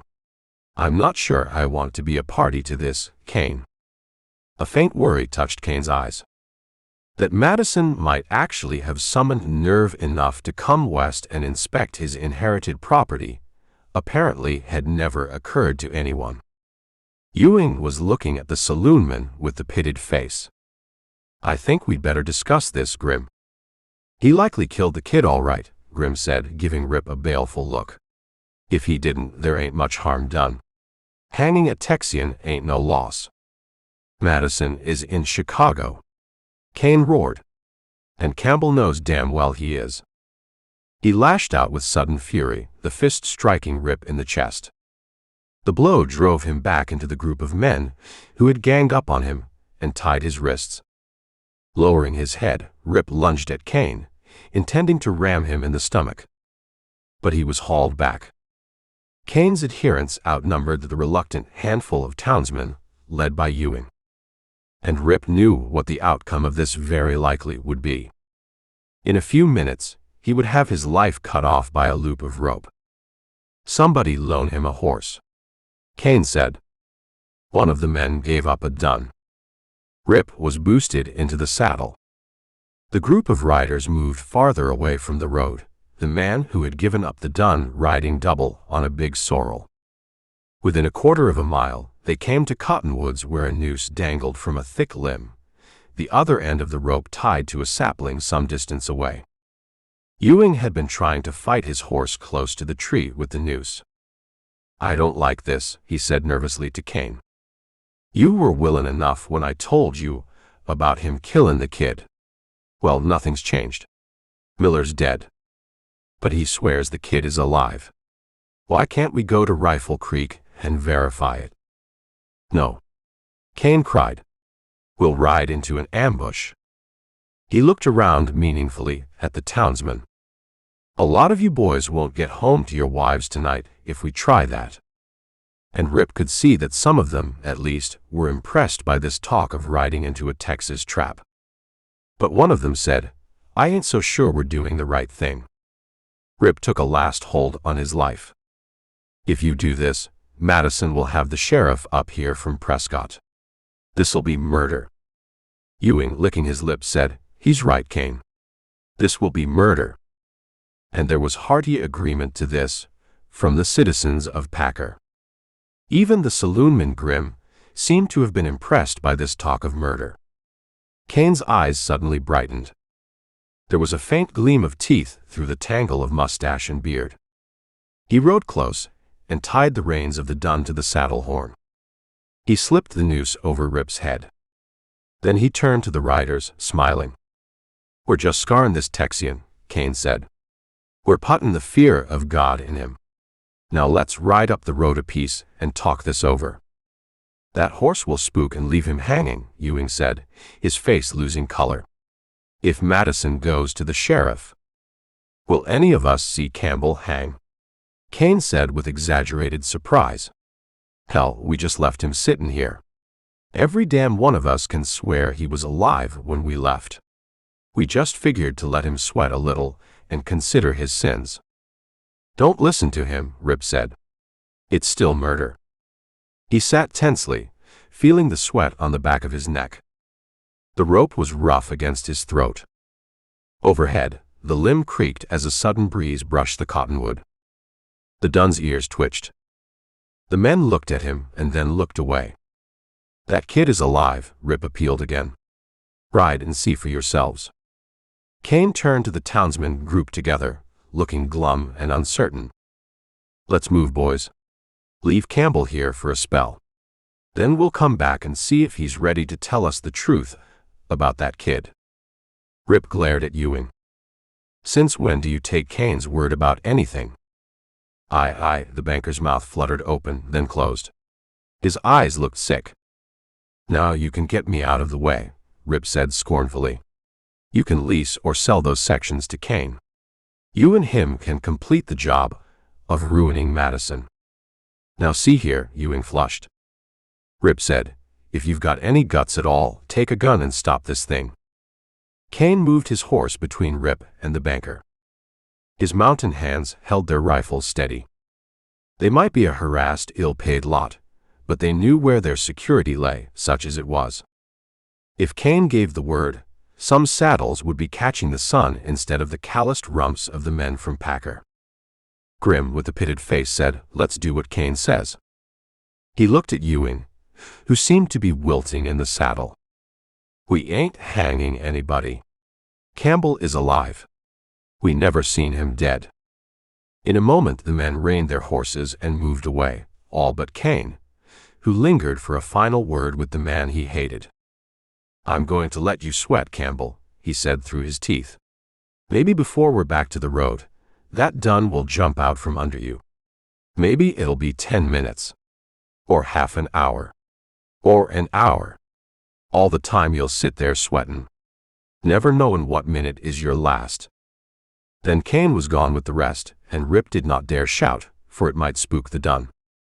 If the horse ran out from under him, the sudden drop to the end of the rope could easily break his neck. He should have stayed home, he told himself. All his life, he had never worked more than 100 miles from Campbell, save for the cattle drives to Kansas. And this job here with Madison. A Texan, it seemed, had no luck any place save in Texas. "Easy, boy, easy," Rip said in hushed desperation as the dun arched its neck to nibble at a triangle of grass. He died 50 times in the next minute. This was it. This was death. The dun moved forward a halting step to new grass. The rope was taut from tree limb to his neck. "Easy, boy. Hold up, boy. Ho, boy." His throat was so dry he could hardly speak. He felt the dun tense. One of the men had dropped a bandana. It lay, a crumpled wad of dirty red cloth, on the ground. A breeze flicked the piece of cloth. The dun shifted its forefeet, head high. "Don't spook now," Rip pleaded. "Easy, boy, easy." The breeze tapered off, and the cloth lay still. The dun went back to the grass. Rip, his shirt soaked coldly with sweat, felt as if he had managed to get 1 foot at least out of his grave. Chapter 19. It was a half-hour later when Walton reached the junction of the Packer and Mountain Ranch roads. Here some 20 riders were arguing vehemently. They turned to look at the old man as he rode up. "Where's Campbell?" Walton demanded. "Probably dead by this time," Ewing said, and glared at Kane. "I didn't want to go off and leave him, but—" "Shut up," Kane said, and Ewing turned red. Kane ignored him. "What are you doing here, Pap? You're supposed to be at Mountain." "I rode to Rifle Creek to see if the Miller kid was dead." Pap Walton's gaze was steady on Kane's bearded face. "He ain't dead." This announcement was met by cold silence. The men were exchanging glances, some of them looking a little sick. "Why you talkin' Campbell's part?" was all Kane could think to say. "I ain't talkin' his part," Walton said, his voice hard. "I swore if that boy was dead, I'd kill you, Kyle. And he ain't dead, like I said. Carl told me how it happened. Just like I thought, you put him up to it. You promised him $500. But that ain't why he tried to get Campbell. He done it to get even for Lucas. You played up Lucas to the kid, as I figured you had." Kane's eyes were dangerous. "You're a little late, Pap. Campbell's hanging high and dry." "If he's dead," Pap said, looking around, "they ought to hang the lot of you." Ewing licked his lips. "He's sure dead by now. We left him set in the saddle of a skittish horse with a rope around his neck. He's got no chance. No chance at all." "Where'd you leave him?" the old man demanded. "About 7 miles back. Quarter of a mile east of the road." "My God, I come right by that place." Kane, sensing a growing antagonism on the part of the Packer men, signaled his own riders to pull away a few yards. There Kane sat with thick forearms crossed over the horn, his eyes wicked. "I don't give a damn what I've done. If the kid's alive, what about it? I'm running Mountain to suit myself." He turned his shaggy head.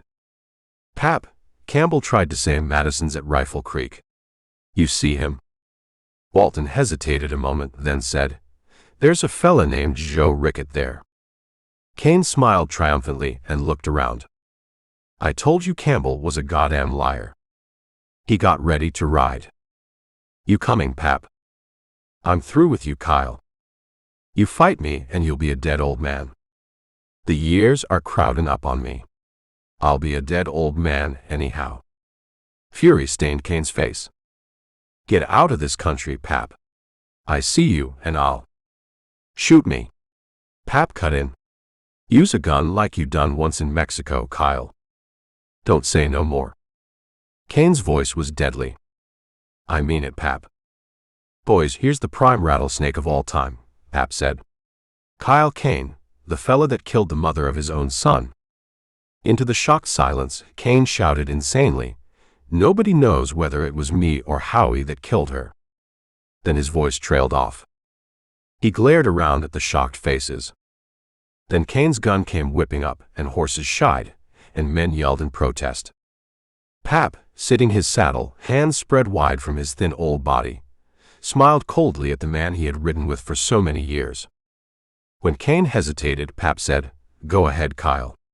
I ain't drawing on you. Kill me, and sometime, someplace, they're going to tie your neck to a tree."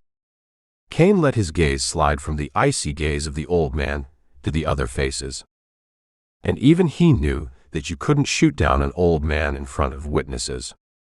Not unless you killed everyone present. And looking at his own crew, and seeing open dislike in some of their eyes, he curbed his temper. "You're lucky, old man," he said, holstering his gun. "You're through, Kyle," Pap Walton said. "Campbell was right. Madison is at Rifle Ranch. He's come out to see the kind of scum deal you've been giving him. He'll bring the law up here next and start counting beef. You was in it with me. Like I said, the years are crowding in, Kyle. I don't give much of a damn one way or the other." He showed his broken yellow teeth. "And Madison ain't the only one at Rifle Creek. Betty's there. She hates you worse than wolf poison, Kyle." Kyle Kane turned white. He neck-reined his horse, shouted at his men, and they swung in behind him, a few of them with apparent reluctance. Ewing said when they had gone, "Let's go find Campbell." Pap Walton fixed the banker merchant with a cold eye. "If Campbell's still alive, I don't reckon he'd want to look on such a bunch of gutless women as you." With that, Walton turned his horse and went back down the road toward Rifle Creek. Rip Campbell sat stiffly in the saddle, hardly daring to draw breath. The noose was choking him now, for the dun had begun to crop the farthest grass. Rip leaned forward and began to tighten the muscles of his throat, relaxing them, pulling the rope up toward his chin. He began to move his jaws from side to side, keeping the pressure on the rope. Several minutes of doing this while the dun grazed, while he pleaded with the animal, and gripped its barrel chest in the vise of his knees, and the noose loosened. He worked it up over his chin, moving his jaws, exerting pressure. The harsh hemp slipped up a fraction of an inch. It seemed an age before he got it over his chin. Cautiously, he moved his head from side to side, the noose scraping across his lips to hang up under his nose. He worked his jaws again, and it loosened the noose a bit more. Then it was over his nose, sliding up across his eyes, his forehead. It fell free. And the dun, lifting its head as a breeze swayed the cottonwood, saw the rolling bandana. The dun jumped, came down 4 feet away, stiff-legged. Unable to maintain his balance because of the tied wrists, Rip fell. He struck his head. That was the last thing he remembered, until he heard Pap Walton shouting his name, shaking him to consciousness. Chapter 20. Because she had no place to go, and none of them had enough money to purchase a stage ticket and provide subsequent living expenses, Betty Dunn stayed at Rifle Creek. Pap Walton passed on a message for her when he ran into some of the mountain crew. "Tell Mrs. Kane that her sister is staying at Rifle Creek. She's happy. And Mrs. Kane ain't to worry." "And how about you, Pap?" one of the men asked. "I'm Rifle Creek," Pap Walton said. "All the way." Kane's crew, what was left of it, had little stomach for the way things had turned out. Several men quit, making a point to ride hard and fast to put plenty of distance between themselves and Kane. Aside from the poor pay, knowing they were working for a man who had shot the mother of his son was more than a lot of them could stand. They were all damn sick of Kane's unpredictable temper, but only a few had the nerve to pull out so far. Rip moved Carl Miller down to the bunkhouse, where the kid continued his steady recovery. He still couldn't understand why Rip had not taken a gun and finished him when he had the chance. This attitude of forgiveness on the part of a man he had tried to kill was overwhelming to Carl Miller. He brooded about it and talked it over with Betty on the times when she came down from the house where she lived alone. She did the cooking for them, as she had for her late aunt back in Joplin. Rip found himself for the first time in years looking forward to meals. But he wasn't home much. He would leave Madison at headquarters to guard Betty and the kid. Then he and Tom Hickam and Walton would work the range. Short-handed as they were, the best they could round up was 200 head, which they held in Rifle Creek Canyon. Rip never allowed himself to think of the near hanging if he could help it. But whenever he boarded the dun, it was immediately brought home to him. On the third day after they had tried to kill him, Rip rode home with Walton and Hickam to find Ewing at headquarters. With the banker merchant were some of the townsmen who had been in the hanging party that day. Rip drew rein, regarding them coldly. Ewing gave Rip an awkward smile as the latter swung down. In the growing silence, Betty came into the yard. Ewing cleared his throat. "We're ashamed of letting Kyle talk us into that business the other day. We'd admire to help you out, Campbell." "What's the matter?" Rip demanded thinly. "Afraid that if Kane isn't stopped, he'll be walking in your direction next." Ewing flushed. "Reckon we deserve that, Campbell.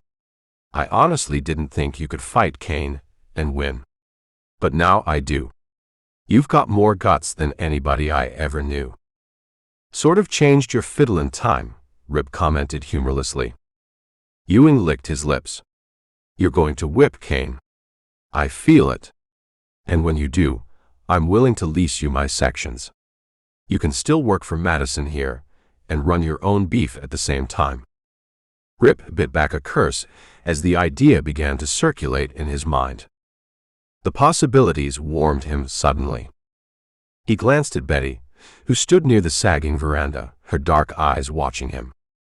And at her side stood Madison, tanned now, leaner about the face, his eyes tighter at the corners, his mouth not quite so relaxed. A man who still had a lot to learn, but a man who was getting his education in oversized doses and managing to survive at the same time. Rip wondered then if Madison perhaps didn't resemble his late uncle, Howie, a little. Perhaps not on the surface, but underneath, where it would count on the long trail of a man's life. When he saw the way Madison was glancing at Betty, Rip could not hide the quick jealousy that touched his eyes. Betty must have misinterpreted his mood, for she said quickly, "Forgive these men, Rip. You forgave Carl Miller. Surely you can do as much for them." "Carl is a kid," Rip said. "A 16-year-old who isn't responsible for his actions. Grown men are." She came slowly across the yard, dark head held high.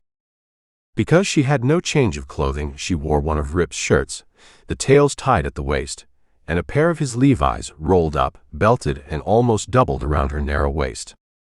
"You're a good man, Rip," she said. "Carl and I were talking about it yesterday. He sees in you something he never saw in Ed Lucas. You've brought out the best in him. Simply because you hold no resentment, no bitterness for what he tried to do. And you seek no revenge." And Rip, looking at her now, wanted to forget this talk. He wanted to take her by the hand and lead her where the grass was green, where they could see the mountains. He wanted to tell her everything about himself. How he really didn't know who he was. Raised by an old saloonman named Rip. And a woman named Rose. He wanted to tell her of the goodness in these people. How this man Rip would water his whiskey maybe, and if pressed, do fancy things with a deck of cards. But who never turned a hungry man away, or refused to pass out a silver dollar to a man beating a hot trail into Mexico. How the woman Rose found in an abandoned kid something she had missed. How, when he grew older, she wanted to change. And how the town of Campbell, growing now out of its years of tough men and their kind of women, peopled now with those who termed themselves respectable, would not let her forget what she once had been. How she turned one night into a darkened room, put the muzzle of a revolver into her mouth, and pressed the trigger. Betty was the first woman he had ever wanted to tell these things to. Because she was the first that had mattered to him. And why or how this thing had happened, he did not know. And he felt that perhaps in a small way, a very small way that could burgeon in time, she shared this feeling. And because of her, he said to Ewing, "A man of 30 has to think of the future." It took moral courage to put out his hand to this spineless man who had let Kane almost hang him. Yet he did shake hands with him. and he felt Ewing's eagerness to be of service. He shook hands with the other men who had come. "I had a long talk with Madison," Ewing said, "before you came today. You are what this country needs. This is good land. The only thing wrong has been the people." He turned to Madison, who still stood by the veranda. "Is it a secret?" he asked, and Madison shook his head. Ewing said, looking at Rip, "He's going to stay here. He's through with Chicago." Ewing cleared his throat. "The loans that were made on Rifle Creek and Mountain," he looked pained, "were made, well, they were made by me. No bank in Chicago would loan on land unseen or cattle uncounted. So I made the loans through a Chicago banker friend. Well, it was an underhanded thing to do perhaps. But I thought as long as he was going to lose the property anyway, I might as well have my bid in. But now, thanks to you, Campbell, he's not going to lose it. One good beef sale and I'll be paid off." "With good interest," Madison said, coming to stand beside Betty. "This land is where I should have lived all along, Rip. For the first time, I feel like a man." Rip said, "We all can grow if we're lucky enough to find the right place to put down roots." Ewing smiled and said, "Madison has found a lot more than land and cattle. He's going to grow with this country in the only way a man can really grow. Through his sons. He and Betty are going to be married." Rip stood rigid and knew his face was collapsing. He saw Betty watching him, and he looked away, counting the posts in the corral fence. Madison said, "I know now that the girl in Chicago wasn't for me. We never would have been happy together." He reached for Betty's hand. "You don't seem pleased, Rip." Rip turned, and his voice cut like a whiplash. "You figure to get married before or after we get rid of Kyle Kane?" Madison seemed bewildered. "But Rip, we've all made a lot of fine speeches here today. About the future. There'll be no future as long as Kane sits up there at Mountain. And you know it." He got his horse and swung into the saddle. "Make yourselves at home, boys," he said to Ewing and the others, forcing his lips into a grin that was stiff as wire. "I've got business." Having no destination in mind, he rode out on the Packer Road. In a moment, he heard a rider coming after him. It was Pap Walton, who swung in beside the dun. "A man likes a girl," the old man said, looking straight ahead. "He ought to tell her." "Who are you talking about, Pap?" "I didn't know you liked her." "Reckon she didn't neither." "Betty I'm talking about." Rip laughed harshly. "She's not even 20. I'm 30. Madison is the right age. Besides, he'll be a big man in this country once I get Rifle Creek and Mountain on a paying basis. If I do. If I'm lucky with Kane. If not, Madison and Betty can sit back and hire another man, and eventually they'll find somebody unburied who can finish Kane for them. You're bitter as hell about this." "Am I?" "I tell you one thing about Betty. She was so all-fired scared after what she went through with Rooney and Case that a mite of her confidence is gone. She figured she could lick the world all by herself. Stand on her own 2 feet, as she puts it. Well, she'll marry the first good man that asks her. Because she doesn't want to be a responsibility to her sister. She figures Sue's taken care of her long enough." "Pap, how many head of beef has Kane got left at Mountain?" "Roughly 800. Rip swore. "There should be 3,000 head on the 2 ranches, at least. He's sold around 2,000 head, Rip. Where's he keep the money? It would take a patch with a hot knife to get that out of him. Maybe I've got a little Indian in me, Pap. I don't know who my folks were. There's a lot of Indian blood parceled out down my way. Just maybe I'm the boy who's got that hot knife. You ain't the kind to torture a man, Rip. I'm the kind to finish up a job he doesn't like and clear out.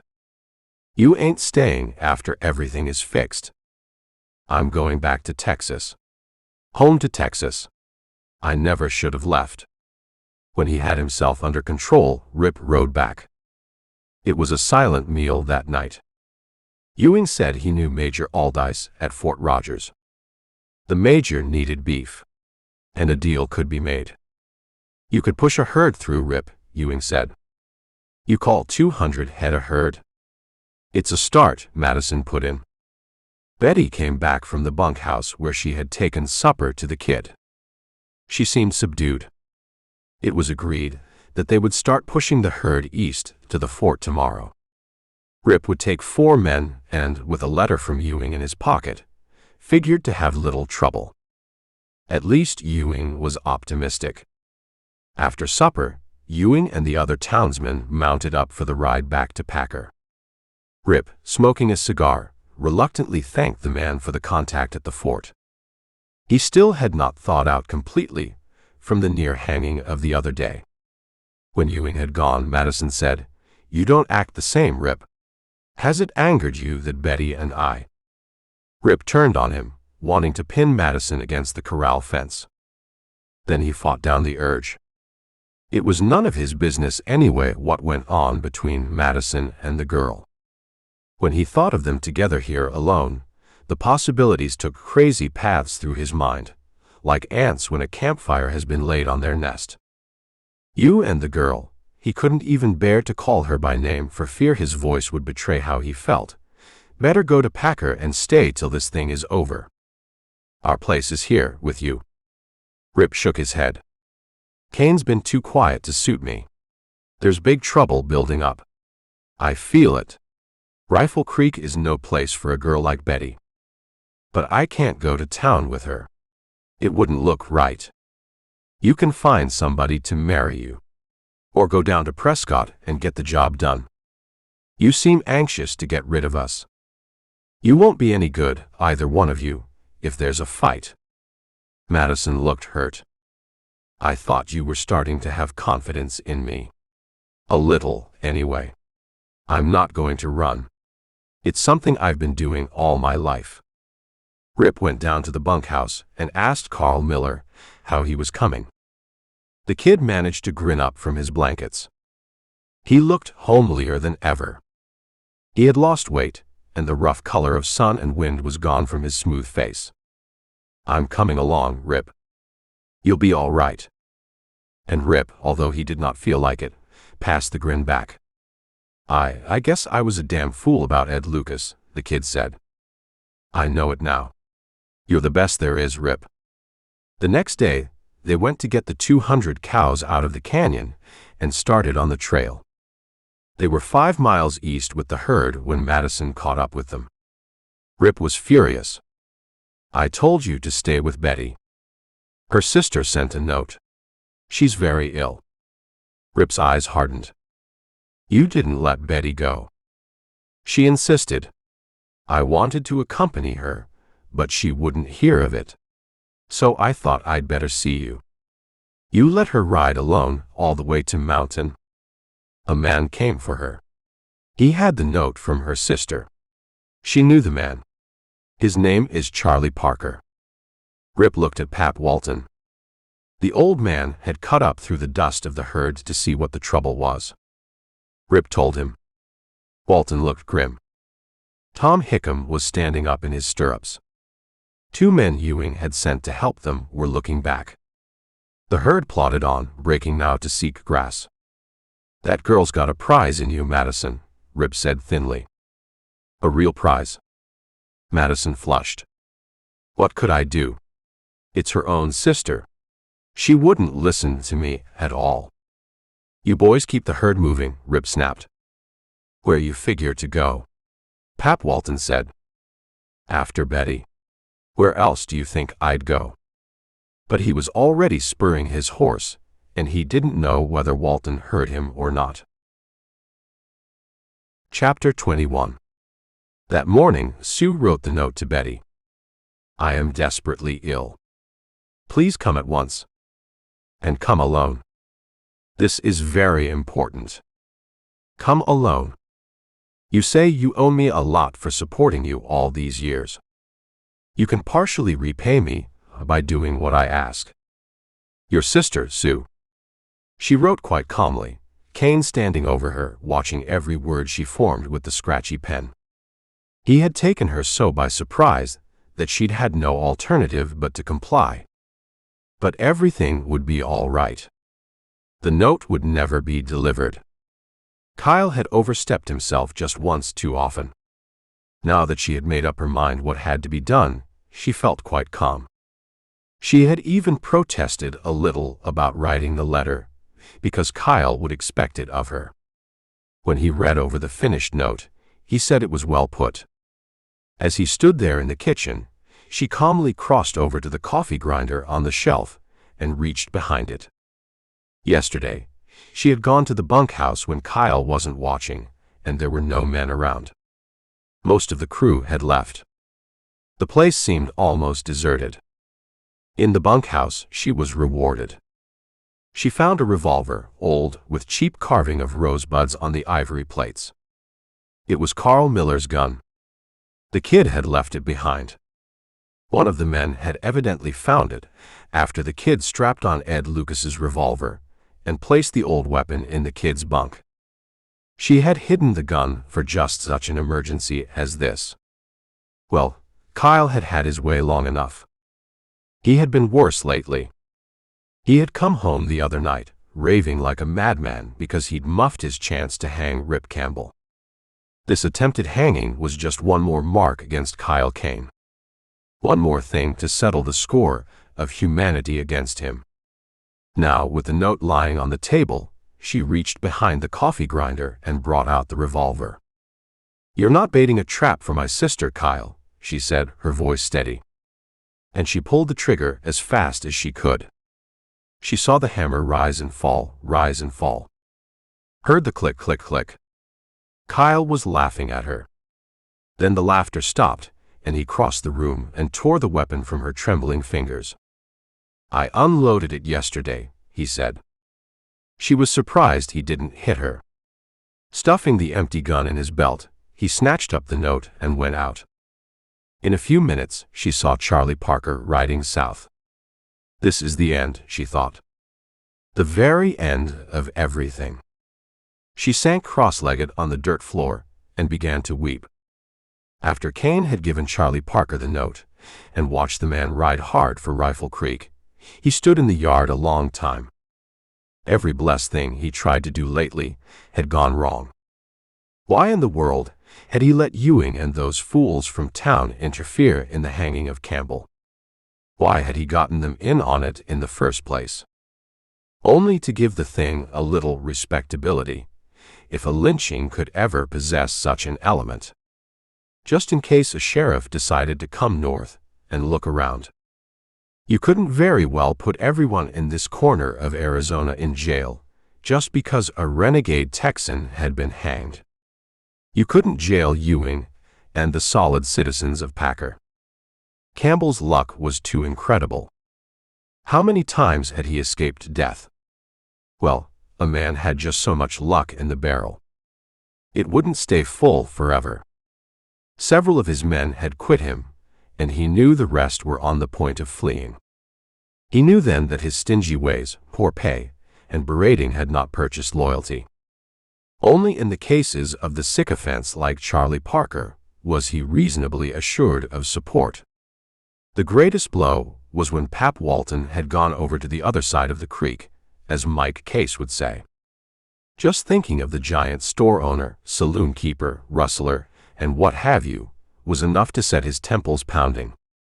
That business of having Betty in an upstairs room was something he would not soon forget. He cursed Case under his breath. Now, of all times, he could use Case and the men he was able to round up. Well, in a matter of hours he'd have Betty right where he wanted her. Of everything that had happened to him, Betty turning to Campbell had been the worst. As he had done lately, he fell to thinking of the dark-haired Mexican girl who had been the mother of his son.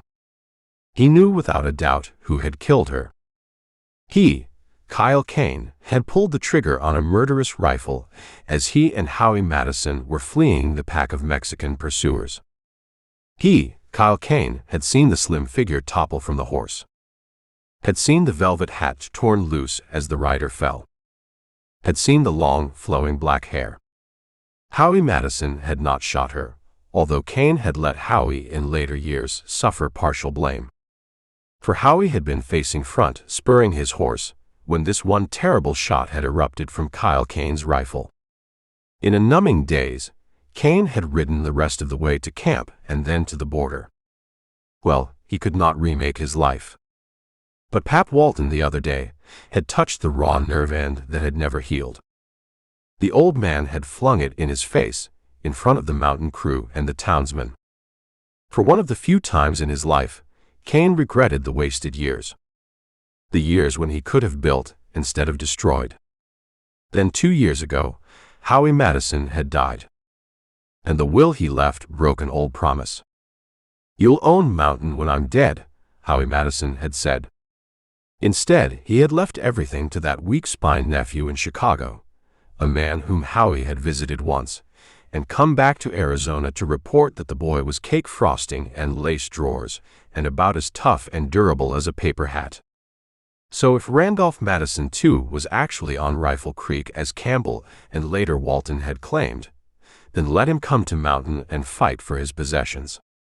"Damned if I'll move off and give it to him," Kane said aloud. "Not unless it's better for Betty's sake," he added hopefully.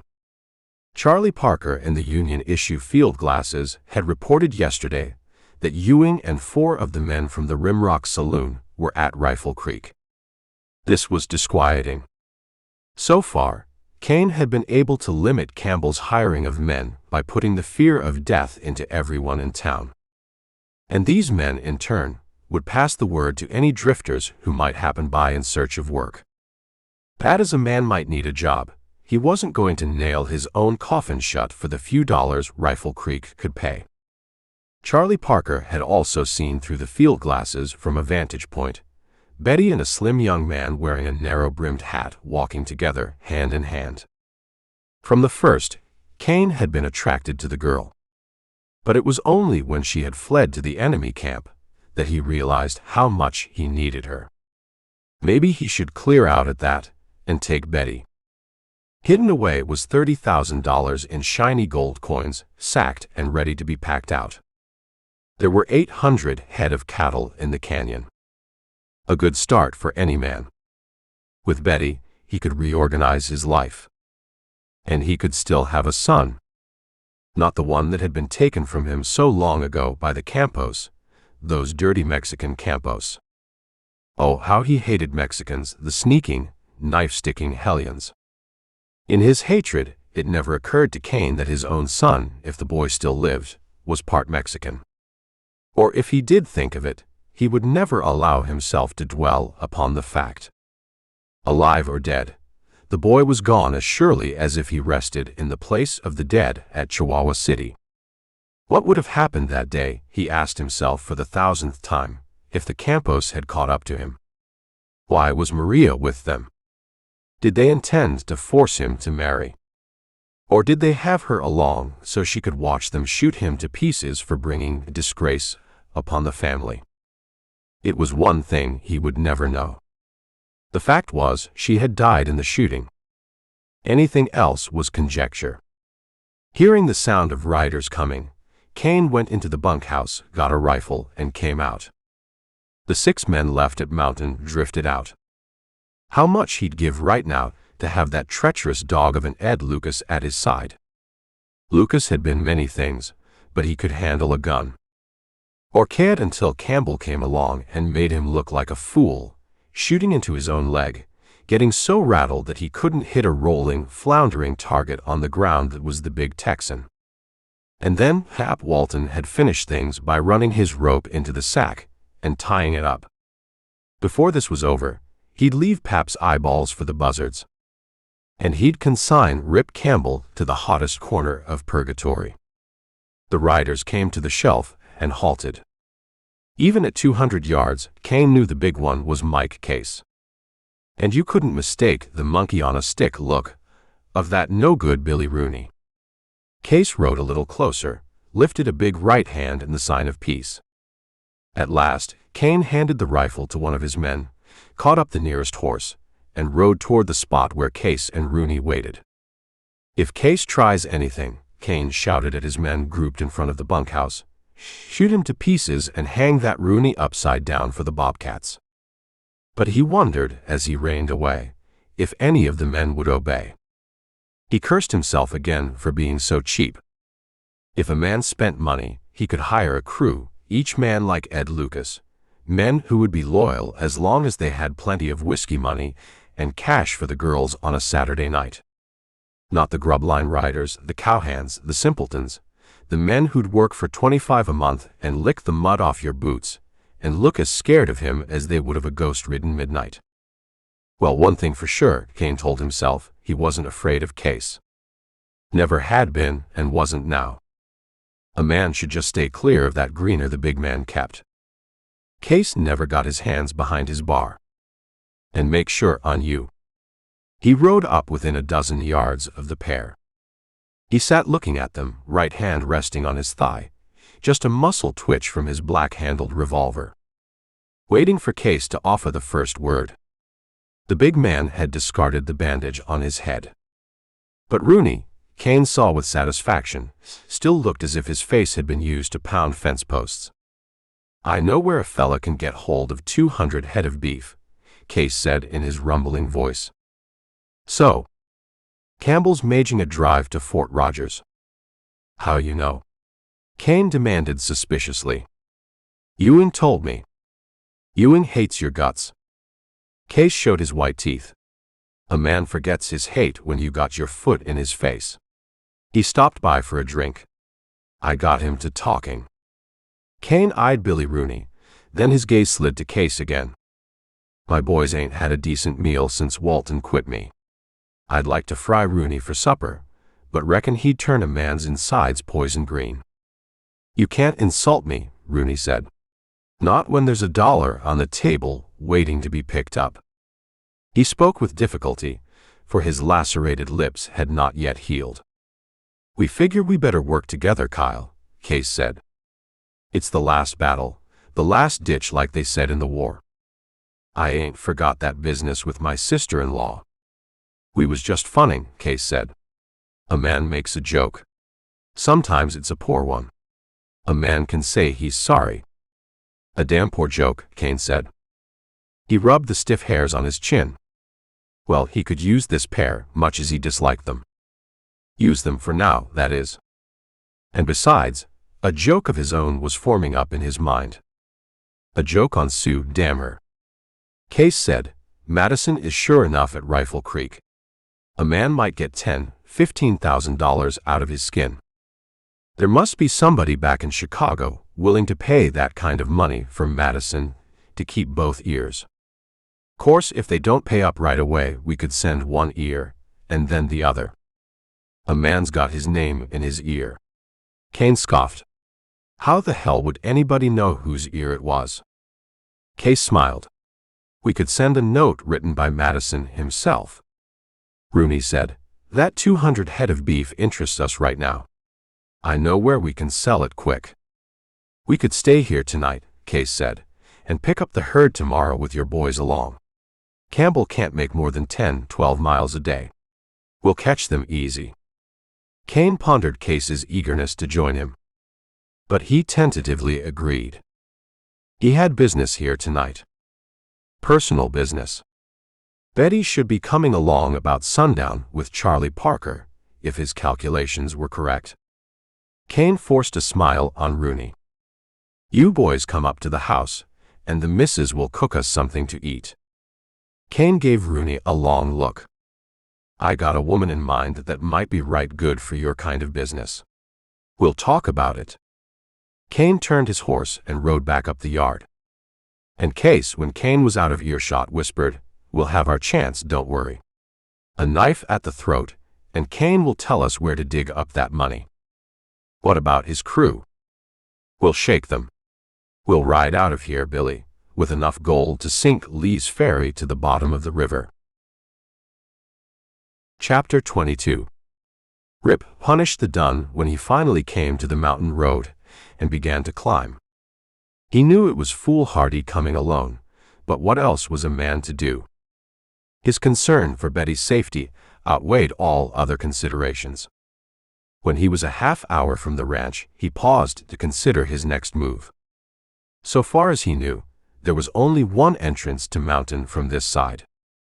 The alternative was to swing north into the mountains where the shelf could be picked up, and then move back to headquarters. But he didn't have the time. He had just started again after letting his horse blow, when he heard riders coming down the steep road from the direction of mountain. Ducking into some junipers, he drew his rifle and waited. 6 riders appeared in a moment, moving slowly, part of Kane's crew at least. When they were 10 feet or so down the road, Rip suddenly came in behind them and said, "Don't reach for a gun. Then nobody will get hurt." The men drew up and looked back at the tall, grim Texan sitting, his sweat mark done. He held a rifle on them. "What you want, Campbell?" a fat red-faced man said. "How many of you boys left at mountain?" The man laughed sourly and looked at his 5 companions.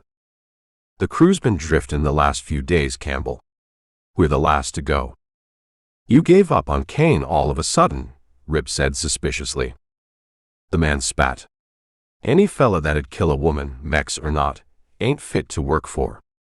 "Is Betty done at mountain?" "She come in a while ago with Charlie Parker."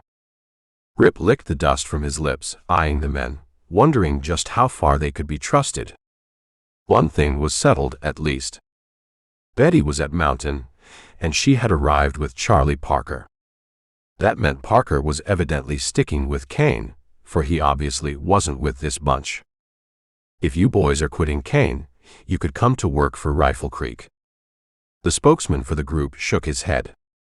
When the boss throwed in with Case, that was what busted the rope so far as we're concerned. "Case?" Rip showed his surprise. The man said that Case and Billy Rooney had come in over an hour ago. "I'll pay good money," Rip said. "We're going to sell beef. Ain't money enough to make us stay in this country. We got this one chance to get out with whole hides. We're talking it. We don't trust Kane, and we sure don't trust Case.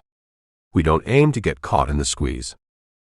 Rip started to say something about them being yellow-livered sons. Then he shoved the thought back in his mind. After all, who was he to call a man yellow? These were cowhands, not gunmen. "You aim to let us go, Campbell," the fat man said. "Or shoot us for trying to hang you the other day." "Go on, clear out," Rip said thinly. "There's 2 women at mountain. But a woman's safety wouldn't mean anything to you boys." The men weren't swayed. "We feel sorry for the women folks, but what can we do? You can use a gun. We ain't fighting your fight or Madison's fight. Not for the women. Not for anybody. We had enough." Rip let them go. They moved slowly down the slant into the shadows that already were thick along the valley floor. Kane had picked himself a fine crew when he hired that bunch, Rip reflected. Pay short money, and you get men short on guts. When they were gone, he moved on up the road. Just below the shelf, he left his horse in the junipers, then continued his approach on mountain headquarters afoot. His hands were slick on the rifle. He was facing long odds. He moved around behind the long bunkhouse, hearing no sounds from within. The men he had met on the road might be telling the truth. They might be lying. More men might be around. But what difference could a few more make anyway, he thought glumly. Already the odds were bad enough. Kane, Case, and Charlie Parker. And of course there was Billy Rooney, who might not be much good with a 6-shooter in hand, but who could use a derringer at close range to blow out a man's spine. He halted, put down the rifle, checked the loads in his revolver. He started on again, hugging the bunkhouse wall. Why hadn't he exterminated these lice long ago? Men like Kane and Case and Billy Rooney. It wasn't murder to eliminate such men from the earth. It was a kindness to the rest of humanity. He was passing a shed built of stout timbers when he heard a muffled pounding against the wall. He halted, lifting the rifle. From here he could not see the house. The pounding started up again. He saw that the shed door, built of 2x12s, was held closed by a large padlock. "Who's in there?" Rip said tensely. There was no answer, just the pounding again. The first thought that flashed through his mind was Betty. Perhaps Cain had bound and gagged her and left her inside. But was that logical, he asked himself. Cain had somehow forced his wife to write a note that would bring her sister up here. After going to all that trouble, Cain would hardly lock Betty up. Or maybe it was Sue in there. Maybe Cain had ridden off with Betty. If so, then where were Case and Rooney? "I can pry the lock off this door," Rip said, his voice close to the wall. "But not until you tell me who you are." He had spotted a 2-foot length of iron lying in the weeds, a short distance away. Evidently, it was the shaft of an old branding iron.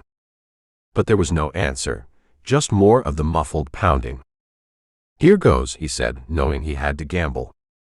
"Remember, whoever you are, I'll have a rifle on you." He picked up the discarded bar of iron and came back to the shed. The pounding was more insistent now. Not the heavy fist of a man, but light. Maybe, just maybe, Betty was in there. Or Sue, who could tell him where Betty had gone. Or it might be a man, hoping Rip would interpret the gentle pounding as the fist of a woman. Well, there was nothing to do but try. He stood his rifle against the wall, inserted the iron bar into the hasp, and pried. And as nails screeched out of timbers, the whole door suddenly bulged outward. The half-freed hasp and padlock went flying into his face, partially stunning him. He fell back, the heavy door, torn from its hinges, pinning him to the ground. He saw Mike Case, looming big as a barn wall, erupt from the shed. And behind him was Billy Rooney, his pink shirt torn, his mouth bleeding again as if someone had struck him and reopened the old wounds. The little man's eyes were wild. "Kill him, Mike," Rooney cried, and from his shirt sleeve dropped a derringer to fall into the small hand. As Rip rolled from under the fallen door, he got his gun loose. Case, coming in, kicked it out of his hand. The stunning force of the swinging boot toe numbed his right arm from fingertips to shoulder. Case flung himself down, his great weight slamming Rip back to the ground. Rip got a mouthful of dust. They were rolling over and over, clawing, gouging. Rooney was squealing like a woman, jumping up and down a short distance away, brandishing the derringer. "Out of the way, Mike," Rooney cried. I got him, I got him. I'll mangle him first," Case cried. "Then we'll go after Cain." As they struggled, Case flattened Rip face down. Case got a mighty forearm around his throat, squeezing the breath out of him. Rip's vision was lanced with shooting white lines, and in a moment would come the blackness. Flat on the ground, Case kneeling on him, levering on the forearm, drawing Rip's head back. Rip put all his strength into a sudden desperate twisting motion that turned him sideways. And the pressure at his throat was so intense that it seemed his head would be torn free like a melon from a vine. But in that moment of twisting, he struck back at Case, who was now straddling him. His fist was flung like a lead ball straight at the groin. Case grunted, fell forward, the leverage of the forearm slackening. With a mighty heave, Rip scrabbled aside. But Case, the momentary pain gone, came up at the same time. They closed, slugging, and Rip knew there was no point in trying for the scarred face. It was like sledging concrete. Case came on, his eyes narrowed, sweat slick on his face. "You're going to pay for that gun barrel across the head, Campbell," he gasped, and Rip hit him in the stomach with his left. His knuckles grazed Case's big brass belt buckle. Pain shot up his arm. His right hand was still partially numb from the kick Case had given him. The blow to the stomach did not stop Case. He lunged in, trying for the eyes, long arms reaching for Rip's face. Reluctantly, Rip gave ground. He knew if he didn't stop this lumbering giant, there would be nothing left of him but a broken body, a skull kicked open by Case's mighty boots. And behind Case, jumping up and down, screaming invective, was Billy Rooney and the derringer. Case rushed in. Rip, in trying to get away, tripped over the fallen door. They came together, falling. Rip slashed at Case's face with raking fingers, missed the eyes, and tore at the lower lip. Case grunted, turned away. Rip struck him on the nose with the point of an elbow. "Hold him, Mike!" Rooney screamed and started to come in.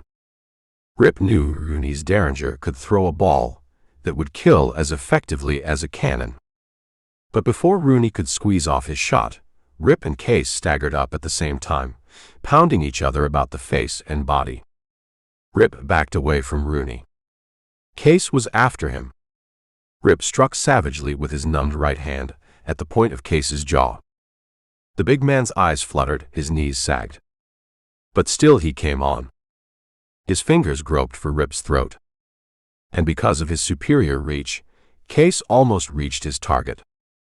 But just in time, Rip whirled aside and struck him in the face. Suddenly, Case dived headlong across the clearing to a weed patch where sunlight glinted on metal.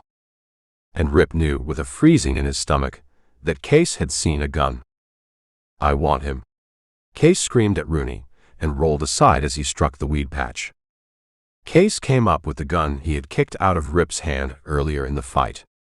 Because Rip knew his only chance of combating this new menace was in getting possession of the derringer, he suddenly lunged at Rooney. The little man swung up the derringer. Before he could fire, Rip caught him by the right wrist in a crushing grip. At the same time, he pulled Rooney against him. Case fired. Rooney shuddered, sagged as the bullet intended for Rip caught the little man belt high. Tearing the derringer free, Rip wheeled. Case was coming straight at him, a towering, enraged man with a gun. Rip spun away from Rooney, who gave a whimper and dropped bleeding to the ground. At the same moment, Rip flung out his left hand at the charging Case. He knocked Case's gun hand high.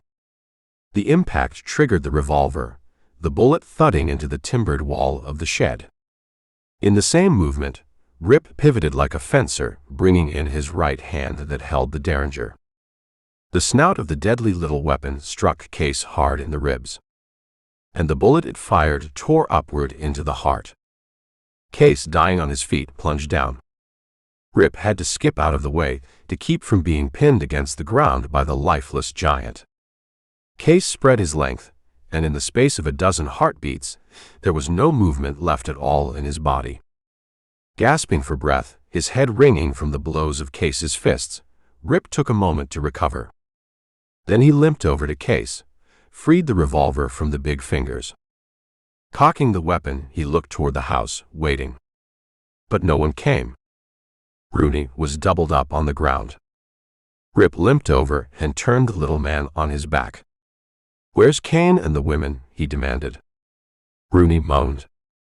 He was clutching his stomach, and Rip knew that there was no chance at all for the little man. No chance at all. He sank down on his heels. "Talk, Rooney. Do one decent thing before you die. Where are the women?" "Kane went sort of wild," Rooney gasped, "when his men quit on him.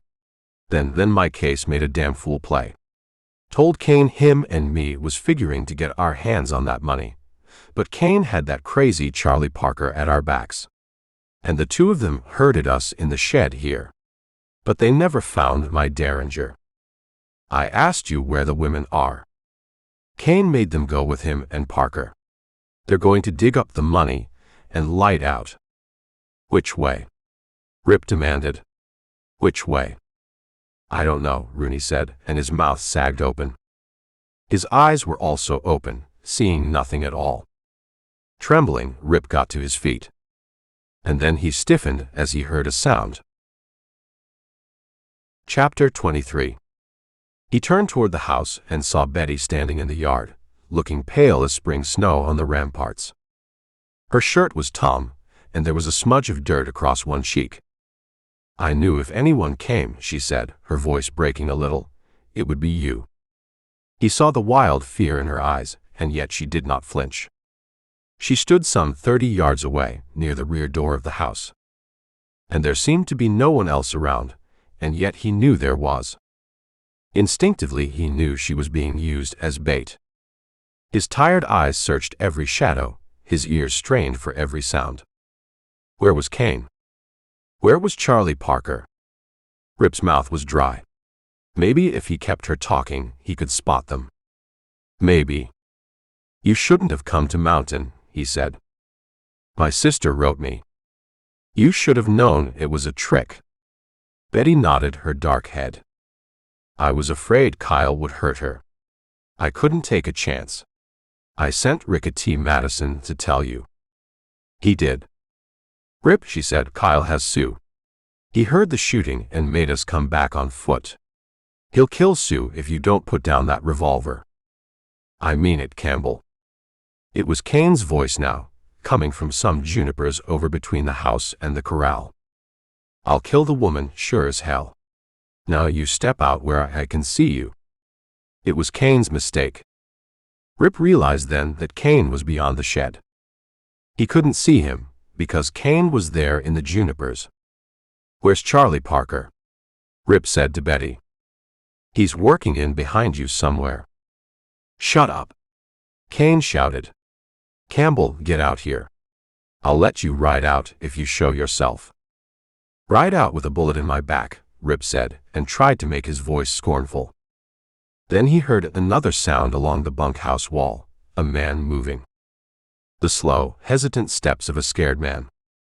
Rip suddenly wheeled for the shed wall and sprang along it. He came face to face with a white-faced Charlie Parker, who was trying desperately to recover from the shock of seeing the man he stalked. Parker lifted his rifle. Rip fired, and one leg went out from under the lank body. Parker screamed, the leg bending backwards. He fell across his rifle. And at the same moment Rip was yelling, "Run, Betty! Run!" He realized then that coming into this space between the shed and the bunkhouse wall put him directly in Kane's range of vision. Sue was crying, "No, Kyle, no." And then there was the sound of a blow and a woman's muffled sob. If Sue had been clinging to Kane's gun arm, the man evidently was free of her now. Even though her scream gave Rip an instant in which to clear the crumpled body of Charlie Parker and try to reach shelter, it wasn't enough. A rifle hammered out of the junipers, and Rip felt the stunning blow in his right arm. He stood stupidly, then began caving a little. He saw his revolver slipping out of his right hand. Even as he went to his knees, he managed to reach over and retrieve the revolver with his left. Kane was racing forward now, beard pressed flat against his wild face by the rush of air about him. He had discarded the rifle, and now whipped up a revolver. "Just you, Campbell," he cried, slowing a little. "Just you to finish, and then Betty and me will be gone with a mule pack of gold." The clamps of pain and nausea closed down on Rip, but desperately he fought off the urge to close his eyes and topple over on his side. Kane fired again, and again he felt a blow. And he knew, in a numbed shock of realization, that this was the eternal end of it. Through the red haze of his vision, he saw Kane marching in now, triumphant, lifting his revolver for the final smashing blow. "Lucas tried for your head," Kane cried. "He missed." "I won't." Rip let himself sag forward as the gun crashed. He heard the air whip of its bullet, passing above him. He knew then that Kane had been a fool. Always shoot for the thickest part of a man's body to make sure. The head is far from a substantial target. In this moment, Rip shouldered erect up the shed wall, pain tearing at him. Even this respite he knew was not enough. There was a screaming, black-haired savage that suddenly descended on Kane. He was forced to throw up a forearm to keep his face from being raked from eye to jowl by clawing fingernails. "Betty!" Rip shouted, the fear a copper taste in his mouth, a copper thrust into his stomach. "Get away!" The desperate fear was alive in him. Fear for her safety somehow triggered a last reserve in him, so that he was able to push himself away from the shed wall. Kane flung out a hand that caught Betty flush on the jaw. She dropped into the dust where she lay lifeless as mountain stone. With a cry of rage, Rip lifted his gun as Kane brought his own weapon up. The guns crashed simultaneously. Rip closed his eyes, expecting another wedge of pain to drive through him. Nothing happened. There was no augmenting the pain that already engulfed him. He looked down and saw a buttonhole-sized indentation in the center of Charlie Parker's forehead, where Kane's last bullet had forever silenced the last man to stick with him. Kane was still coming on, slower now. The gun he held must have weighed more in his hand than the great hulk that was a dead Mike case beyond the shed. Again, Kane tried to lift the gun. Kane stood a moment, weaving, the front of his shirt showing a minute opening through which the fluid of his life was pouring. To the end, his senseless hatred excused it all. "You bastard," he cried. "You red-headed son of a bitch." And then the fluid reached his mouth and cut off all sound from him. He fell slowly, as if his ankles had suddenly withered away, and left his top-heavy body without support. Rip leaned against the shed wall. He couldn't move. He knew he was calling to Betty, but she didn't move.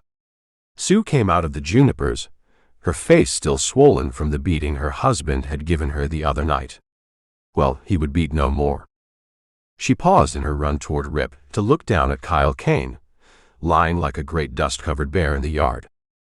Then she came on. "Here," she said, taking his elbow. "I'll help you to the house. Get Betty. She isn't hurt. She'll be all right."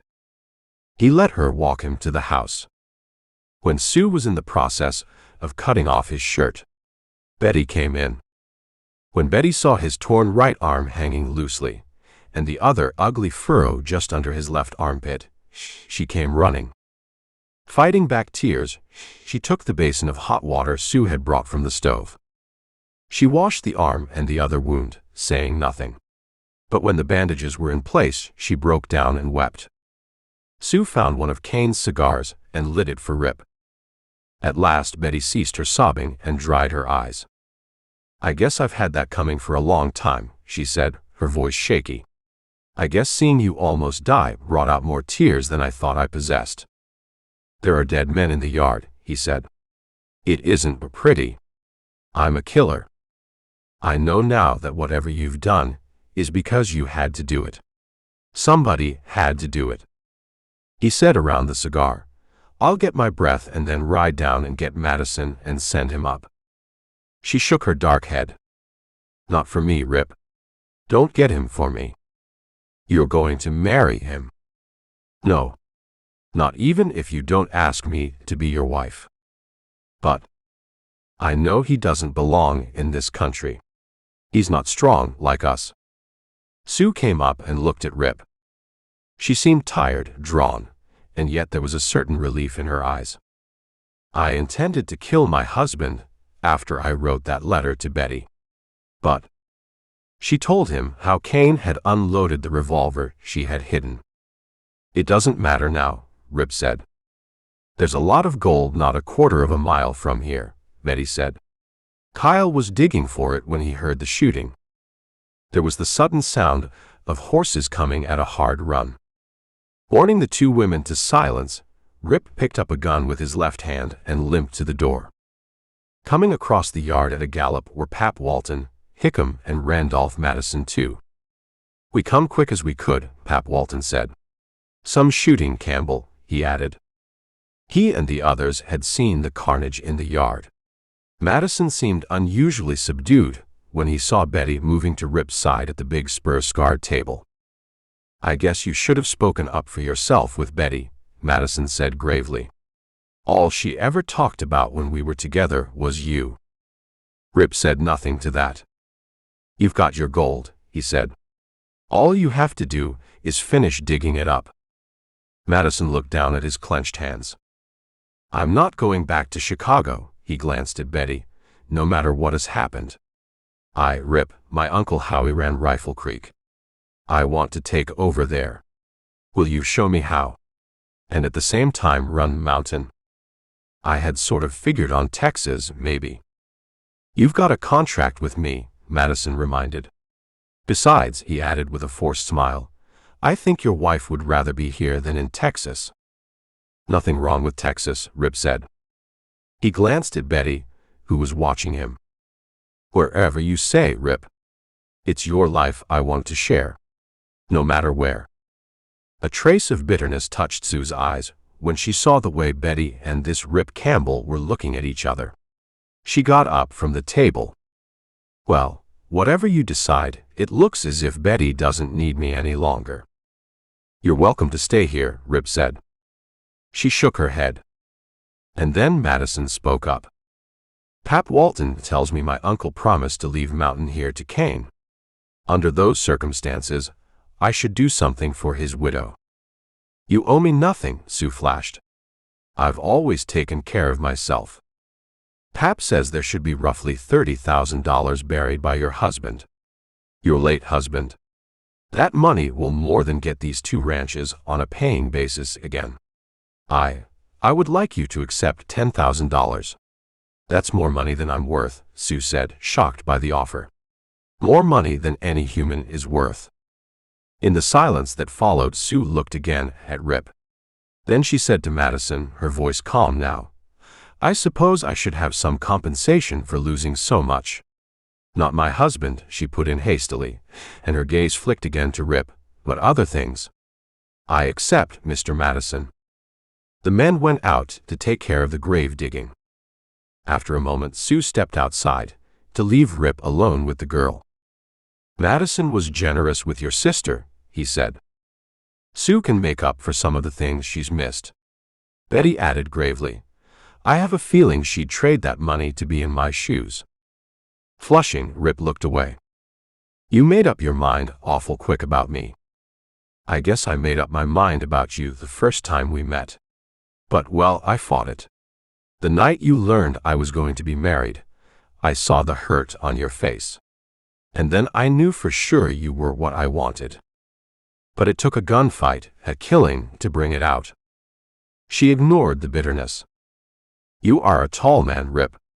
And you've made some history in this country. I'm 30 years old. Have you ever considered that I'm a lot older than you are? When I saw you so near to death today. Her face lost color, and she came and put herself in his lap, careful not to touch the right arm in the sling. He closed his eyes and then opened them, and looked around. We'll get rid of these buffalo robes. And put a stove in the bedroom. A big stove. Maybe first you should ask me to marry you, she said. I thought I had, in so many words. He saw the gleam of her white teeth in the new evening. Ask me with the right words. And he did. The dreams he'd had for so long became clear again in his mind, and he felt that she was right. He had made history in this country. He'd make more. They'd make it together. The end.